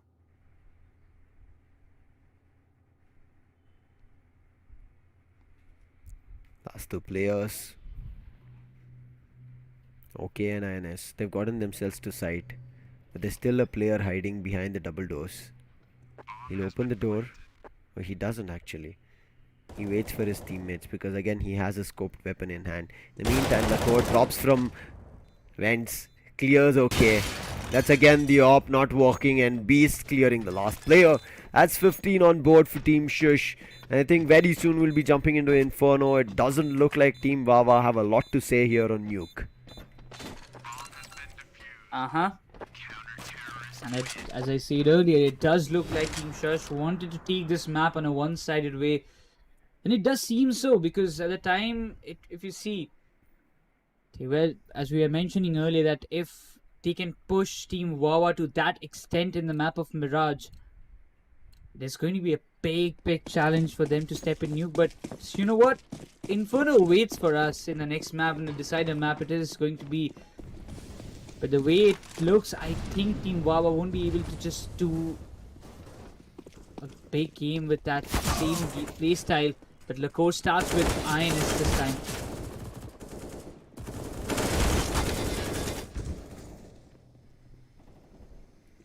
Again, a lot of frags being lost. As last one player surviving Freaky. It's going to be super tough for him to clutch. He's lost all his teammates. There's players at garage. There's players at A side. They're surrounding and running around, making so much noise. Does have the C4, but can he find anything? They've also gone exploring vents. Freaky finds one, but immediately gets taken down as there was already a player who was exiting inners and outers, and that's going to be 1-1. An equalizer coming in from Team Shush, and UAE say we're not ready to back down. We need to push it to the 3-mapper, and what a show to start things off here on the international stage for Skyesports Souvenir. That's the kind of start that every team would have wanted, but Church, the way they have made the comeback, the Mirage was not in their favor, but definitely the way they have pushed Wawa back in the back seats was definitely worth watching. But now this Nuke going almost in a one-sided way, as they have got their confidence boost up already, as it seems, because the Inferno. It does look like it's going to be a big show, as Team Shaj, they're here to prove and show their gun power, show their tactical movements. But yes, this is going to be like, as first when we are seeing the first map in the first matchup in Team Bangladesh showcased their game style, their gameplay. They won with a 2-0 scoreline. They set a benchmark for the other teams that yes, they're not any other team to be considered as a low key. But now, as Team Shush has stepped in from the side of Team UAE, it does seem that Team UAE has got plenty of more those trump cards to showcase in the later stages. As a team, I feel like they've been playing better, and again, when they're rushing in as a squad. It doesn't seem to be they have been isolated or individually perform. But on the other end, Team Wawa, I think, looked a little bit easy to break down here on Nuke. Again, maybe not their map, so I don't have a lot that they would hold on them. Easy, they picked their own map, they won it on it, and now you see it is Team Shush who picked their map and they won it. Now it's about time as we jump into Inferno as being the decider, and it can be anybody's game, I'm not too sure. But if you jump into Inferno, there's going to be a short break, so make sure you bring in your snacks, start supporting your favorite teams, whoever or whichever region you're from, and also get in your friends from those regions. We want to see a lot more action here on CS, but all after this, in Inferno, after the short break.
Hello everyone, welcome back again to Skyesports Souvenir powered by AMDX Windows 11. This is the second matchup of the day where we are seeing Team Wawa versus Team Shush going on, and for now the scoreline has settled up with a 1-1 where we saw in the very first map, in the map of Mirage, it was Team Wawa who won it, but now in the second match is Team Shush getting it in all one-sided way. But it all comes down to the map of Decider, and alongside me, we have got Lucifer again to be one of our storytellers.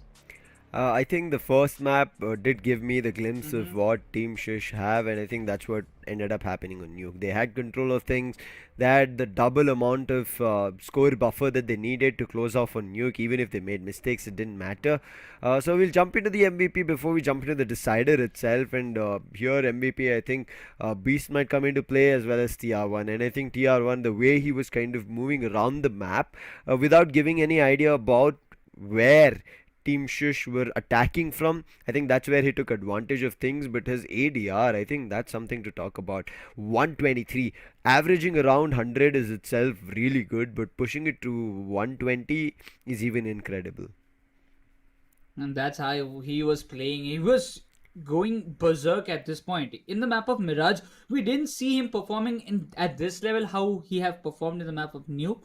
But it does find it is quite good for the side of Team Shush, because at that Mirage, in the map of Mirage, it was only Beast as well as uh, because one or two players only just stepping in from the side of Team Shush and just performing. But now it's all coming down. All the players are just giving their equal contribution and getting the frags that they want and getting the rounds as well for their team. So that actually shows us and sums up that why this map of Nuke has come down to this score line. As I said, the scoreline is having a vast difference. So as of now, Team Shush are going to be more than happy. As you can see, Lakor as well.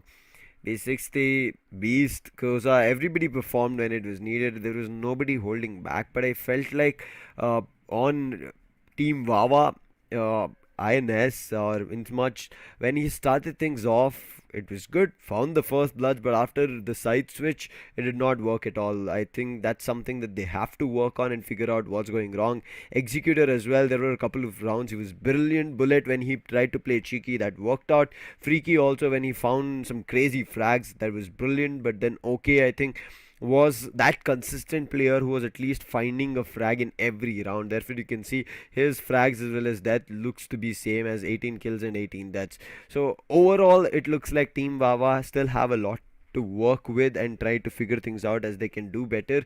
But Team Shush, after that first game, have realized what works for them and what doesn't, and it is working out really well right now. And as we jump into the third map and the decider map, it is going to be Inferno, a classic one. So I think it should be, as a team, if you ask me, Necros, Team Shush look likely better, but Team Wawa, in case they have grinded it or have had played a lot of scrims as a team on Inferno, maybe they might have something different. But so far, it still feels like the odds or the ball is in the court of Team Shush.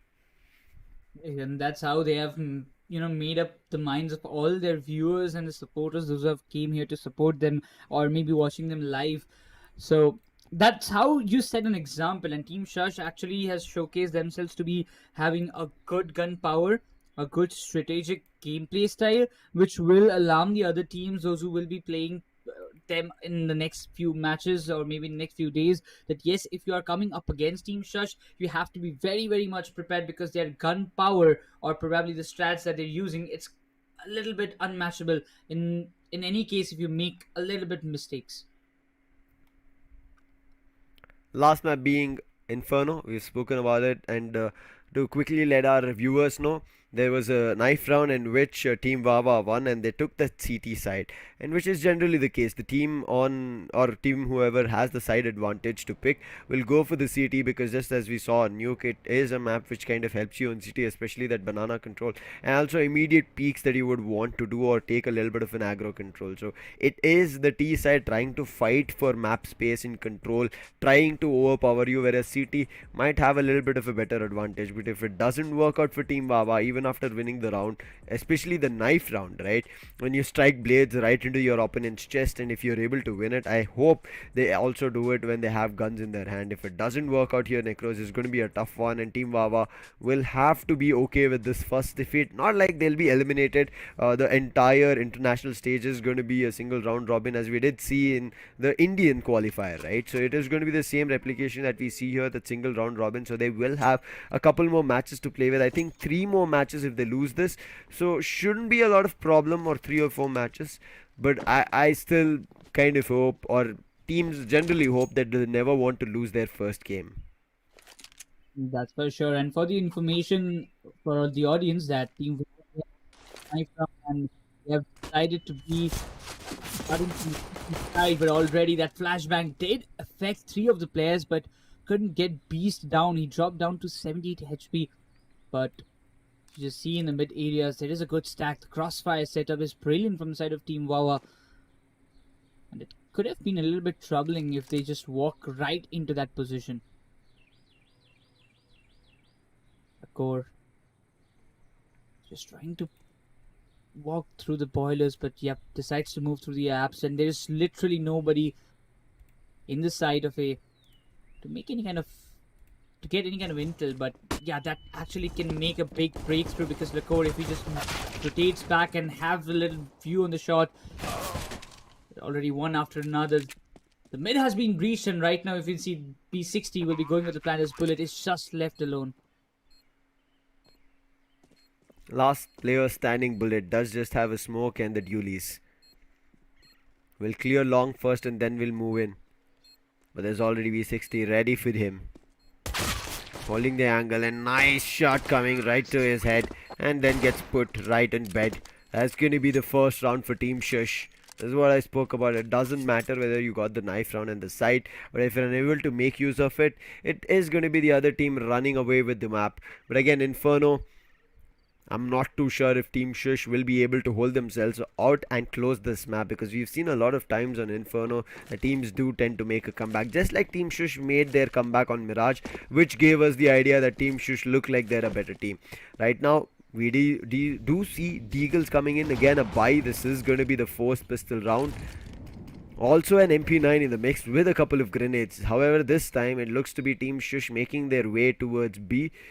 They've taken banana control, but they saw some retaliation. There were a couple of grenades dropped, which gives them the idea that there might be more players than they thought of, and also maybe better weaponries in case they force spot.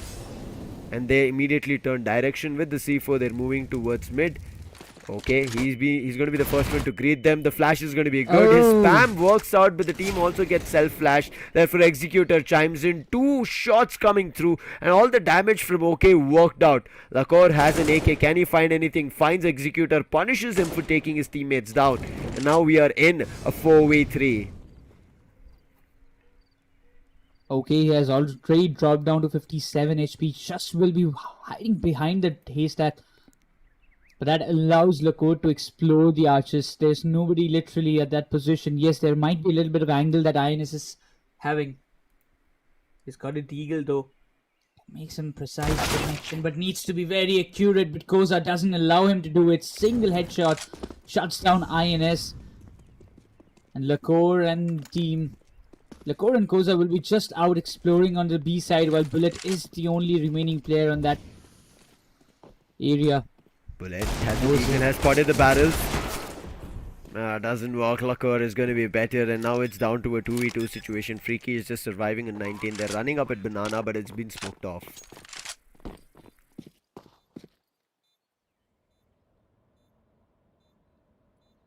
Just waiting, Koza. Expecting somebody to come from the CT spawn, but instantly okay. Freaky is just going. He's barely surviving on 19 HP. But he has to do the job. Lacour finds him down, gets it into its 1v2 situation. Okay, there's a big job to do, but won't be able to, as Team Shush just walks away with the second. Though the start was good. Executor got the double. Executor got one. Then we saw those deagle shots, but that didn't. He did get 2. It worked out. That was the kind of turn where Team Wawa, even though they forced that pistol, looked like it could have worked out, but immediate change in direction, Team Shush planned it really well. And now they have to go for a proper eco. Still have a couple of deagle upgrades for people, but not gonna work out. Innsmuch is gonna be the first one to go down. And this time they have proper control of Banana for themselves. They'll smoke off CT, get some flashes out. Bullet tried to go a little bit cheeky, finding the first frag, but now he has a chance to boost himself on pot, and yes, he does. Takes down tier 1, but D60 is finding frags on everyone, stuck on reload. But Beast and Team Shush, they do not stop. They still charge in. Lakor is good to double down, make it a triple for him as Team Shush, they take everybody down and take the third round as well. They're looking like they want to close this map ASAP. Shush, they have the lead, but on the other end, the big bad weapons are out. It's going to be a full buy for Team Wawa. Now this round can determine whether they can just manage up one more round, because we have seen Team Wawa in the very start when Team Shush was trying to take the lead, getting those first 3 rounds in their favor, and instantly when the buy came in the last few maps, Team Wawa made a comeback. They managed to just pull off some pretty couple of rounds for themselves.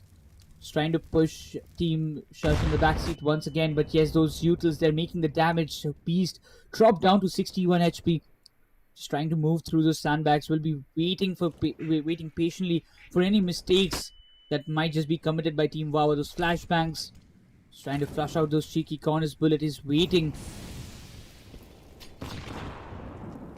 Those utils preventing them to just step forward any moment. But Bullet wants to push it. He wants to take the risk. But yes, instantly we can see Team Shush. They've already made a fallback. They want to take the time to push the banana. But Lakor is just pushing towards the archers.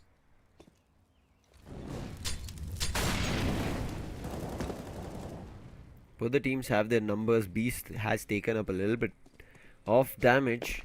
Lakor going to recover the C4 as his teammates are making some noise towards B. Innsmuch is challenging the smoke. Oh, he swings, catches the player, but is only good for 1. Beast quickly trades, upgrades it to an AK, and now they're running in. Bullet trying to hide between first and second, but his teammates are not there to help him. He's still good for 1, finds the headshot. Look for a second, he does, after which he gets taken down. So that's going to be numbers in favor of Team Wawa. They better play their odds right. Okay, what? How did he find TR1? So it's all up to Lakor right now. Taken down to 40% of his health as well as his helmet and shield. They have been pretty badly beaten up. They shouldn't be giving isolated duels, and they do. Now it's all up to Executor hiding behind Coffin. Is there a swing? Yes, there is. Executor is better to challenge on the duel, and Wawa find that first. It got a little bit too close, but somehow they'll be able to close things even with them not having the kit. So if there was a chance that Lakor would have wasted time, this could have been Team Shush again getting themselves a round 4. That's what I was talking about. Once you have the full buy and Team Wawa, they have been a little bit getting an upper hand whenever they're on the CT side, and they had the full buy after losing the first 3 rounds. But this time, Team Shush, they do have that kind of value to invest in this round as well, because they had those 3 consecutive rounds in their favor, and another. We can see the second mid. We can see Lakor just pushing towards that area, and yes, he was waiting. Okay, finds the first one. This first frag will push Shush to a little extent that they want to wait and time it a little bit. They want to play it with time, but we see Beast pushing towards the banana.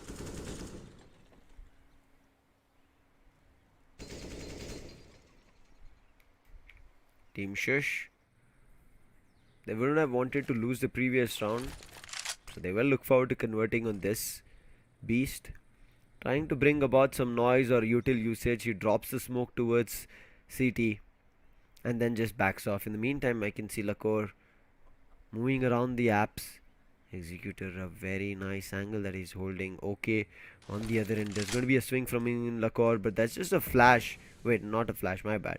A smoke towards long, so OK knows that there is going to be team players pushing up. Misses opportunity, takes up a little bit of damage. He immediately returns back to side, but no, they're challenging towards long, and Freaky takes 1. Can he find a couple more? No, says B60. Takes him down. Tier 1 receives Oh, a big damage on that frag grenade coming through.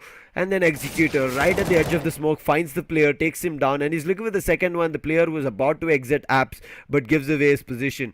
It's all up to the last two players coming in, Lakor as well as B60. They also have to recover the C4. Lakor finds one, but not anything else. B60 somehow trying to save the day here. Does have the C4, needs to get the plan done, and now needs to indulge in a 1v2. Gets seen first. Insmutched has already made his way to side, but B60 in the meantime had taken a player down. Couldn't quickly react to Insmutch's position, and that's going to be Team Wawa with the second on board. they've also retrieved that AWP in their favor, and that also brings a big joy for OK. They don't have to invest much more in this next round, and yes, slowly and gradually, Team Wawa are almost about around the corner to equalize the score, because Team Shash, they won't have buy in this round. You can see those upgraded pistols, those Tech 9s and 2 Deagles coming up. I'm really expecting that they are going to push towards the A side, and they just will go all in, because if you see there's only one player holding onto the balcony. Executor might have an upper hand, but oh, that's the first need. Tier 1 goes down with a frag grenade out there. They're running in the Tech 9 rush. They're trying to make it work. They do. But Bullet, he's trying to hold his ground. Finds one. It's down to a 3v3 situation. Immediately get into sight. Get the plan done. Much is still keeping control of things. But Bullet, a swing and takes down Beast. The scoped weapon goes down. Bullet is as well trying to challenge even further. Lakor, nice swing, but in much. He's going to be able to keep control of things on long. Now it's all up to the last player on side B60, hiding behind the box. The Tech 9 with the first finds. Can he find the next? No. Bullet was up close and personal and clears the box. Time. He just recovers the defusal kit and gets that defuse stuck. Immediately we'll run back to get the scoped weapon and then get it into the next round, and we see it is going to be an equalizer coming in with the op also being saved. Insmutched, but Bullet being the savior. First 3 consecutive rounds went in the favor of Team Shush, then the next 3 went in the favor of Team Wawa, and as we speak actually, both the teams, they do have the full buy. Expecting it to be a little closer round, because Team Shush, they don't want to give up this lead or give up this momentum towards the side of Team Wawa. Oh, there was a push almost. We see at that position Freaky, but he got disconnected, and now that's going to be a big blow. Tier 1 just getting those frags and instantly getting punished. B60 Tier 1 getting completely chipped off by INS will be treated off. Okay. Finds one to the mid and Executor. As well as Hook, they're just moving towards B as you see Koza just being that solo. He pulls off the double kill, and he just gives this round to the side of Team Shush. Oh my god, that was the kind of blow that they never expected it to be. Team Shush will be happy right as of now. 4-3. A quick timeout. Again, looks to be a quick tech issue. There is a player missing, so Team Wawa will not be ready to play a 4v5. They need to get their 5th man on board. But still, the scoreline is not far from their reach. It's 3-4. They did get the equalizer. It was Team Shush getting things back as soon as they got their bye. However, even things could have gone south with that Tech 9 rush, if not for Bullet saving the day. We finally hit that resume. Seems like the player is still not joining, but we are immediately running the map. Finally hit that pause back again. However, you can see things have not been that great. It has been just Lakor going all out with 12 kills, whereas the other players still need to find. And Team Shush right now still having some trouble, but we can still say here Necros, because of this being a CT map where they can take control of things, CT side can create a difference, and once they switch sides maybe feel a little more comfortable on the map. But Team Shush already on the T side having 4 rounds, they'll look forward to getting 5, and I think they can say that the first half is good for them.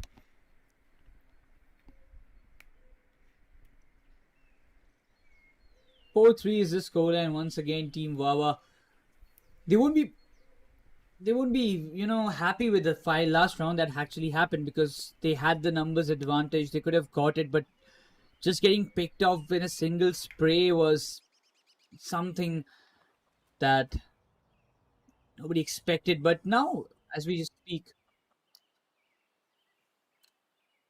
have a little change on the desk and we welcome Captain Price once again.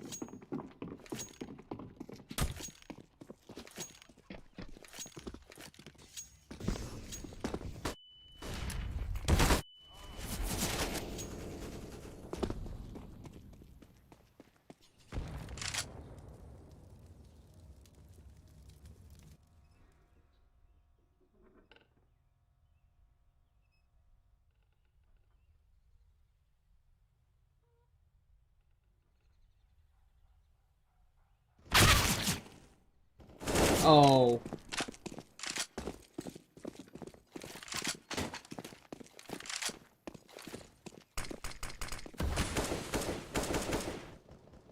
he on 14 HP.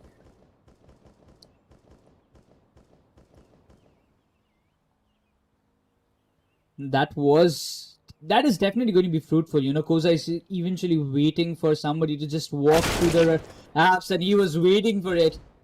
You asked for it and he got it. Koza, last round he got a 3K, beautiful, but Executor, he's just trying to make a single D connection, but oh, not right now, not right now. And yeah, that's the fifth coming up for Team Shush. A beautiful T-half that they're having right now. The 8 rounds have been passed. Scoreline sells 5-3. And another eco will be taken up by Team Wawa. They've got nothing to give up, like nothing to give at this point. It was a buy round in the previous one.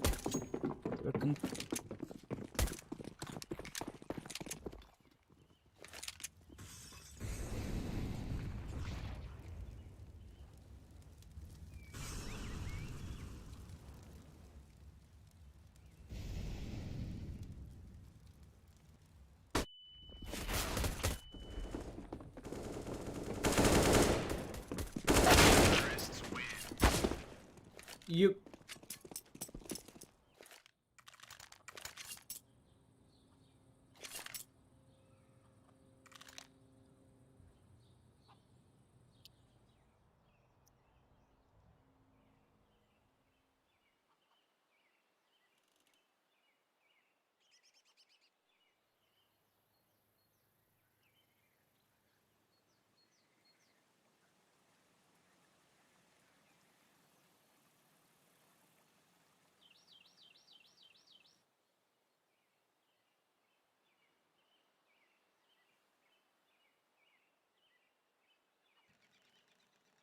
Captain, the first map of Mirage, we saw Lacour and B stepping up and getting all those freaking kills for the side of Team Shush.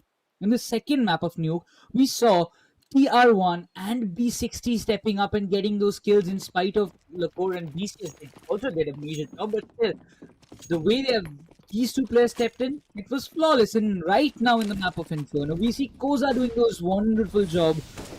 It does show us the Team Shush has got so many mysteries in their pockets, with Beast he's just closing up. Doesn't even know that okay was just holding this close. Beast finds Freaky, opens up the archers for themselves.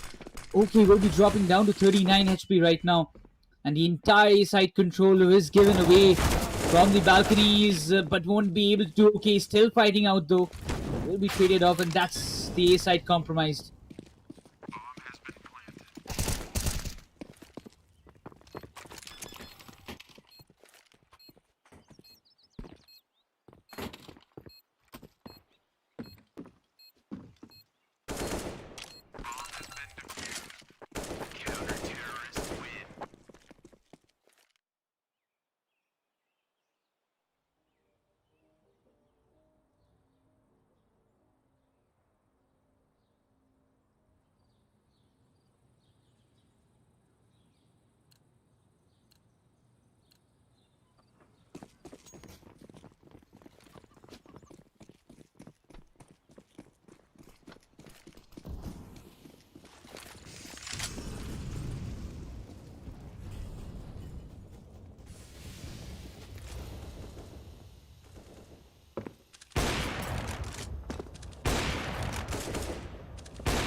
They asked for it and they got the reward.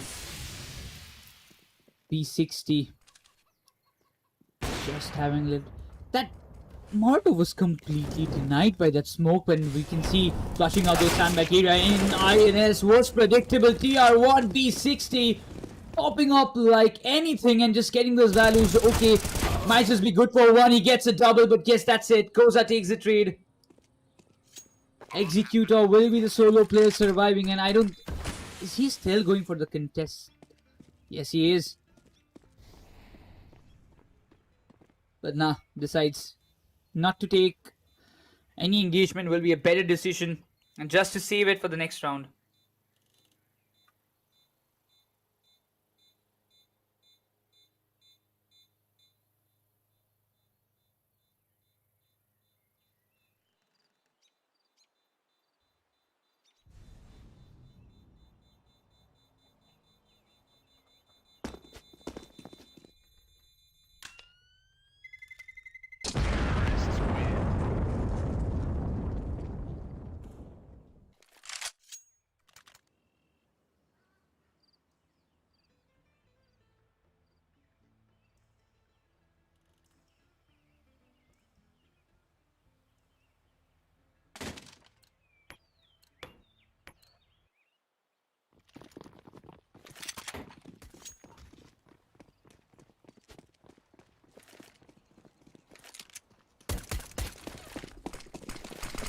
Just thinking of the other teams that we are yet to witness, Captain, because we just saw two teams and with this it sums up the four, but Lakor keeping those things aside, we see those entry frags being taken up one after another, instantly shutting down Execute, and Bullet left or barely surviving on 12 HP.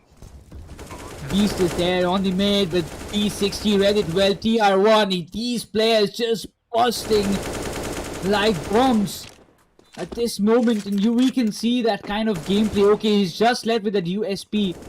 Nothing much to do. He's exactly waiting on the CT side, and that's wipes out.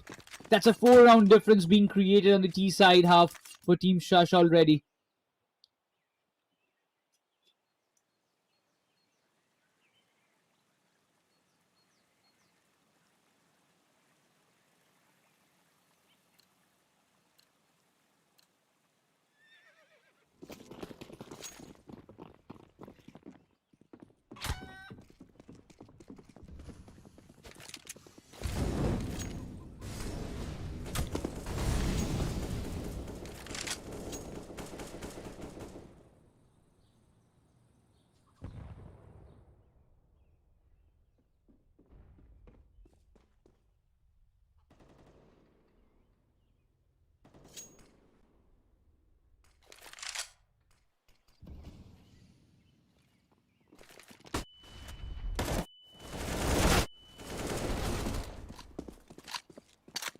Woohoo!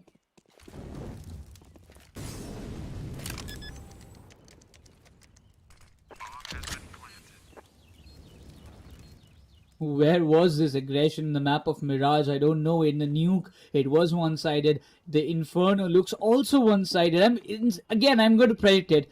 For the first two maps, we saw a 10-5 first half, and I'm still going to go with this 10-5 again in the map of Inferno. But still, as it seems, oh, they're hunting for it. They're not going to let Team Wawa just save it, but INS is just waiting patiently. Walks in right into the trap. TR1. He's doing wonders. 14 kills already for himself. This round goes underway. Lakor, he's close.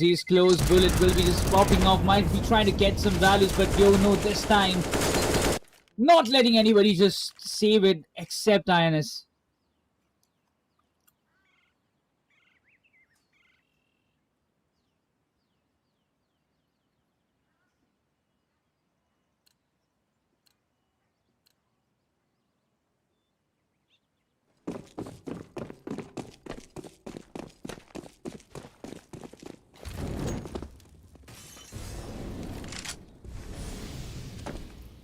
Beast was not given that chance to function so nicely, but Freaky instantly traded off for the casualty of Koza. B60 is proving his power, his skills, his worth it, but Beast, especially that cheeky corner, there will be somebody holding and needs to be traded off instantly.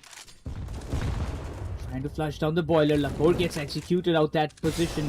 But Beast, that Molotov is gonna hurt. That's gonna burn him. That's gonna burn him for sure. And we see him, Bullet, dropping down to 5 HP. Immediate fall, taking a fall back from that position. And now we see Team Shush just going towards the B side and will be going for that C4 plant.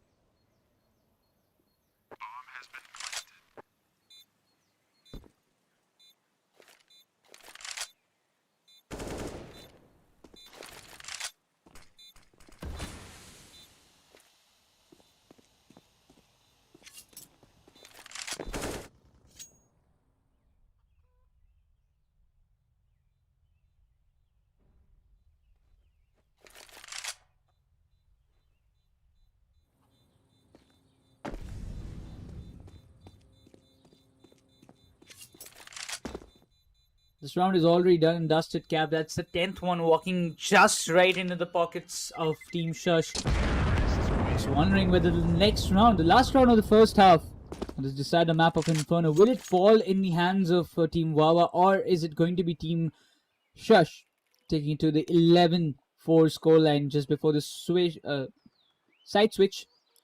But before that being said, Team Shush takes a small timeout. A tactical timeout indeed, because sometimes it is needed. It's just not for yourself but also for the opponent to confuse them a little bit, that why are they even taking a timeout, not letting the heat getting in the way of Team Shush. They want to be a little calm, they want to relax a little bit and then come up with a fresh mindset in the second half as well.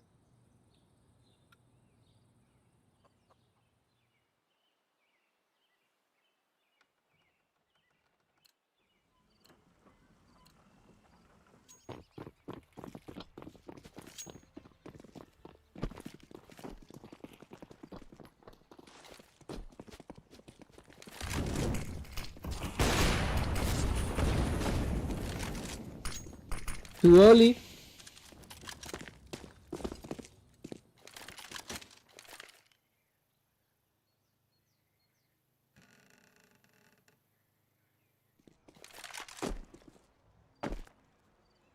I guess my predictions once again, they're just going on the way, because 10-5, 10-5. I thought it will be another 10-5, but Lakor, he just jumped over those Molotovs. So hope the Beast found the value. Lakor takes Bullet down as well.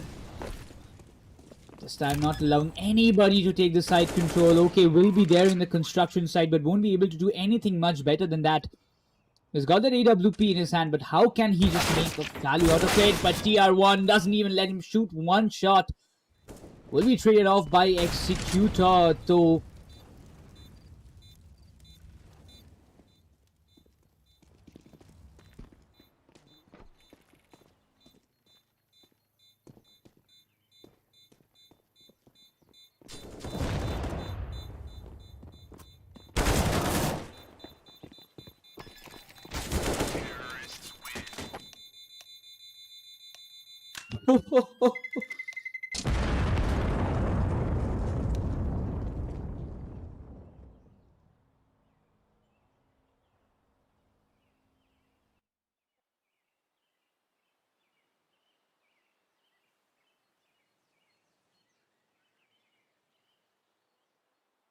Exactly.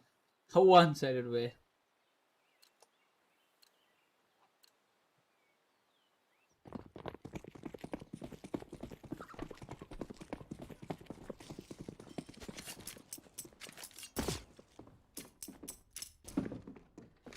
I'm just wondering, was that Mirage just a warm-up match for Team Shush to, warm up their fingers and the hands?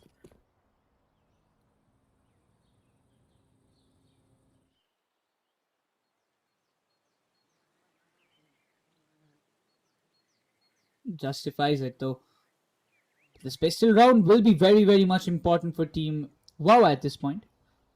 A complete stack on the B side.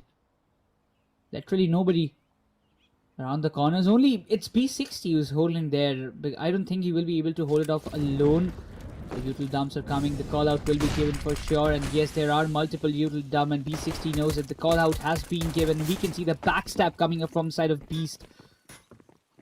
The C4 will be planted. There's no doubt in that. But yeah, B60 will be denied to just even get a single frag out there.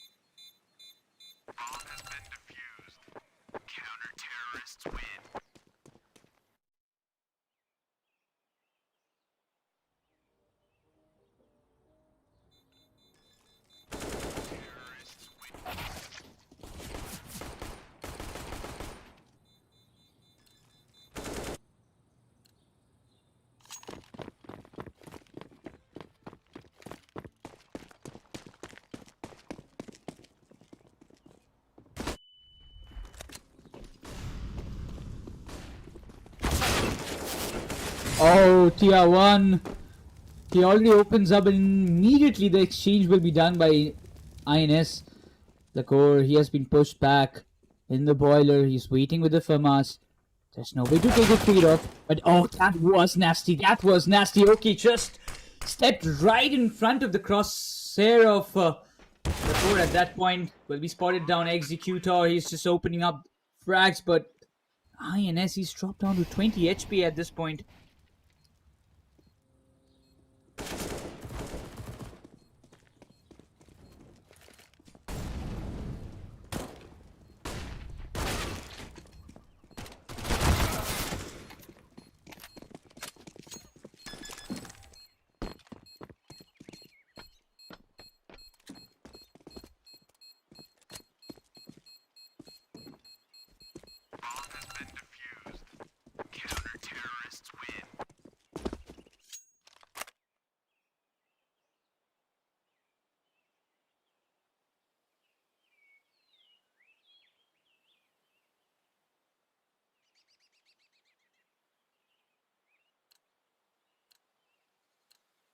Oh.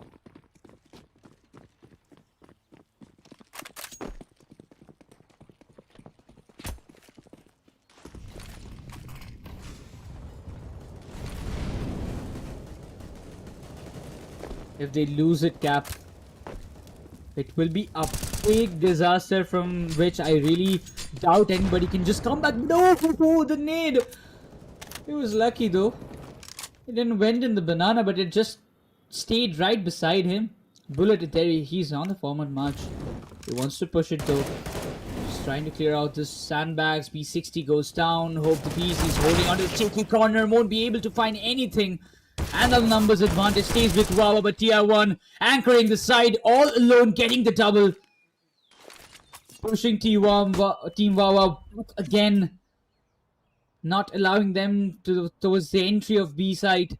Lacour, he has got a big responsibility to play on the arches, but yes, the side entry might be compromised, but this time the Koza can be the game changer, and now they did it. TR1 and Lacour get this side in this 14th for the side of Team Shush.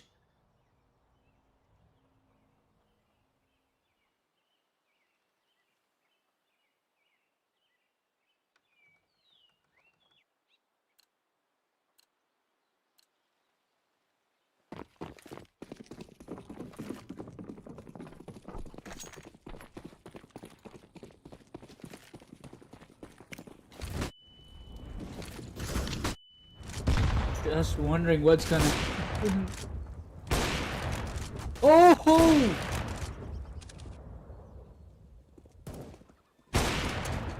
Oh my god!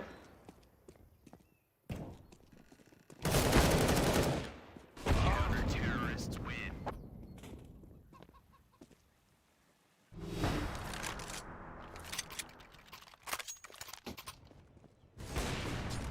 Oh.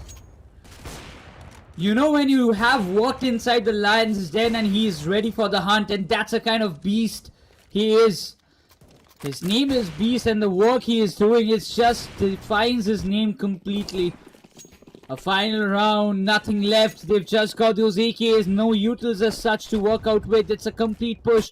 TR1 will be prepared. Some instant day to just push them back. Beast opens up with OK, but now he gets the second INS. He has been put to rest, and there's just 2 more left in the side of Team Wawa. Freaky is just trying to pull off something out there, but no, I don't think he will have the chance.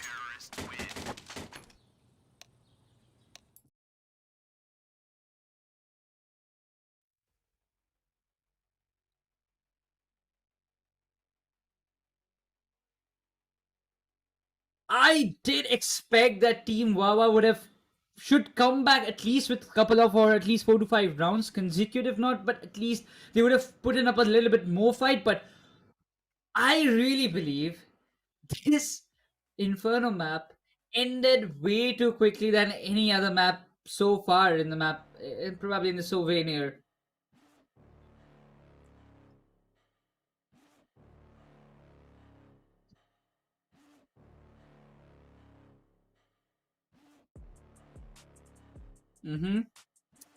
But I don't know. I really don't know, Captain. But I in my calculations, this is the shortest map of Skyesports Souvenir.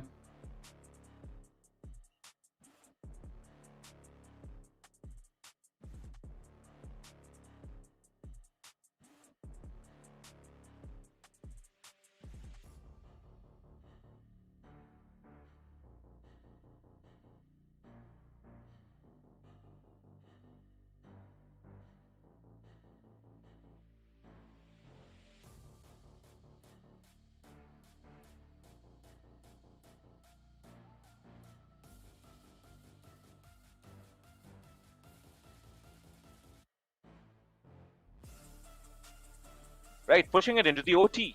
The score there was 10-5. They pushed it on to OT. They lost 4 rounds at a stretch in OT, but that's all right. Nothing to worry about.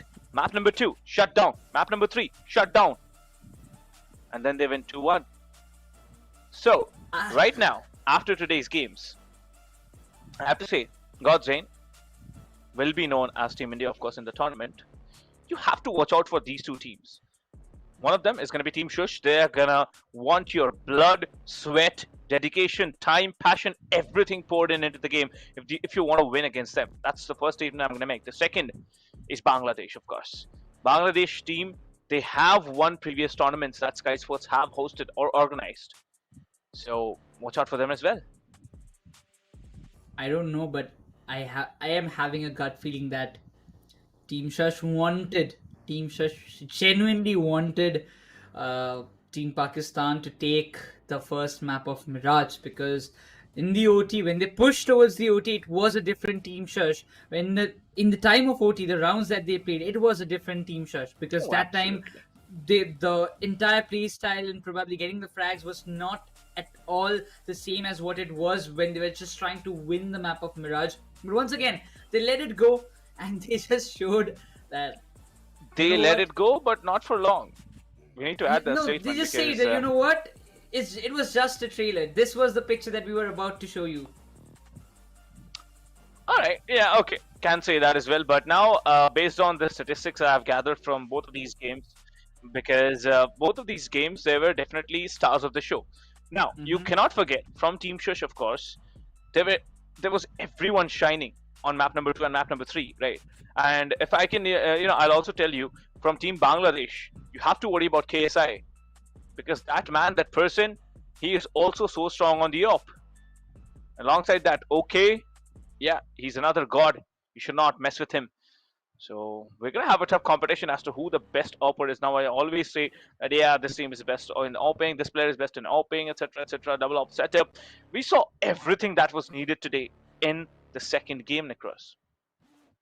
Exactly, and I'm just hoping for it. Tomorrow we are also going to witness 2 more BO3 series, and this is going to be a long journey because it's just 25th of September, and this thing is going to continue till 29th while we are going to get those 2 beautiful and the most powerful teams in the Skyesports Souvenir International Playoffs. Those 2 will qualify for the finals, and we are going to get the champions. But definitely, We are just looking forward to what are the results, what are the leaderboard that awaits us for the Yeah, day, yeah. for the end of day one. But of course, first, just like let's take a look at the MVP first. Who's it gonna be? A lot of names on the cards actually. A lot of names. I would say that since it's UAE, it might be Hope the Beast. It might be TR1. Both of them have played so very well. So any one of them could be the MVP. But maybe Lakor, because Lakor on on this entire game, they have done just so much amazingly. But I don't know. We can say Lakor just 22 kills. Just, but still, you could say that is the first map or the second map. Lakor, he has been that crucial player you can depend on every time you need someone to step in, and he is. You can find Beast Lakor every time that yes, they're getting the frags, they're getting the value that they want on 101.30 ADR. That's huge. They've got one entry frag though, but still in this map all the players from the side of Team Shush, or I might say Team UAE, have made their comeback or they've made their prominent performance, Yeah, showing yeah. that everybody is Not capable of just stepping up. prominent, not just prominent, I'd say predominant as well. Now, see, Lakor as a rifler, he's going to be on the top of the cards, right? Like the other teams probably have to worry about, especially Godsrain have to worry about Lakor because Lakor, his aim, his spray down is just so good. Same goes for Koza as well. Now, if you talk about TR1, the entry fragging this man has done today is so very valuable. And then on the op, we had the demonic players. I mean, with the op, be it Hope the Beast, or maybe when the second op was coming in, everything worked out really, really well. But yeah, at the end of the day, 16-4. That's all that happened. The quickest map, the shortest score line, 16-4.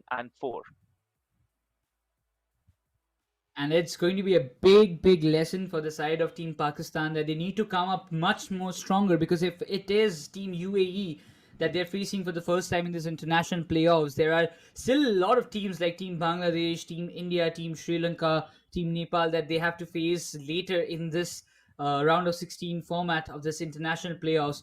And yes, it can happen. You know what, if you just miss or just lose the first match, it doesn't matter. What matters the most is that if you can make a better comeback by just learning the lessons that you have, why have you lost the first match, and if you don't repeat those things, I believe that Team Pakistan is also one of those good teams that is capable of almost reaching to the finals of the Skyesports Souvenir. Almost, right? Let's see who makes it to the grand finals. I mean, I am just waiting when the calendar is going to turn to the 30th, and three of us are going to be here witnessing the top two teams. Now, previously, of course, see, I am a big fan of the God's Reign roster. I am a big fan of the Indian team, and of course, my heart is going to be slightly inclined towards Team India. That's Team God's Reign. But my mind, sharp as a sword, and of course, always functional, has to say that look out for Bangladesh, look out for Shush, that is UAE, because these two teams, the show they put up today, and then there's Sri Lanka to also worry about. So we are gonna have to watch and wait and watch what Sri Lanka has to offer. And I'm not very sure about the scoreline of that game, but when I get to know, because there was a game which was scheduled between Sri Lanka and India today, so that scoreline, once it comes in front of us, I think a lot of things are going to be cleared. Exactly, and we are waiting for the leaderboard, right? Because there we can see all the six teams that are playing. Which two teams will be there on the top two, or maybe the top three? Because you know what, there are six teams, so there will be three winners, three losers, and that actually sums Yeah, up when all the yeah. teams, when they will be completing their matches all together, we will be having that kind of balanced scoreboard. Now see, 25, 26, 27, 28, 29. Like 5 days of round robin, right? So I think after the second day, we could be very well able to tell that, yeah, these three teams are the ones who are gonna come out on the top of the entire lot, of six teams. But after day number 4, I think very confidently we'll be able to also say that, yeah, these are the two teams who are in contention, or let's just change it a little bit. After day 2, top 4 teams. after day Mhm. 3, top 3 teams. And after day 4, I think we are going to get the clear cut picture here. And there's going to be probably one decider left on day number 5, and day 6 we have the grand finals. But with that being said, this is it for the day. This is Captain Price Necros, and of course Sam signing off from Skyesports Souvenir. We'll see you right back tomorrow at 2 p.m. So have a good night's sleep, because we have a lot of CS action left.